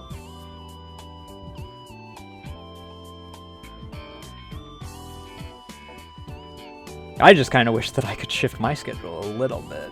Just, Yeah. But due to one of the traditions that I keep alive, I am limited as to how early I can get to sleep, which then makes it out how early I can wake up without eating shit. Yeah, yeah.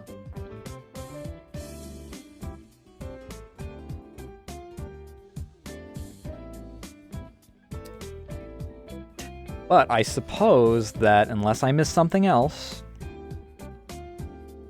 Okay, yeah, because we already did the IRL and then the big plans that you guys are talking about, which is, for both of you, 2.0 for the most part.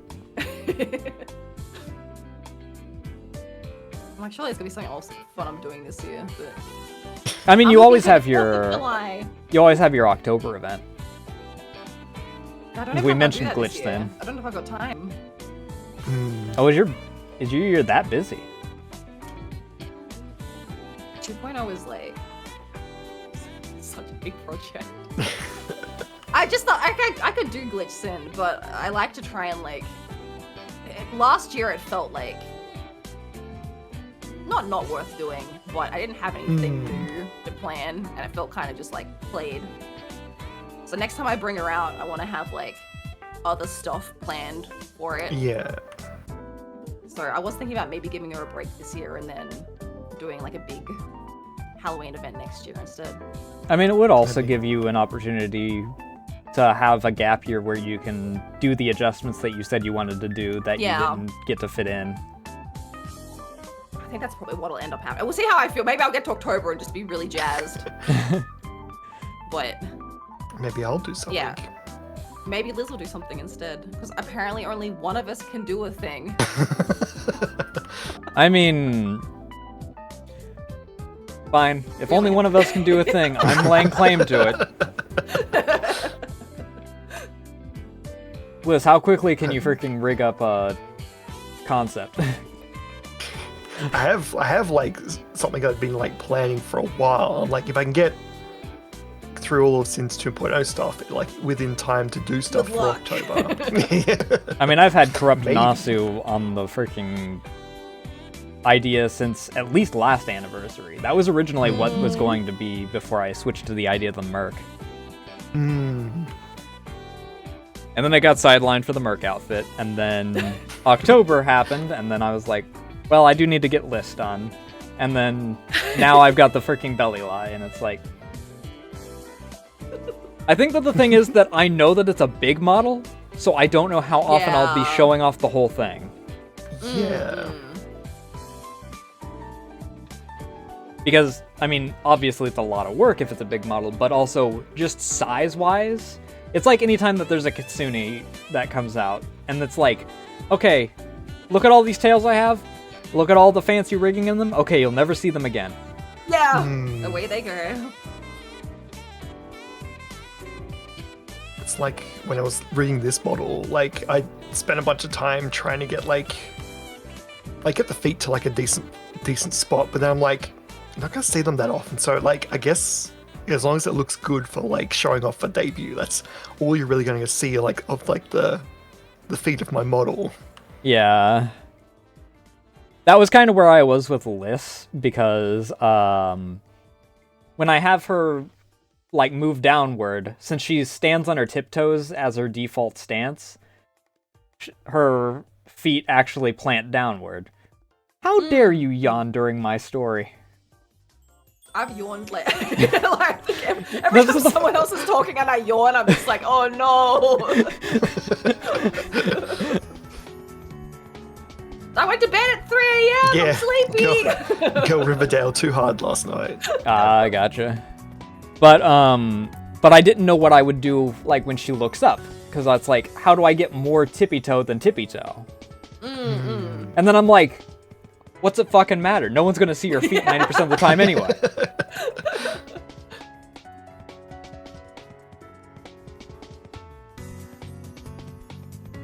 That artist brain constantly being like, it's gotta be perfect, because I will know. Yeah. Yeah.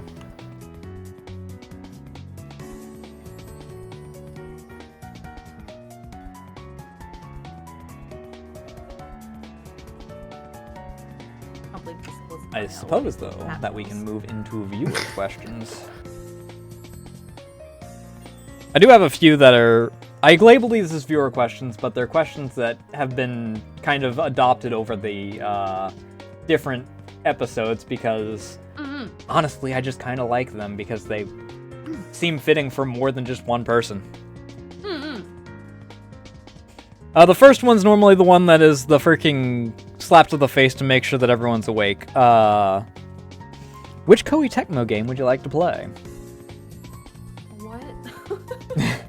Huh? Koei Tecmo is the ones that do, like Neo, Atelier, I believe that is one of the things, Dynasty Warrior.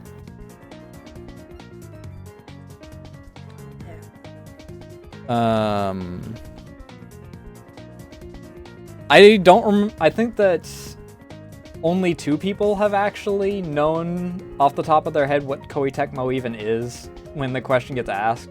It was tossed in by Mark for Kraka in the first ever episode. And I just decided to keep it because it's like, the reactions I get from it are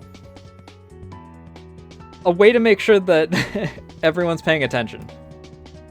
Yeah, it didn't click at first, but yes, I'm already like very well neck deep in the Atelier series. Not that I haven't played any. I haven't played any for a while, but yeah, that would be my go-to Koei Tecmo. I see here that they're in charge of Fatal Frame, so that would probably be my pick. I love There the you idea go. of Fatal Frame. Recently, they sponsored a few people, and apparently they were skill issue shit talking people that they were sponsoring. They were just ragging on them. Like, obviously in good fun, but, you know. So being like, oh yeah, if you do it this style, you're a coward, and freaking... We had to give this streamer a little bit of assistance. They couldn't freaking keep up. Now, into the questions that are more actually VTuber rather than just one person deciding that they wanted to be funny in the first episode. What is your favorite moment you've ever had on stream? I think the Glitch Sin finale 2024 was my favorite, because that was like a big boss battle that Liz coded where chat was like fighting against Glitch Sin, and I was just there being like, ah! That was very fun. I think chat liked it a lot, and then at the end it played a little song and all the credits rolled, and I'm sitting at my computer being like, it's over. So yeah, I think more than like showing off Glitch Sin was also a fun time, but I think the finale was like the big moment. Yeah, especially, you know, bringing the community into the whole thing, which seems to be something that you want to do more of as well. Yeah. I mean, both of you, because obviously Liz did the coding, and also really likes playing around with the streamer bot. What about you, Liz? Yeah, I think for me, probably just my 1.0 debut, because I put like a bunch of work into that and get everything like set up to run how I wanted it to, and having that all like play out. Still like vividly remember like how it all went. I think that's probably like a big highlight for me. Yeah. Was the My Summer Car portion pre-recorded, or like how did that work? No, that was all gameplay. So I had like modded the high hell out of it. Okay. And had planned to. See, I set the car to have exactly enough petrol that would run out at the train line. Okay, I was wondering how you did that one. Yeah. So there was a mod in there that you could set exactly how much petrol was in the car. So I'd like done a bunch of test runs to go, right, this will get here at this time, and like try to.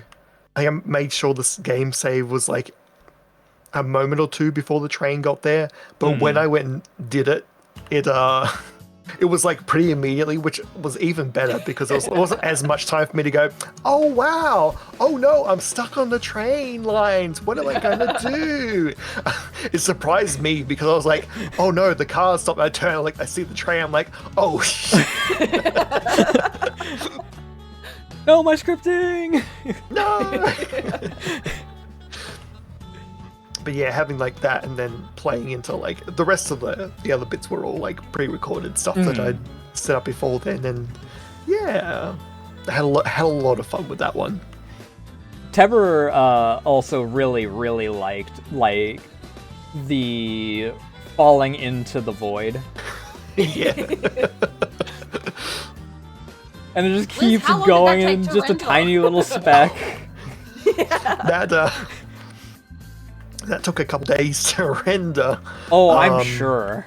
Because it was 5 minutes, and all it was just a slow pan with the black hole running and like the model just flying into the hole.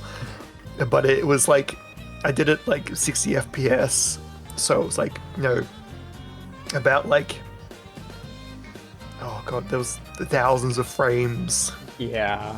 Yeah, to compile And you did that running over did a couple you do that in nights. Blender?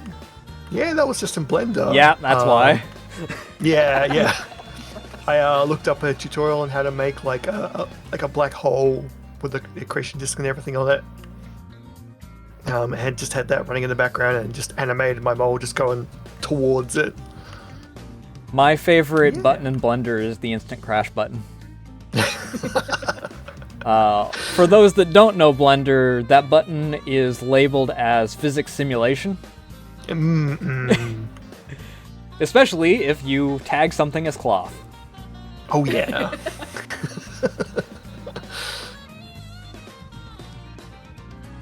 Yeah. Also the puppet stream. Oh, the puppet stream. The puppet stream was just because it was funny, because everyone in chat was freaking out about how the puppet was moving, and also I was playing a video game. Which I think is very funny now, because we've seen puppet VTubers that just play games one-handed while they do the puppet one-handed. I didn't do that. I just did puppet and got Liz to secretly play video game.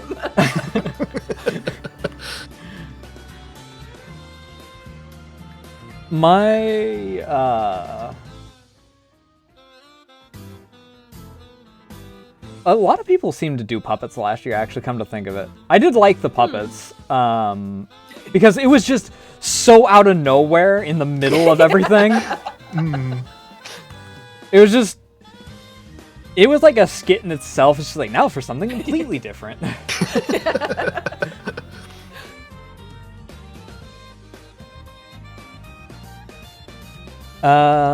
Speaking of, though, considering all the talk of getting the community involved in everything, favorite community meme?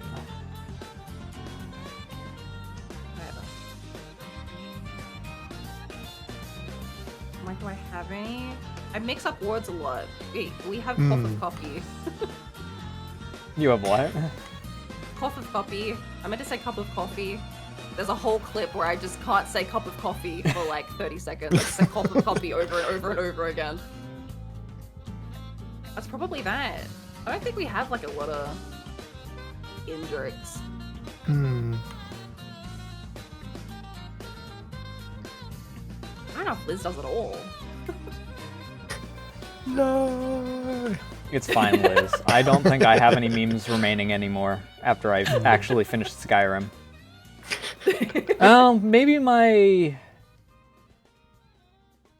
Maybe my apprehension to Mass Erect.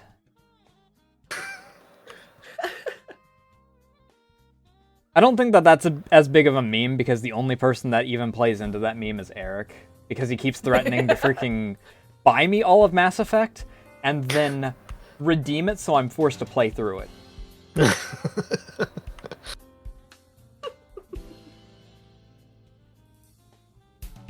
I don't think he's gonna do it at any point. He's been threatening me that for like since before I was a VTuber. I don't think he's gonna do it.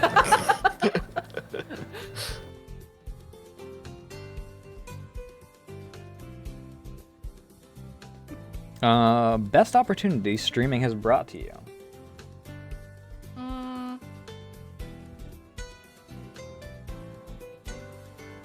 Meeting with lots of cool people. People? Yeah, I think it's just like the community. I don't feel like I've had like any like sponsor or like monetary that's like worth. Oh, this streamer hasn't even gotten her first $1,000 sponsor for playing a game for 20 minutes. I do get sent free game keys for indie games semi-regularly. So like, yeah, that's nice. I like being in touch with like indie devs. So yeah, I think it's like the community and then just also being able to like be in touch with devs that are making cool little games that I think are cool. Mm-hmm.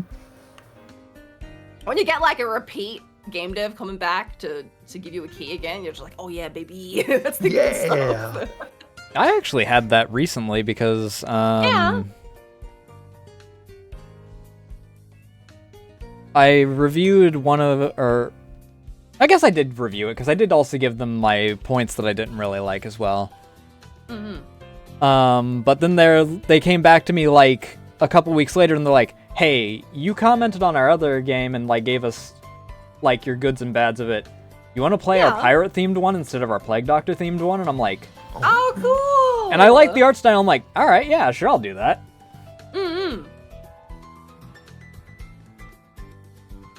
Speaking of which, I need to check when some of those are actually out of their do not release things. Because there's one that I got handed that's like, you can't release anything for this until like, I forget if it was end of January or beginning of February, and I'm like, okay, well, I hope that you either remind me or aren't mad if I don't remember when the exact date is.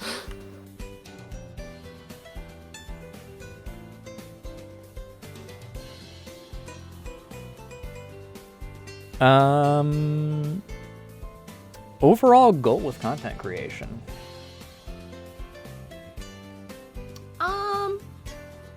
Eventually I would like to not have to go to my day job that I don't like very much. More community stuff, probably trying to work my branding a bit. But like overall, yeah, I'd like to... Branding. God, so corporate already. Branding! Talked about sponsorships once and already freaking going corpa. I've already told Liz, I'm like, if I start making enough from streaming and like doing videos and stuff to pay like the mortgage, I'm out. Like, I'm leaving my job. I mean, that's kind of where I am. My current thing is that I'd like to get myself a little bit more breathing room. Which, thankfully, I'm not freaking on a fresh house, so I'm not, I don't know if it's even really doxing for that kind of thing, because I don't know how much you're paying on your house, like, currently. I don't remember. Because I I have just automatically have it taken out. So. Yeah. I have Got at the it. bottom of my screen what my monthly is to like break even, and I only tick that up for because I'm able to keep afloat with like commissions added in and whatnot, but I want that to be exclusively through content creation, so streaming and videos and stuff like that. Then every commission that I take in is money that I can, you know, Use on other stuff. Yeah. you That's know, nice. when some of these idiots decide that they're going to break their leg or freaking drink out of the toilet so much that they have to freaking... I still don't know why she did that. I don't know why she wanted to drink out of the toilet. She has a water dish in here, a water dish in there, freaking... There's a water thing in the kitchen, and she decides, I'm gonna drink out of the toilet.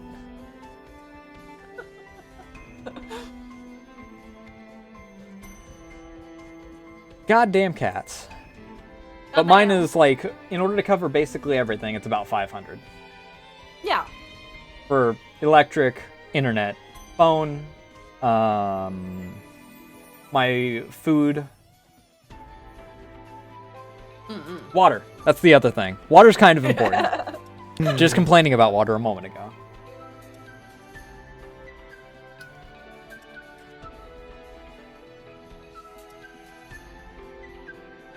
Mine's... But it'd be kind of nice. Yeah, right? Mm. Maybe one day. Maybe one day. I mean, as long as you wind up, you know, not doing like some people do and go, oh, I made $1,000 this month. I guess that I can start putting that into my budget. And it's like, Right. and then, I mean, like we talked, I think it was before we even started the stream, when they like, I got this big payout for ad revenue this month. And then they go to go from December to January and realize, oh shit, Oh, yeah, that's right, yeah. no holidays. Mm. No ad money. Oh no. Yeah, right. No. And it's like, what, did you not have anything saved? Why are you eating up money that you had for exactly 1 month?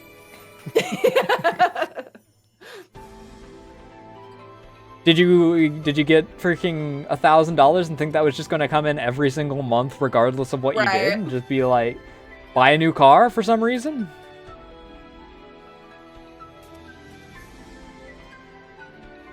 Yeah, that's always crazy. I mean, my bio brother has a bad habit of that. Freaking, and then something bad happens, and then, hey, guess what? I got to pick up a new job. Actually, it's his wife that has been picking up the extra jobs. He's been trying get-rich-quick schemes.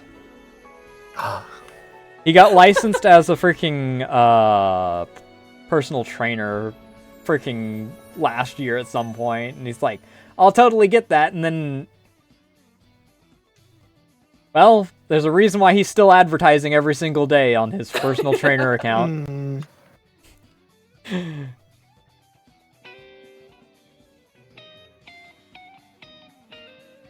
But, like, the fish tank, from that one short, like, a lot of people try and grow with their fish tank, and then when the fish tank shrinks down, they start cracking it instead of freaking... The fish tank's their budget, and they... Yeah.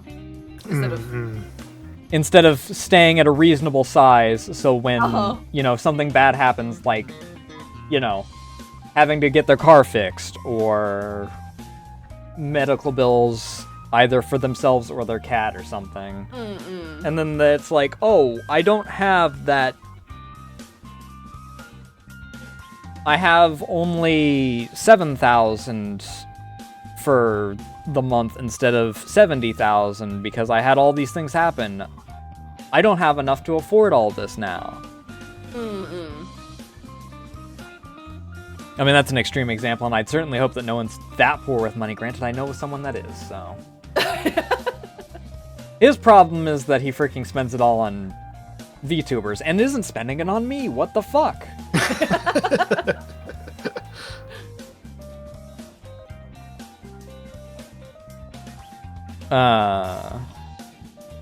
But favorite person you've met through streaming? I'd normally make the joke of, aside from yours truly, obviously, but I mean, I've figured out the...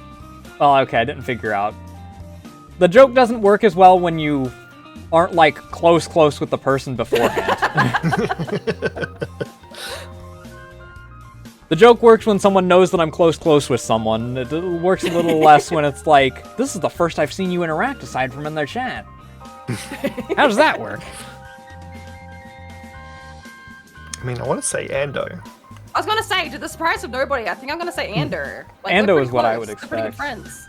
I Yeah. wasn't entirely sure if you two met through streaming at all or not before you told the Nah. story, so Yeah, I yeah. wasn't sure if that would... Go figure, I'd figure that your partner's probably your biased opinion for that one. But yeah, Okay. Ando seems what I'd probably expect then. Yeah. He's very easy to get along to. Andrew's always great for collabs because Andrew gets along with everybody. Hmm. Much like he can talk to himself for hours, he can also just talk to anybody for hours. Like, I brought him in for, I think my first affiliate anniversary. I grabbed a bunch of friends from different groups because I was just like, come and watch clips with me and it'll be fun. But I grabbed a bunch of people that I wasn't sure, like, I didn't think they weren't going to get along, but I didn't know if it was going to be, like, awkward. But Andrew was just, like, the glue that'll talk to anybody about anything. I'm trying to think of the right word for how I want to describe, like, how he seems. I mean, I haven't talked to him directly very much, but I don't... Is dynamic the word? Modular? Fluid? He, like you said, he's able to get along with a lot of people. He's able to change his wavelength in order to match people Yeah. quite well. Yeah. Sorry, I don't know. I always feel like less scared about a collab if I invite Ando, because I was like, well, at least Ando can make conversation. Oh, so you're saying that I should have brought Ando on for this. There is no way that I could fit 3 people, especially someone with a massive turtle shell, onto the screen at the same Oh time. God, yeah. He'd have to turn to Mander. I mean, I could probably, like, stick him behind you, because his character's That's true, relatively he's tall, huge. so his head would probably fit between the two of you, and then shell around the back. Yeah.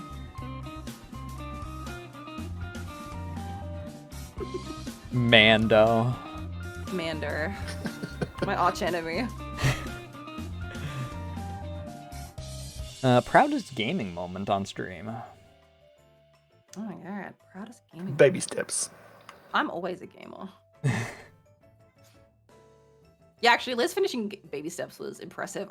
Especially because Liz did one stream of Baby Steps, and after stream, I was talking to Liz, and Liz was like, "Yeah, I don't think I'm gonna play any more of that game." And I was like, "Well, too bad. I want to see how it ends. I'm invested now, and I'm not gonna play it." So I made Liz play the rest of Baby Steps. Hmm. You liked it after the second stream. I think the first stream you just got a bit. It was a bit frustrating. Yeah. The learning curve.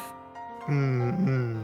Once It's you had the always hang nice of when it, it's yeah. that type of game rather than the reverse, because there's some games...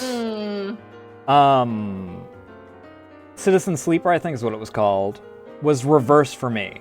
First stream, I was like, oh yeah, I'm really liking this. I like the world that it's trying to build, and then the second stream, it's like, there's like 18 non-characters here, and the only character I like is the guy that has 2 stories to him.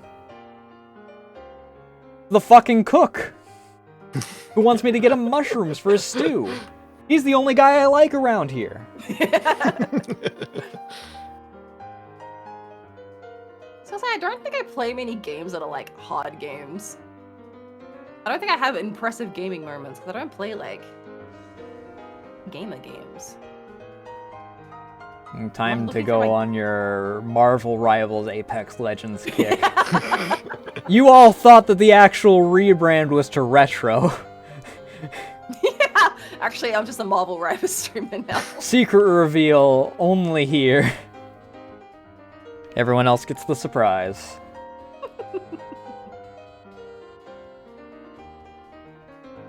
One time I played Arctic Eggs and I flipped eggs really good.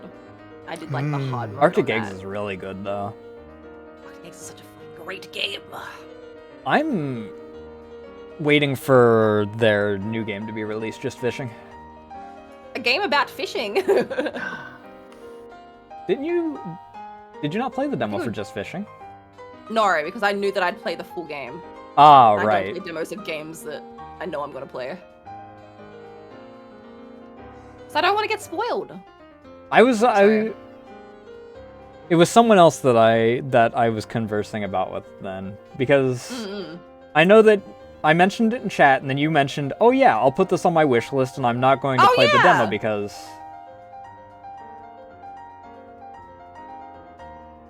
Because I'm just like that. I mean, I can't say I blame you. Honestly, I probably should have specifically for that, because knowing the Arctic Eggs dev, the game's going to be very affordable. Right.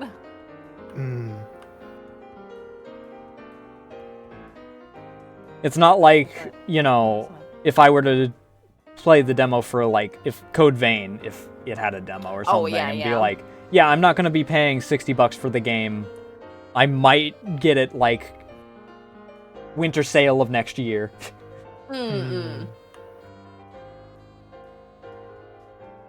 I mean, it might be at a decent price by winter sale this year. It's not like the Rockstar where they're trying to charge people $60 for a port of a... What is it? How old is Red Dead 1? Oh my god, it's so old. So old. Is it retro yet? Oh, it's on 360. It's retro. 2010. 2010. Oh yeah, that's retro. And we worked out it's 15 years for a game to be retro. I just, if it's on 360, I label it as retro at this point. Partially for meta reasons, because, I mean, I've played some of the games and it's like, 5 people following, 1 person viewing, if I'm lucky, and it's like, we'll just put that in the retro category.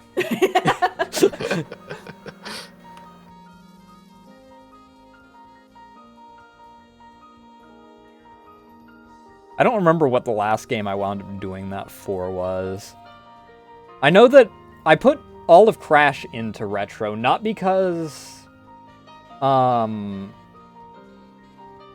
meta, but because Twitch removed the Insane Trilogy as a category. Oh, weird. Huh. So the options are retro and putting it in the exact Crash game you're playing, which no one follows the actual Crash game categories. They just follow retro because people that are playing Crash are playing it in retro.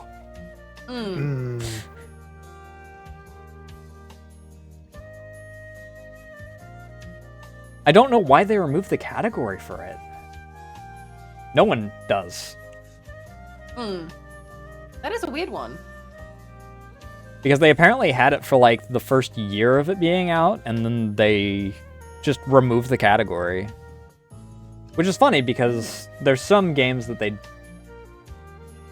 either are like Pokemon, where people just put themselves in the most recent games category regardless of what game they're doing, or things like Toho and I Want to Be the Guy, which have separate categories for some of the fan games, but people just put themselves in the category, and they haven't gotten rid of the fan game categories that no one uses.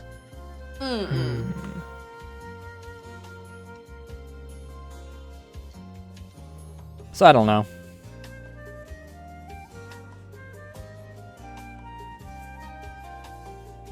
Though, speaking of favorites, and as something that I've recently wound up talking about myself in various shorts, what's your favorite things to actually, like, do content for?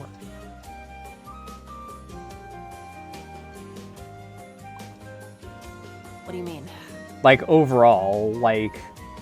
Some people like the games, but I mean, some other things might not be games that you like to create stuff. And anything that like covers into it, like obviously the Glitch Sin event is considered content. Right. I suppose that might also be like your favorite moment you've ever had, but maybe you have a favorite thing that's like things that you do more often. I suppose I do love a good indie horror. Like, I know people are like, haven't you played this game before? Because they're quite samey, but like, they just get so weird and they have such wacky dialogue and stuff in them. They're kind of always a little bit goofy. So I love a good indie horror. They're genuinely fun to play, and I think they're good streams. I also really just love yapping streams, which is why I do the Riverdale streams. People always fondly remember the Wonka stream. Yeah. last year. I always think I'm We spent a worth whole stream yapping talking until about I hot actually dogs. get into it. Right? It's I like, didn't do them for a long time. Because I'm not it's very so good at scary. yapping, and then I freaking Yeah. wind up getting sidetracked on a tangent, and it's like, oh, 6 hours later, I intended to be done at midnight tonight. So yeah, I think that's the reason, and then like wanting to have more community stuff. I love story games. Like I love like doing a story game and having people being able to like come along with me on a story game. I think that's fun, but it's counterproductive to wanting to do like more interactive streams because the story stuff will get interrupted constantly. Yeah. Kind It's of also, it also interesting. falls into that weird spot of longer games where people might miss stuff that they want to see, Yeah. or people Which want to is- avoid it because they want to play the game or something. Yeah, right. So I love doing those, and you know, if something I really want to do comes out, I'll probably still do it on stream anyway. Oh yeah. But that's kind of also helping with the move of like moving into doing retro, because it's gonna matter less if things are getting interrupted or if people miss a stream. I mean, it's fucking a 30-year-old game. You probably know what's happening anyway.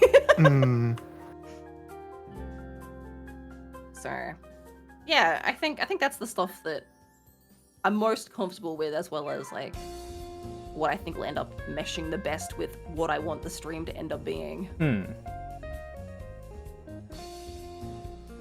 And what about you, Liz? I like doing events like Glitch Sin, but it's too much work. Yeah.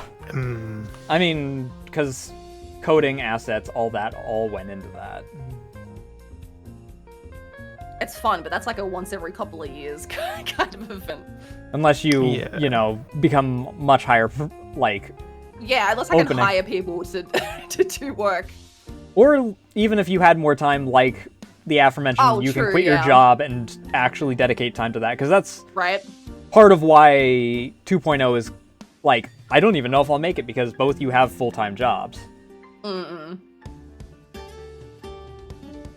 Right, opposed to because I me, where I'm said self-employed, so I have time.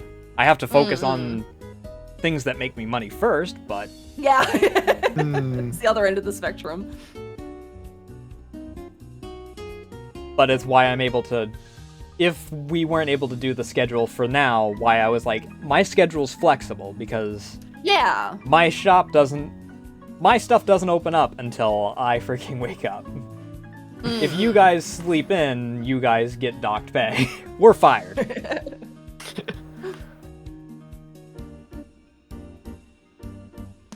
What about you, Liz? What do you like? What's your go-to? What do you like doing? I don't really know. I sort of just like have fun with everything. I don't really have like anything like specifically. I do like try to like I look at games and go, this probably isn't going to be great. I wouldn't probably want to watch like this sort of content. Like try and like make sure like I'm picking out stuff that, you know, I think would be fun for people to come and watch, sort of thing. And that's like something I like enjoy like going through and doing. The It's ever-present interesting. CC mindset balancing act of, okay, is my passion for this thing enough to counteract people's like standard level of how much they're interested? Because like someone hyper passionate about rocks or something could probably make a decent stream out of freaking just showing off their rock collection. I mean, for fuck's sake. Yeah. One person has eaten everything from crayons to chapstick as streams, and they did perfectly fine for that. Yeah. Yeah, I guess it's sort of like, I like trying to find slightly more obscure stuff. Like thinking back to like playing Inca for my first like stream of the year, which is like a game from like my childhood that I absolutely loved. I'm like, it might not go that well, but I'll have fun. And then ended up being fun. Everyone had fun with it, so. Yeah. I think that's one of, like, people like Nostalgia November, because some of them also know the games that wind up coming up, but also people like, I mean, it's part of why people gravitate towards streamers, is because they want to know more about the person rather than the character. Because even today, YouTubers will openly state that they're putting on a lot more of an act when they're recording because they can condense it down. As opposed to streamers where either because of how long they stream, like in the case of someone like Cleo, where they 12 fucking hours and have to be constantly reminded, hey, you can't do this while we're on YouTube. YouTube's gonna cut the VODs at this point.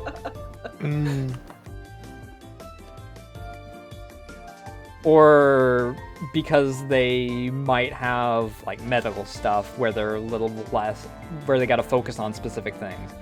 But their level of, you get more of the person's personality out of it, which is also why I like to stream the VTuber Vaults, because, I mean, I could read off a list of questions here, but we get more out of you guys if, you know, there's stuff going on with chat, and if you guys are, you know, going through your tangents, and we have little caveats and X, Y, and Z, rather than just me going, if I just wanted to read off the list, I'd just do like I did with the first ever Artist Archives, and be like, okay, so this person is this nationality, and they do this type of art, and here's some of their art as an example, and... Yeah. But... More dynamic. All that tangent upon tangent upon tangent to say... Well, one of the things that people gravitate to is the fact that it's your personality, so more people are going to be interested in you streaming a game that might be more obscure than they are if you, like, have a video and have to hope that the algorithm finds the 3 people that are still searching for it. Yeah.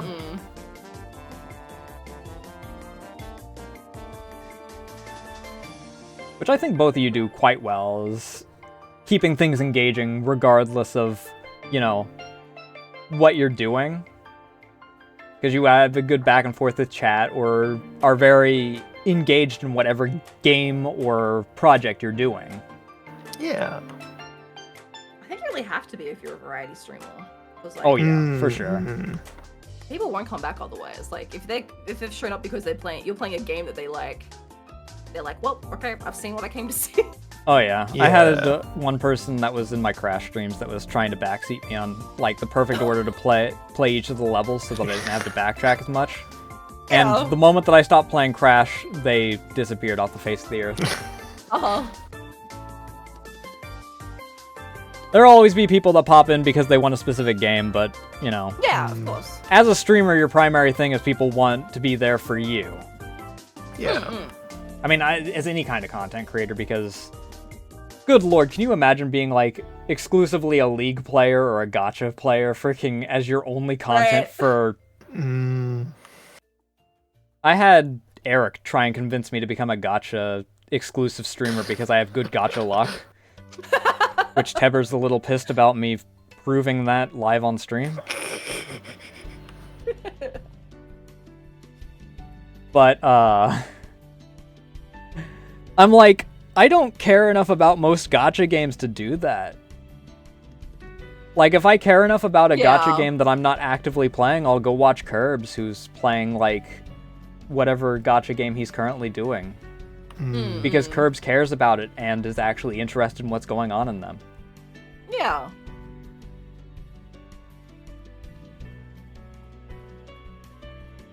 As opposed to me, where it's like 1 or 2 games. Like, I mean, Enfield has different things to it that I like doing.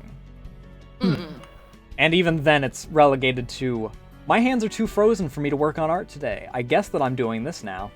Yeah. Yeah.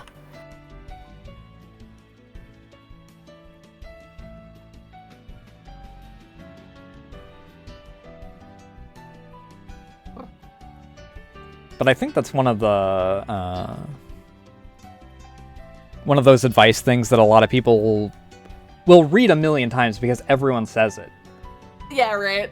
But rarely ever take to heart and then wonder why, like, there's not the retention is because they're playing. They'll play Monster Hunter Week, or they'll play Expedition right after the Game Awards, and they don't care about the game. They would never have played the game if it hadn't become the big thing. And it's like, and people can tell. Yeah. You could be a voice streamer exclusively, and people can tell if you don't care about whatever you're doing. Yeah.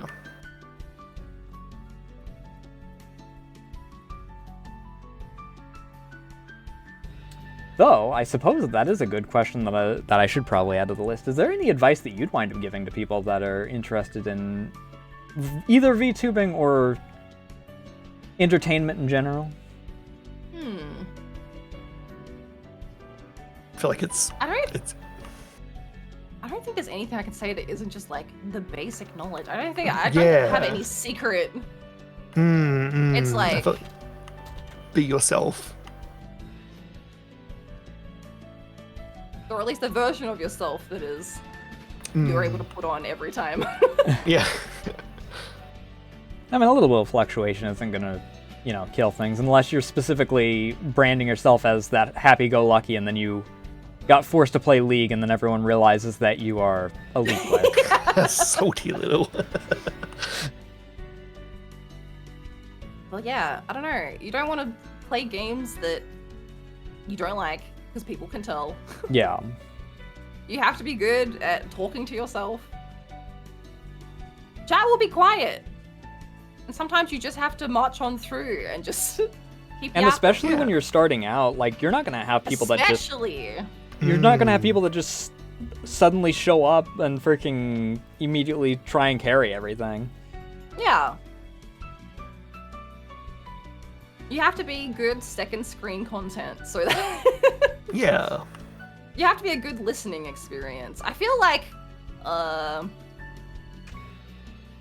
always consider that the people that are watching you or listening to you aren't actively watching you, because they're probably not. Well, like, whenever I'm on Twitch, I find someone to just stick on a different screen. I'm probably like half watching what they're doing.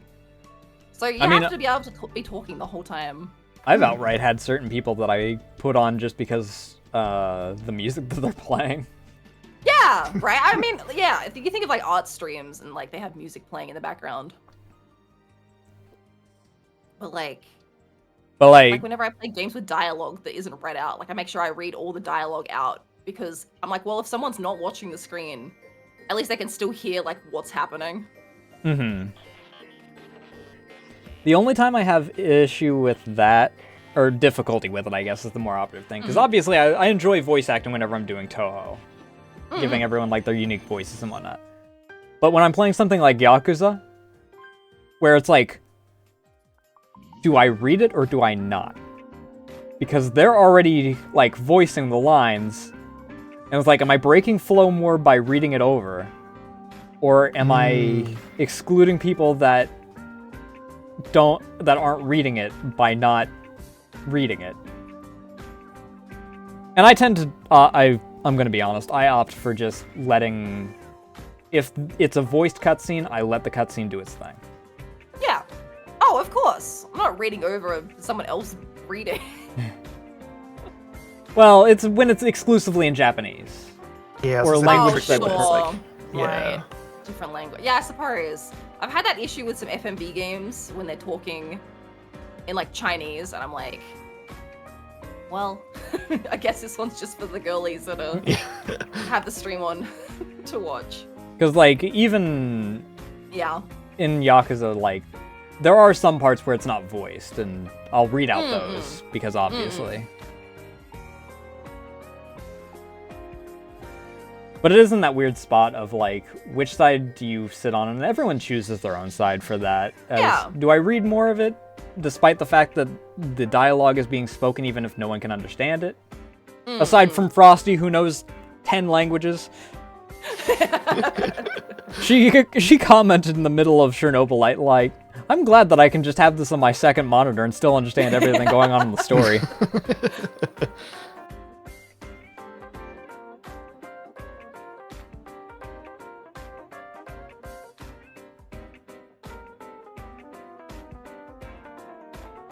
You know what's if you want to know what's happening, just go learn a different language. I'm sorry, I can't help you.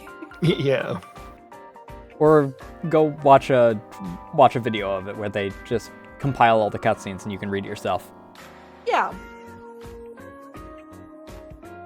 Or they dubbed over it, and I don't know. Oh yeah. Yet, our aforementioned individual that forgot that a pop filter is very important when you're doing heavy breathing.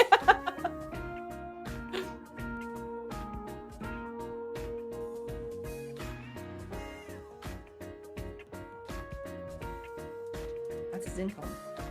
What was that? I said that's his income, heavy breathing and badly dubbing over Chinese FMBs. I mean, someone's gonna pay for it. I know enough of the internet to know that heavy breathing is a hot commodity for some people.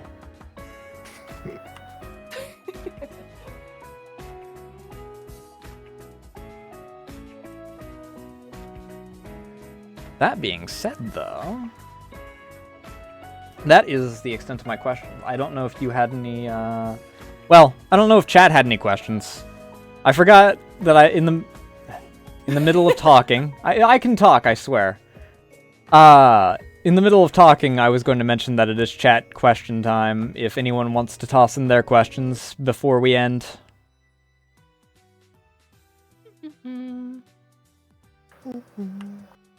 I know that a lot of people are lurking and waiting for that dinner bell of, oh, you can toss in your questions now. Ding, ding, ding. Granted, I mean, we're in a podcast. We are the second screen content. Exactly. And you know, that's fine. People complain about lurkers all the time and try and call them out of their hidey holes, but I mean, people gotta... leave them. Yeah. People gotta accept that lurkers are the backbone of streaming. Mm-hmm. Even if Twitch doesn't think so. Yeah. Because, I mean... Speaking of Twitch, as we've pointed out, when lurkers are still being counted, oh, people are in, like, freaking hundreds or thousands, and then lurkers are marked as bots, and it's like, double digits and, couple hundred. Yeah. I feel like the lurkers are pulling some serious weight here.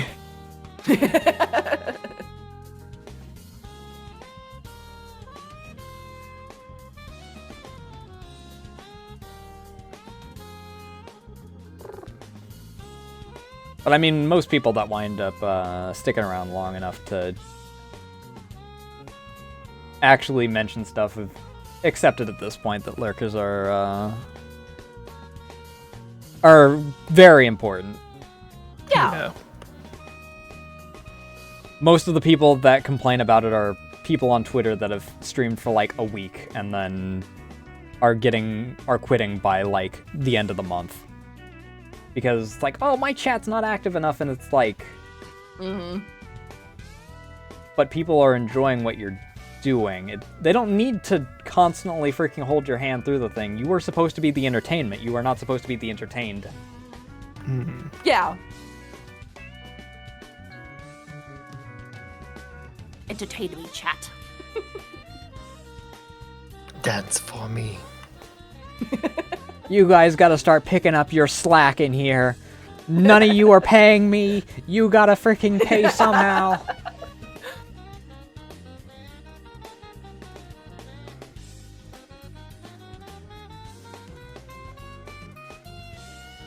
I think that part of the reason that that mindset winds up seeping in a bit more, though, is because normally whenever you see big streamers, you only see the clips once they crash out and they freaking do something. Yeah, right. You know, our infamous freaking name a streamer that has been clipped complaining about the fact that people aren't paying them enough, that they deserve money for existing. I don't even remember what the name of the person was in freaking like 2016, where they're like, they had a full like 15-minute crash out about how if that they were gonna start making people pay in order to watch them and whatnot, and if they were gonna start banning people if they didn't. It's like, I wonder how long you lasted after that, bud. Yeah, right. Just what they wanted to hear. They feel so motivated now.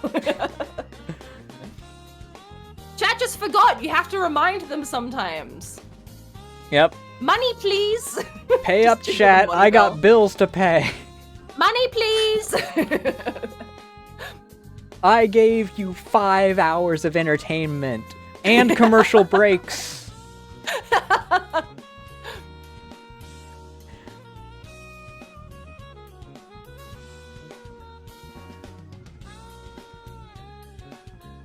Nah, but I appreciate all you guys. I mean, for obvious reasons, it would kind of be a little bit pointless for me to just yap at the void for 5 hours. Even if it was with friends, if you guys weren't around to, you know, appreciate what we do. Mm-hmm. Yeah. And did you guys have any other things that you wanted to yap about? We are at about the 5-hour mark. I tend to try and keep it around 4 hours, just in case people have stuff. And especially because you guys had to wake up super early on your days off. I mean, the stream started at 12 p.m. It wasn't that early. Yeah. Oh, it did? I got out of bed at 11:30 a.m. Better than was me. early I off freaking for got up at Riverdale 5 p.m. No, we was up until 3, I suppose, so. No, I don't have anything going. I'm not joking. I have nothing going on this year. Aside from Big 2.0. So, yeah, sorry, I don't have, like... Everything that I'm working on is, like, secret. That's all I think about. Poor Liz is so fucking sick of hearing about it now. Alright, I get it. I live in the secrets. Though, for those that have not followed either of them yet, I gotta wait on YouTube's side for the command to actually go through, because Yep. since Blue Sky got freaking cut off by the character limit, No! so I have to manually do that every time that I freaking... Oh no! But, if you haven't, follow them on all their socials. I need to set up to where it ticks that off every freaking so often for streams like this, which I don't know if I can do for YouTube.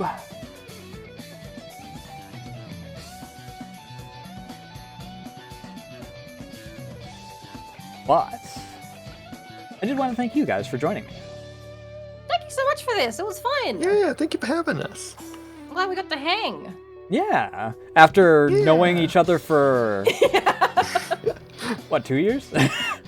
2 years? Sounds alright. You know, my classic thing of I know people for however long, but I either I mean, freaking, we're VTubers. We're all socially awkward. We just That's true. Oh yeah. it's just occasionally one of us decides to, you know, get up and poke the other one with a stick in order to be like, Yeah. oh right, we know each other. Do you want to do that thing because we know each other and friends and Thing together. I'm glad it worked out. Glad the timing worked out. right? It's been good. I've had a great time. I also am officially out of water, so this seems like a good spot to cut off before I freaking wind up getting on another tangent and Dehydrating. Just turned to a little raisin. I've made that mistake before. I talked to Mark for 4 hours, and I thought that I was out of drink. I had a half can of Coke sitting on the desk. My throat hated me the following day. Oh no! No. And I didn't realize until I was done, and I was like, oh, well, time to throw this can away. And then I pick it up, and I'm like, Oh no! I could have drank this and not had a sore throat by now.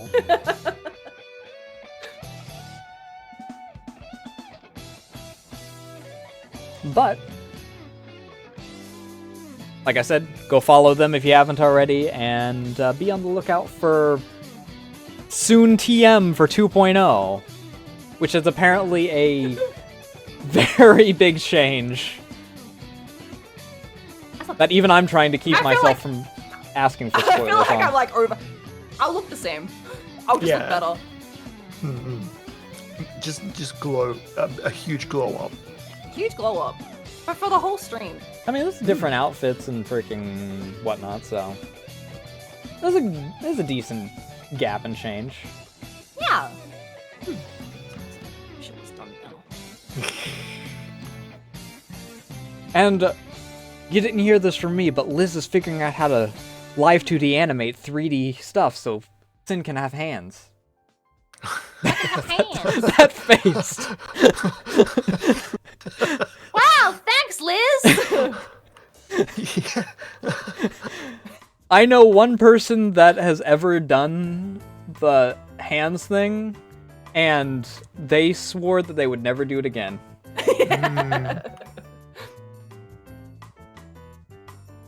I did see someone.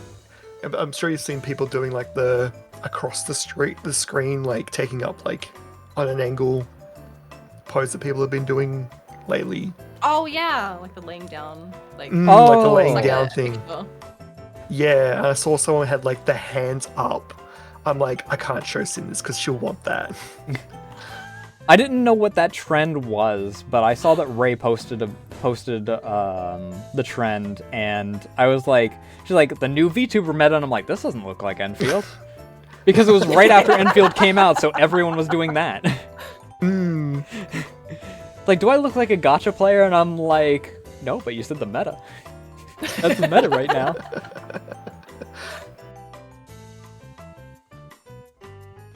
Either way, before I tangent upon tangent upon tangent again, thank you again, and I believe that unless you have anything else that you want to plug for some reason aside from your socials, which I've already done, then you are free to go, and I can send everyone off to. I don't know who I'm rating because I never know who I'm rating after these. Amazing. What? Thank you, Nasu. Thank you. Yeah, thank you for joining. And I will talk to you probably in chat next because I'm bad at reaching out to people, as people are. Yeah. I mean, as we established, time passes too fast anyway. It's been 11 days since we talked in DMs in the one, so. Who knows? It'll be chat at the very least. Yeah. Yeah. All right, we're just gonna awkwardly shuffle out of here. Yeah, you're gonna be disappearing into the void because you don't have control over yourselves currently. Oh, perfect. All right. Yep. I Okay. snap my Bye, fingers and they Nasu. disappear. Bye. Bye-bye!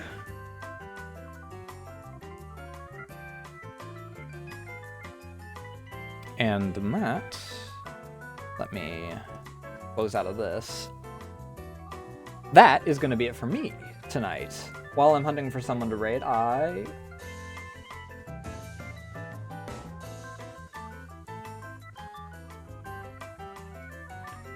Once again, another good session. Wound up running... Yes, banished to the void. Much like your 3D version. But, for those that haven't followed, like I've said a couple times now, all the links are in the socials. Those that are watching on YouTube, that are watching the VOD for this, the links will be in the description once the VOD is actually up, in actual video form, with the breaks cut out, obviously. And for the break off in regards to that, I want to thank you all as usual, I would like to thank my guests one more time for joining me, because without them, obviously this doesn't happen. I'm just a person talking into the void. There is no VTubers to vault if there are no VTubers on here to vault. And, as I said in the middle of that, I would like to thank all of you that have been watching for tonight, because without you, all we're doing is talking to the void. That goes for all streaming-related stuff. Whether you interact, or whether you lurk, or whether you support monetarily, or whether you are just sharing us around to people because you find us interesting, all of it helps and is all greatly appreciated. That being said, for those on YouTube that are watching the edited VOD of this, thank you all so much for watching. Like if you liked, subscribe to become part of the Eggplant Patch, and I will see you guys in the next one. Bye!